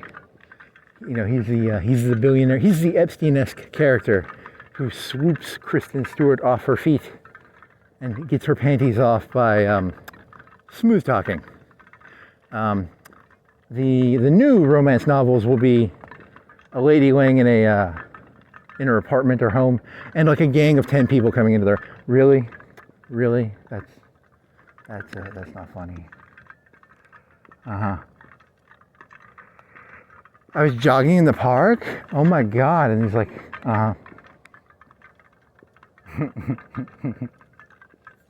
Epstein, he thinks I'm special. He flies me in his helicopter. Epstein never drugged him, right? He wasn't Bill Cosby. He didn't drug him. He just swooned people, right? He was like a crooner. He was like a... What? What was he like? Well, that Maxwell did all the work for him. He was smart. Always have a lady be your bordello lady. Because she had the ultimate relationship. She had moved past sexuality. She was now the ice cream tester for him. She would go get him ice cream. And the different flavors. That's not funny, man. That's not funny. You're making him sound decent, and I mean, technically it is pretty bad because it's she was like the bordello lady, right? She ran the bordello, and she got she had an in and out system of new lasses and ladies for the massa. Huh. Okay.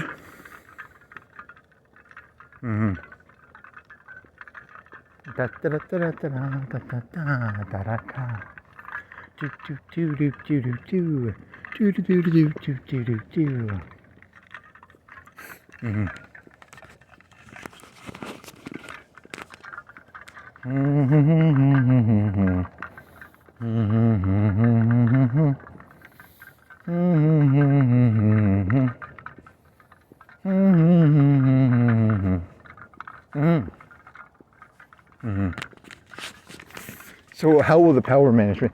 So is that the old power management system? There's the guy who's in charge, and then there's the lady he's hooked up with, who keeps a constant running set of new ladies coming in and out. She keeps them they either have to increase the slope of their line, because it starts off with a back massage, hand job, blow job. It's an escalation of. Really, is that your analogy then? It's a tiered system of. So what is the new system going to be? Or is it just, were they just repudiating him because he's systemic of the system as a whole? That's how the system as a whole works, though, right? The people under the people in charge are really just bordello managers managing the new ladies coming in and out. Either the ladies moving up on the slope of depravity, or if they're moving down, they're helping them get out of the bordello. So is he systemic of the actual system, or is there a new system coming into place? I don't know. That was a hypothetical question. I don't know. The massa wants a blonde today. Can you get him a blonde? Can you get him a redhead?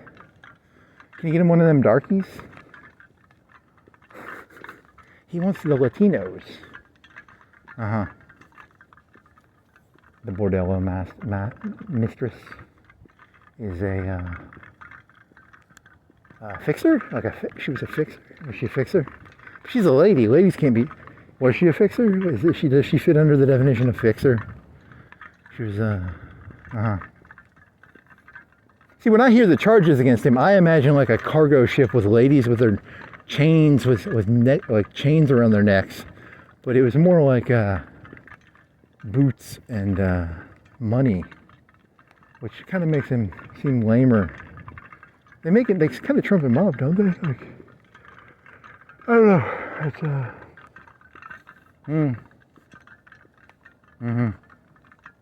I mean, it's about how people are basically carrots and sticks into doing... Most behaviors are probably carroted and sticked into existence or something. Or it's like it's too on the nose that humans can be carroted and sticked into almost anything. So yeah, I don't know. That's a good question. How about that one? Mm-hmm. Mm-hmm. Mm-hmm. Mm-hmm. Do do do do do do do do do do do do do do do do do do. And then it goes back to the you did this thesis before. Is the how much of history is forgotten? Most of history is forgotten. You know, how many people can you name from the Revolutionary War? You know, maybe 5 or 10. But there was there's probably, what was there, 3 million? Hancock, he had a big cock. The guy who made silver, the redcoats are coming. There's some guy in a marsh. He was the Ranger creator. Rogers Rangers or something Rangers. Benedict Arnold. Great general till he became a traitor.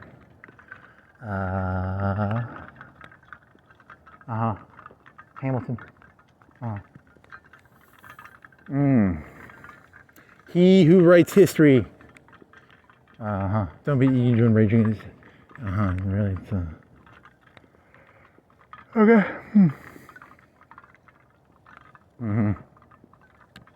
Oh well. At least if my art is shit, I at least got a walk out of it, which is, I guess, okay. Because, you know, at least I got a walk out of it, which is, you know, it's good to get a walk. A walk is semi-healthy. I like to knock out, if one of these, so in terms of stones, you're doing 3 or 4 hours of walking, which is technically exercise, and then you've got mental stimulation on some level, and then you have situational awareness, increasing situational awareness. Technically, so let's say this is dog shit. Technically, I'm still getting other check marks. I'm multitasking here to some extent. Okay. And fresh air. Fresh air is better than house air sometimes. You gotta it's cold. I like the cold. Sometimes the coldness is good. You can just see the new drugs. The new drugs the kids are doing. The Viagra's, the over-the-counter Viagra's, and the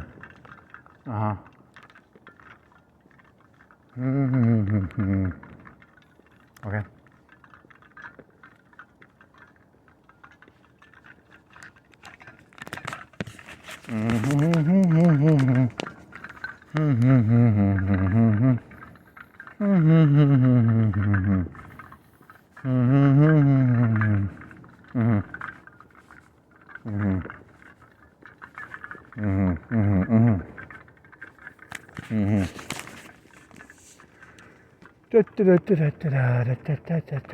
So you think the elites create the fake tracks, and they seem like movement, but they're actually not. Anything of value is not on the track. The track is a distraction. It's a movie. They're movie producers. The elites are movie producers. They are wrestling promoters. They create the track. They create the distraction, and it keeps the people distracted. And the more they can keep the people off the reality, and you're calling reality God. You're gonna turn this into a religious thing, because to you reality is God, and anything that tries to keep someone from reality / God is satanic. Interesting. So any form of paternalism, right wing or left wing, is by its very nature satanic. Okay. So you're doing like a deistic, yeah, you've said this before, it's deistic, it's pantheistic, deistic libertarianism.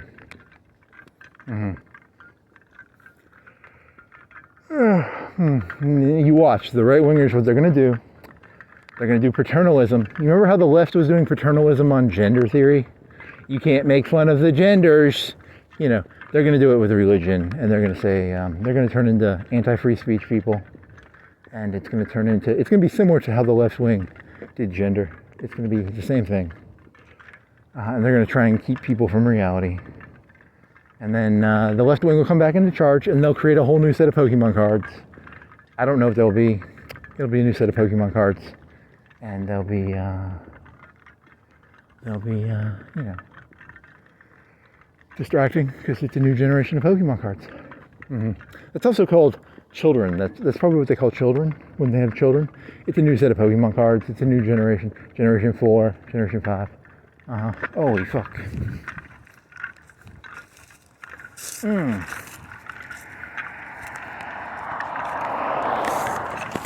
As long as they can keep the people, because you know the information leaves the brain. The new generation has to learn what the old generation learned, and then it's a constant set of new innocent lambs ready to be slaughtered. Interesting. Not nice. You got to keep them innocent. You got to keep them stupid. Otherwise, who's gonna manage who's gonna do the derivations? You know, you got to keep You got to keep 80% of the people in line, a line, so that the people who do derivations can make their, you know, do their derivation work. / calculus / Very funny. Okay. You think you're really witty. God, you think you're smart.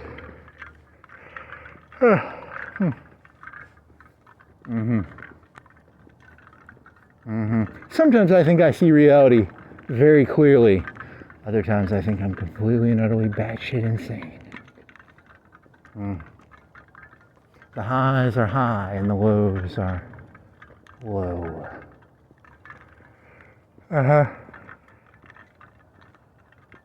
You did have some highs. Remember, you've had highs before.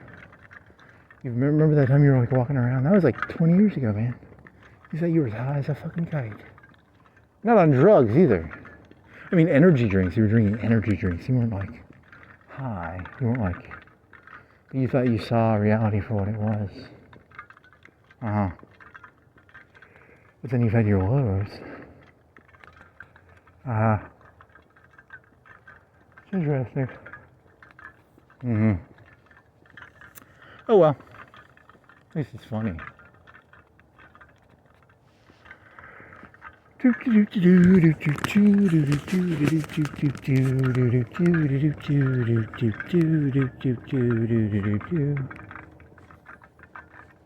age of an insane narcissism. The age where people are forced to follow other people's stories. Oh, oofta. Other people's stories, God. Oh. Can you imagine being part of someone else's narrative? Some side character for one of these people. Oh, man. Imagine holding the line for any of these people. Woo. To be fair, see, that's where you remember your Joe Rogan story? Joe Rogan wanted to be a somebody. What if you're just against the whole concept of there being a line? Why can't people interpret reality themselves? To some degree that might be true. I mean, everybody can't be a doctor, right? Like there has to be some specialization. Or but then you get into the derivatives, you get into the Epstein problem, you get into the problem of 13-to-1 leverage, 9-to-1 leverage. You're expecting failure. You're building failure into the system because you're doing derivatives. Anytime people don't understand what they're doing, if you're only doing something because you're told to do it and you don't understand it, you're being used as a derivative. Ow! What the fuck? It's a stone. Okay. I don't think they want to tell people that. If you don't understand what you're doing, don't do it. Is that your thesis? The whole society would collapse if people had to understand what they were doing, right? The whole thing's built on keeping people innocent and stupid.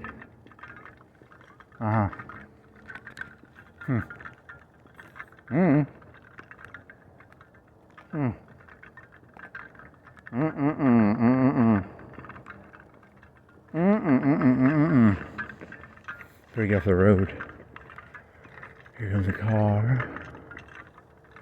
Do do do do do do do do do do do. You have your flashlight on you?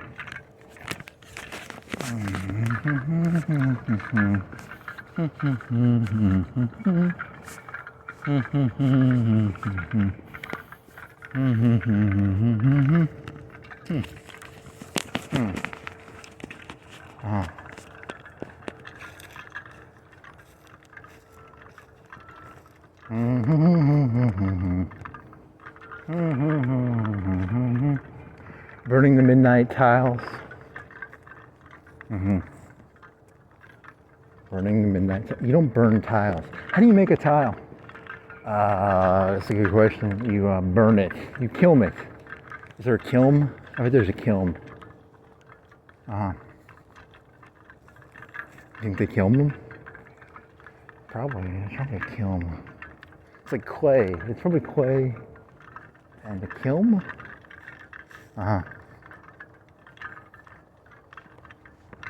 It's like a clay pot. What are tiles made out of? Clay? Probably. That sounds about right. Is that a popo? What's this fucker doing?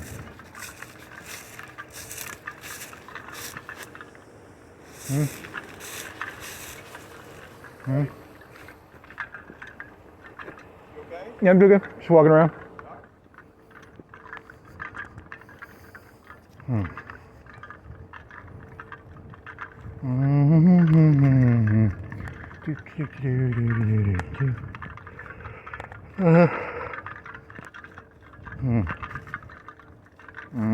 What is that, 3:30?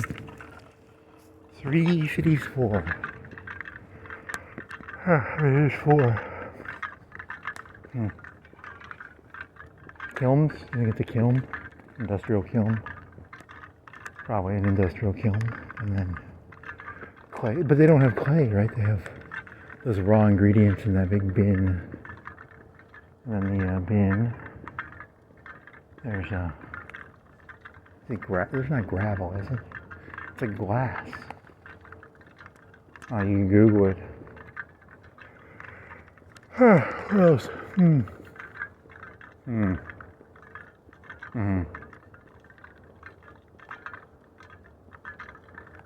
What is that from? Life is not something to be solved? What was that from? Is from a movie or things are not to be solved? What is that from? It's not an equation to be solved. What the fuck was that from? That's a good question. What was that from? I can't remember.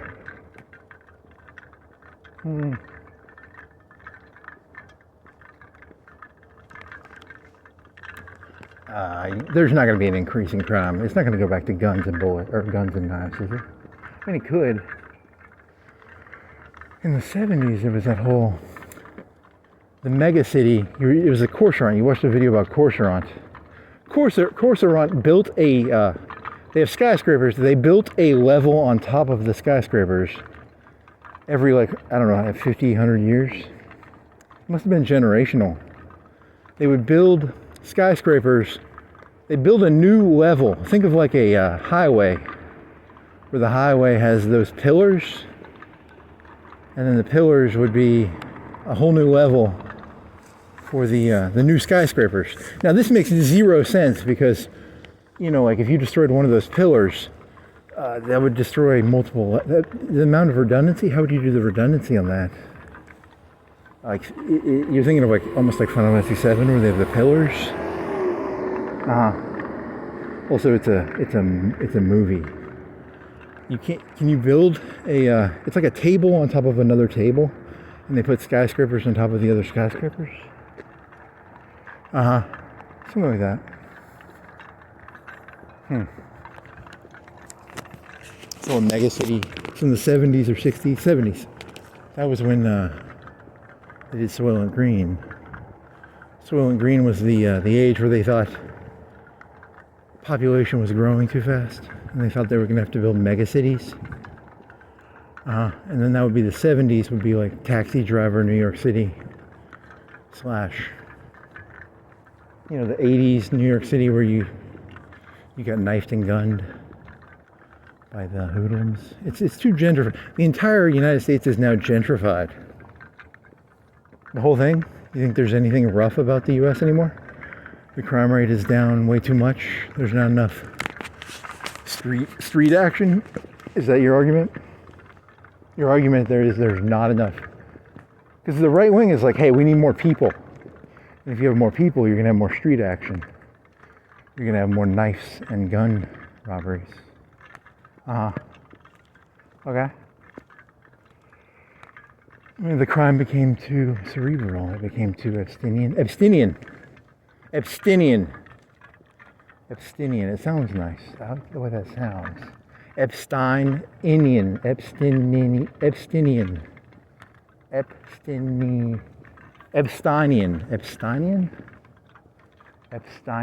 The crime became too Epsteinian. The criminals became too cerebral. When I see a criminal, I want to be able to look at the person and know they are a criminal. They'll have a leather jacket, like chains, a knife, a gun, you know. I don't like my criminals wearing suits. I like my criminals to be, you know, I like to be able to identify my criminals by sight alone.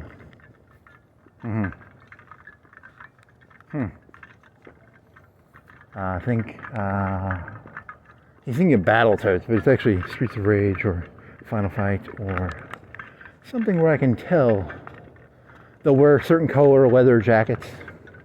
The red jackets with the they're the Blood Gang maybe, or the whatever road, the Warriors or something. Things have become too complicated. There's too many people. There's too many criminals in business for themselves. The criminals need to be herded into gangs. Herd the criminals into gangs, and then the management. That way, like Trump and the right-wing people can manage the criminals. They just have to be friends with like one person. You know, you're friends with the red leather gang, and you're like, hey, we need a couple scapegoats, and then the head of the red leather gang will be like, hey, we're gonna have a robbery over here tomorrow night. Send the police, and then they can play each other. You know, it's the red leather gang gets to stay in charge. The only people who suffer, you know, and he gets to get rid of the people he doesn't like on that. You know, he gets to give them a bust or something. That's the future. That's the future, and that's a good thing. Okay. It's very similar to that. Similar to the story of King David, right? If you don't like someone, just send them on the raid. You know, send them to that raid that's gonna, you know, that's gonna get busted. It's just business. Hey, the cops can do that too. Hey, you got any cops you want to get rid of? Wow, that's dirty, man. You're a dirty little fucker. Well,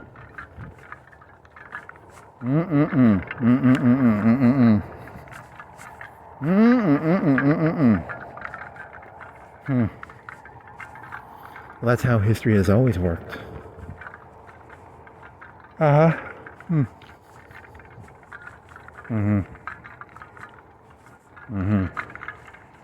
That'll get rid of all. That way, anyone with any even remote idealism will just be completely destroyed in this system. It'll be beautiful, and that's really what you want. You want a world with, you know, the cold hard stares of everything is already known. There is no unknown anymore.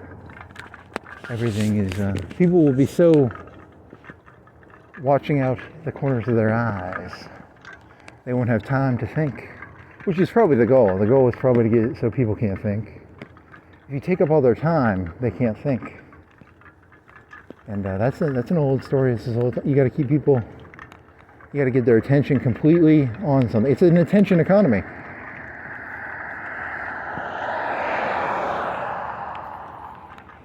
The most dangerous thing in the entire universe is a thinking person. You know. So the goal is to keep people, you know, as engaged as possible over things that are very important, like football games or, You get a beer. You can sell them some beer. Beer is good for.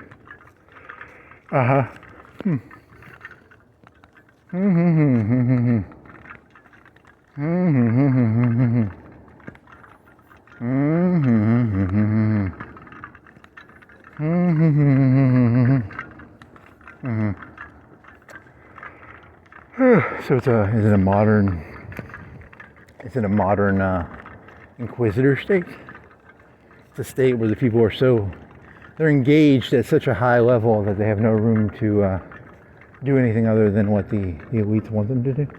They'll have zero free time. They'll have zero mental free time. They'll have it's a grand inquisitor state.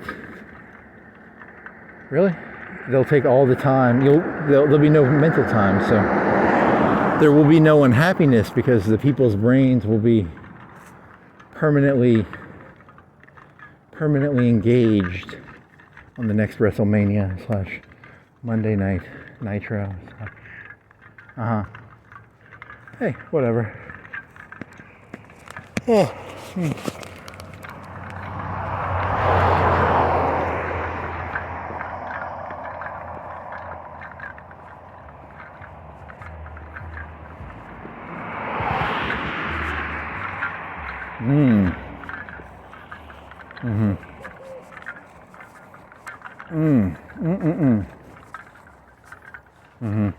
Your paranoid side.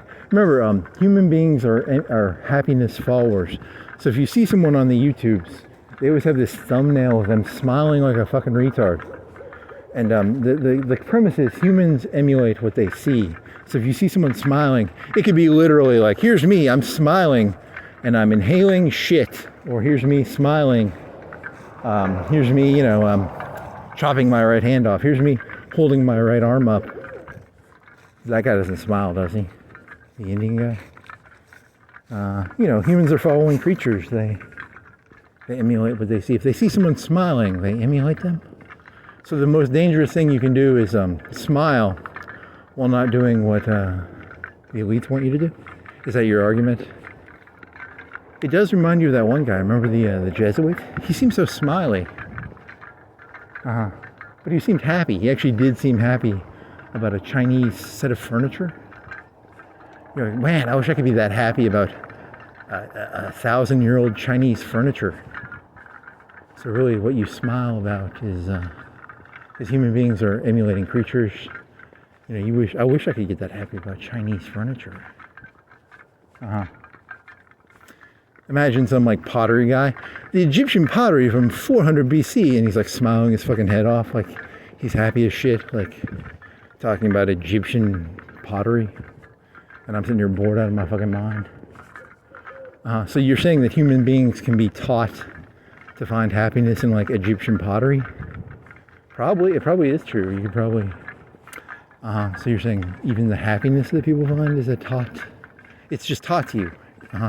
So you could be you probably could. You probably could do that. That's probably possible. If you get them young enough, it's probably possible to do that. Okay. Here's a guy who sacrificed his left arm, smiling his head off. Okay. Here's a person. They make wine. That's all they do. They make wine. They're smiling their head off. Yeah, I mean it's interesting. But then that gets rid of all because there's too much. You're saying there's too much predation. Predation. It became mass predation, right? You think predation became the de facto concept of human existence, and they're trying to take that mental. They're trying to turn society back into a naive, innocent lamb. Is that what you think the conservatives are doing? They're trying to innocentify, to take something and to rehymen it. Okay. I mean, that is the religious concept. God likes lamb. He does not he wants it innocent. Whoa.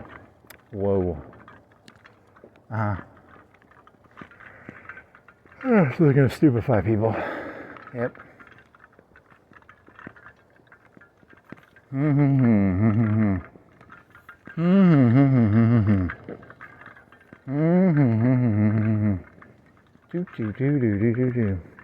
That is such a weird story. That the whole wanting lamb. It almost sounds like God is the predator in that story.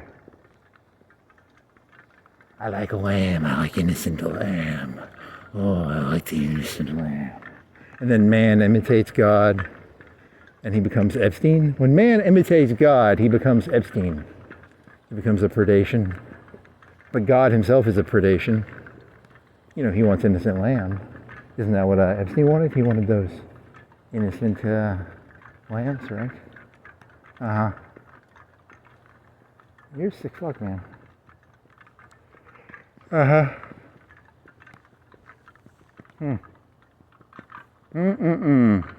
The cool thing about being God is you can do whatever you want. That's the beauty of being God. It's, you know, it's, there are no rules for God. God does not have to follow rules. That is what is admirable about God. If God is angry, he destroys the city. If God is angry, if God wants to, he impregnates Mary. God is not bound by rules. Uh-huh. Okay. Epstein had angels. The G, what is her name? It's a G. Graffanon. What the fuck is her name? Starts with a G, right? She's his angel. Okay. It's just an analogy. Yeah. It's an analogy, not reality. I mean, it's reality. It's an analogy. It's an analogy. It's reality. So what caused this fall? Because he ended up turning into Lucifer. Bannon called him Lucifer. Society has called him Lucifer now. But he wasn't he never broke into an apartment with like 5 or 10 people. He's a smooth talker. He's a smooth talker. He could take that. He could get the panties off of any lady with words alone.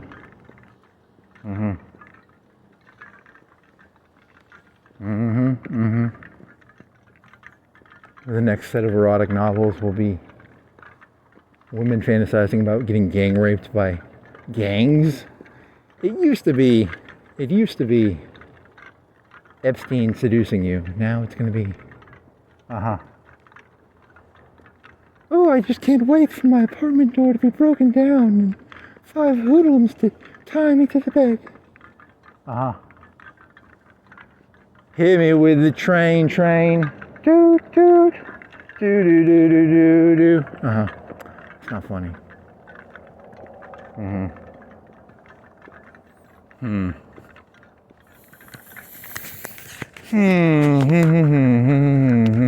Train tracks. There's train tracks right in front of me.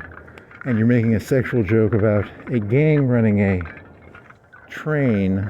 That's not funny. Okay.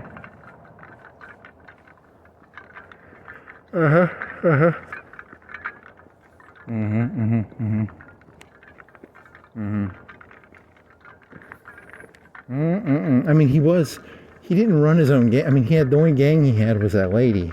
And the lady was his bordello manager. But he didn't have his own. There was another lady he was supposedly really close with. Right? I think I saw a picture of her once because I was. But the Gernafina, the G word lady was his bordello manager.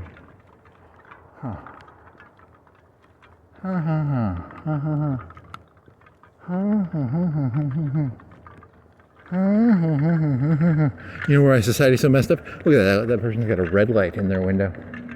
That's symbolic of prostitution or something, right? Why not? Moral depravity. You're just gonna make it up. You're just gonna make stuff up. It's kind of fun. Whatever.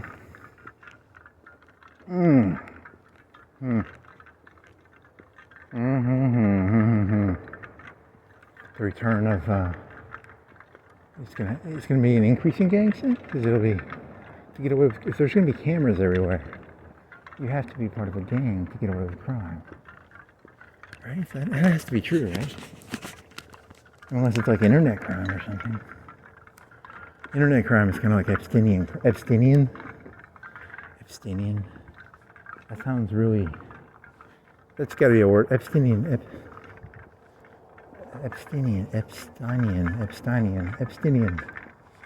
Uh huh.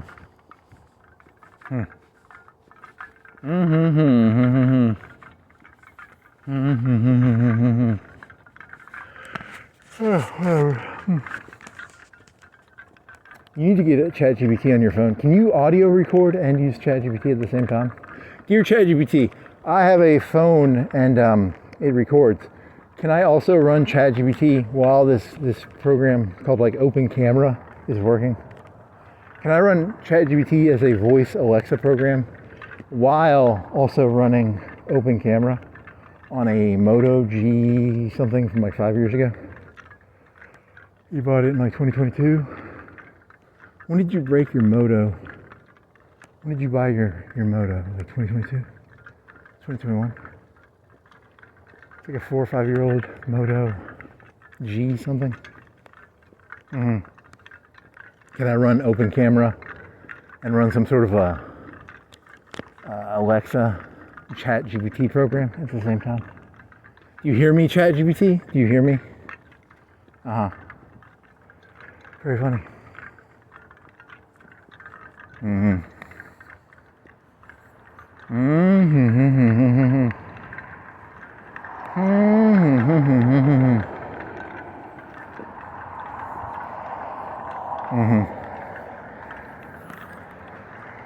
What else?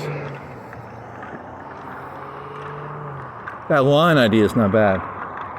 The line / the derivative. What was that Newtonian concept? What was that thing that Newton called the derivation? He called it a certain word. Fluxons? Fluxons? Fluxons are the movement of the line. The movement of the line, the slope change,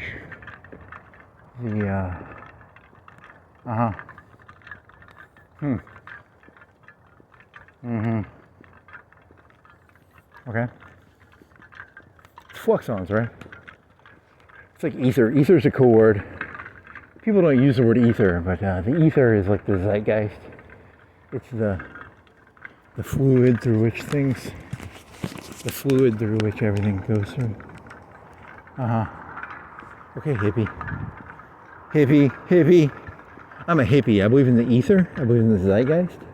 I believe in fluxons. I believe in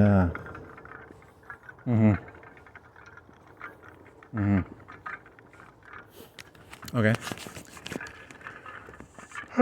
What else?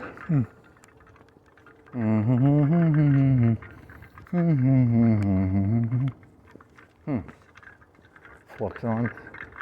Geometrist. He was not a mathematician. He was a geometrist.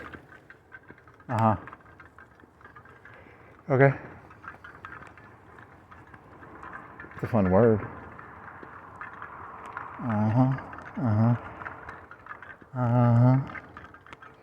Some people call them geometrists. I call them Satanists. Okay.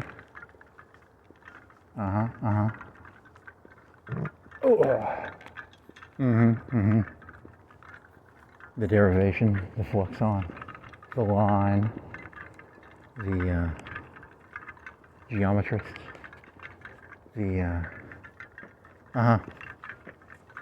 Okay. There's the moon. It's like it changed. It didn't look like that earlier. There used to be more moon. Does the moon change in one night? Can the moon change? There's a light up. There's a bird up there. There's a plane up there. The lights are kind of going beep, beep, beep, beep. You probably can't see with the camera. That camera, the moon looks like a half moon now. It used to be like a 2/3 moon, I thought. Does the moon change? It's a monthly cycle. It shouldn't change more than like 2/15, right? Or 2/30, 1/30. Uh-huh. Does it change in the night? I don't know. I'm not. I barely know what I'm looking at. It's a sphere. It's out there somewhere. It's like 20 times the distance of Earth, of the diameter or something. So it's like 20 times 25,000 is what? Is that what the number is? How far is the moon again? 20 times 25,000 is 5 million, right? Is it 5 or 6 million? How many? It's 25,000 times 4 is 100,000. It's 500,000 miles away. That's my guess. I don't. Something like that, right? Isn't that what it is? Uh-huh. You have to look that up now. Mm-hmm. Fluxons. The line. How much time you got? Like 10 minutes? Okay. I think Epstein has changed my vocabulary forever. From now on, I look at the world as fluxons, the line, and geometrists. Remember in high school, they would always talk about geometry. And you always thought geometry seemed stupid. But now they explain it. They're like, because when you do areas under curves, they're theoretically drawing infinite numbers of rectangles is what they're doing, which is actually geometrists. If you want to understand the area under a curve, you're theoretically drawing an infinite number of rectangles under a curve. The more rectangles, the more accurate of a curve you have. So they use infinity as a concept. And then, okay, there's Satan. Keep talking about your infinite rectangles there, buddy. Okay.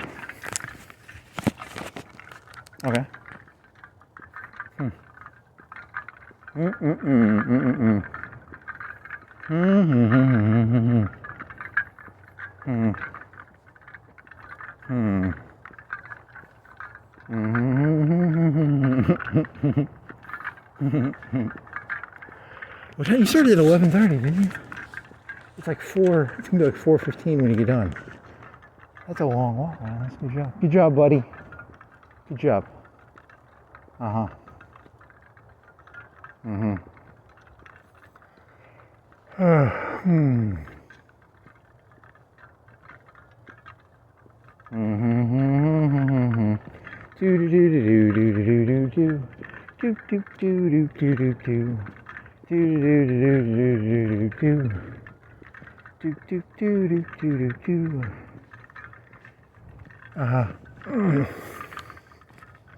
Because whenever you heard, there's a passion of someone speak. Like if you ever listen to Feynman speak about like jiggliness, he seems so passionate about it. You're like, this guy knows what the fuck he's talking about. Jiggliness as heat, and you're like, if you hear him say it, you're like, holy fuck. You see, it's almost like the happiness he has is almost a contagious thing. Like it's like he feels so happy about explaining temperature as jiggliness. Like he actually figured. It's like he figured something out. Like human beings are designed to like, if you meet someone and they seem like they figured something out, and they're like happy when they're doing it. The human brain is like constructed to be like, oh man, that's cool, right? It's almost an emotional contagion effect. Huh. Interesting.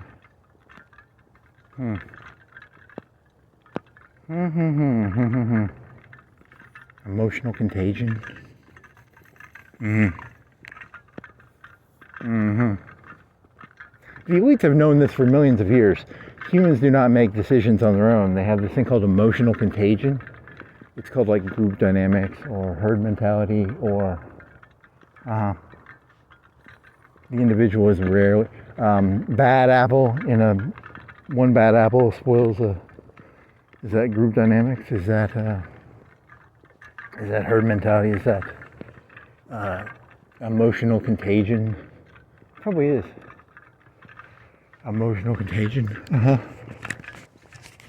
Okay. Now my back's killing me. Shit. Let me pop this back. The joy of which he pops his back.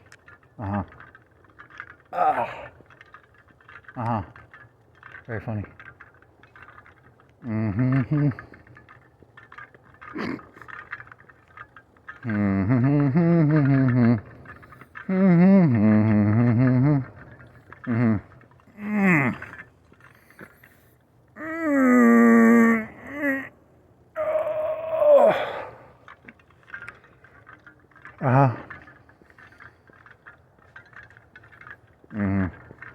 So when I go to hell for me is going to be, you have to you're going to be constantly under someone else, and then you're going to have to, they're constantly going to be changing the rules. It's going to be a constant emotional and rule. It's going to be constant rule changes. What is that from? Where they, oh, that was some erotic story you were reading where it's a dystopian future. Where they do a lot of these dystopian futures where the ladies get put into slavery for some reason. It's very, and then it's like the constant thing is to keep people confused. You keep people, you constantly change the rules. You keep people in a state of emotional dysregulation. Get people to not trust their own emotions. Get people to, there's nothing for you to step on. There's no, it's a tactic. It's just a tactic for creating, it's a dependency trick, right? You keep people in a constant state of, the rules do not stay the same, and there's nothing you can rely. You're basically you're constantly trying to get as close as possible to the person with the hand. It's a hand. Oh, wow. Oh, remember that one person who said bite the hand? Ooh. Ooh. Yeah. Ooh. So they're trying to, they're grooming people to suck up to the person who feeds them, right? It's a grooming trick, right? You had that whole rant about grooming, where grooming can be like multiple things. A, you groom pets, which means to, if you groom a horse, that means to pet its hair. And then grooming children would be sexual, right? And then grooming, there's also the grooming within businesses, right? Do they call that grooming? Is that what they call it? What do they call grooming? It's three things. It's a very confusing concept. So it means people don't have free will, and you can sort of carrot and stick people into behaviors. That's what grooming implies, right? Like, you can make the horse's hair shiny and nice looking by grooming it. You can groom a dog. You can groom people. Interesting. Okay.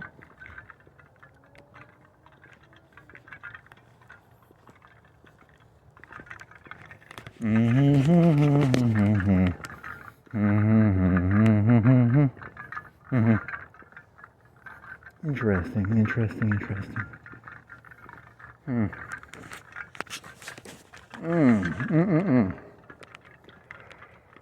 What else is there?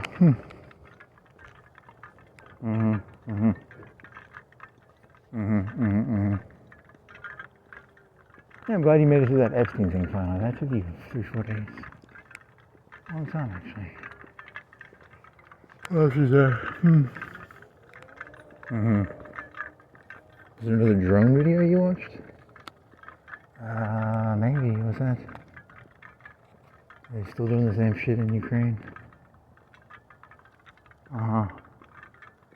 Oh, you asked ChatGPT a bunch of questions where, like, because you were comparing it to Ender's Game, where it's like swarms. It's like the future is swarms, and then, because it's at a certain point, I don't even know why they have human infantry on the ground. At a certain point, it's not going to be even humans on the ground, right? Like, because right now it's human-piloted drones that are literally just going 1-for-1 on infantry. They're spending $5,000, $10,000 to kill one infantryman, which is a pretty good trade. Because, if you can kill a U.S. infantryman for $10,000, that's $500,000 that the U.S. probably spent on them. That's a good trade. And then they're using $5,000-$10,000 drones to kill one person. And then, what else? But at a certain point, they're going to have to do some sort of drone swarm. Or either that or drones are going to have to be They're going to have to nullify drones somehow. The machine gun was nullified by armor, right? The tank was the only way to stop. The machine gun is not designed to pierce armor. There's no armor you can use to protect against drones though, right? You can't build the armor heavy enough, right? I mean, realistically, if there's a tank that has like heavy enough armor, they'll just build a heat round that can go through 500 millimeters of armor, right? Probably. And then, so what's the answer on that one? What's the tank shooting them down with lasers? That could work. Oh, and then they said jamming, but jamming isn't going to work because of the video cards. They're just going to put video cards on them, and the video cards will fucking. This looks like a human, and then it'll kill the video card will find the human. You know, it'll use the camera to find the human, and it'll increase the cost maybe by a couple thousand. Also, they can just use a fishing line. So what is the tank for the machine gun for drones? Because I'm telling you, man, never underestimate how sociopathic humans are. I think humans are all sociopaths, and once you can pay $5,000 or $10,000 to kill somebody, that's going to change the way this world works. That's going to change the way people act. That's going to be, when the criminals get a hold of that, that's going to be fascinating. Even 20K. What about 50K? There's people who would kill people for 50K. This is going to be fun. You kids are going to have fun. You kids are going to have so much fun. As a narcissist, I'm allowed to say you kids because technically I'm above this thing. I'm so above this thing. I would never make it down here on the ground. I can tell you that right now. I don't know how you people do this. I would be screaming hysterically if I was actually here right now. But I'm not. I'm mentally somewhere else, and I'm not screaming hysterically because mentally I'm not here right now. Which is a very smart move on my part. Because I would never make it here. This is not my fucking world, baby. I'll tell you right now. I'll be a geometrist, or a, what was the other word?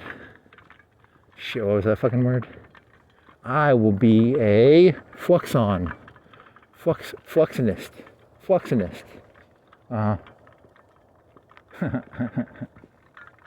You're funny. That's why all the everyone's like, it's for shopping. I keep asking ChatGPT this. I'm like, what are all the video cards in RAM for? It's for killing people. I don't care what ChatGPT tells me. All these video cards and all these fucking server rooms and all that shit. It's for killing people. Don't get confused. That's what's coming. It's coming. It's coming. It's coming. I can smell it. I know human nature. I can smell human nature. I may not be the smartest version, but I know who humans are.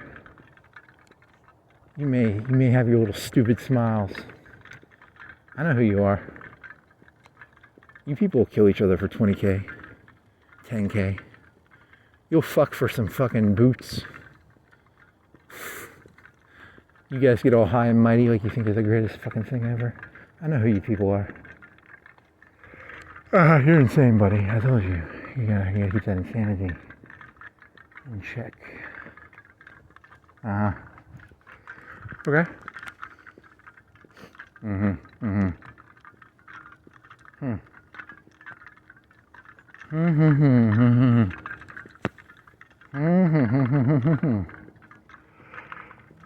What else?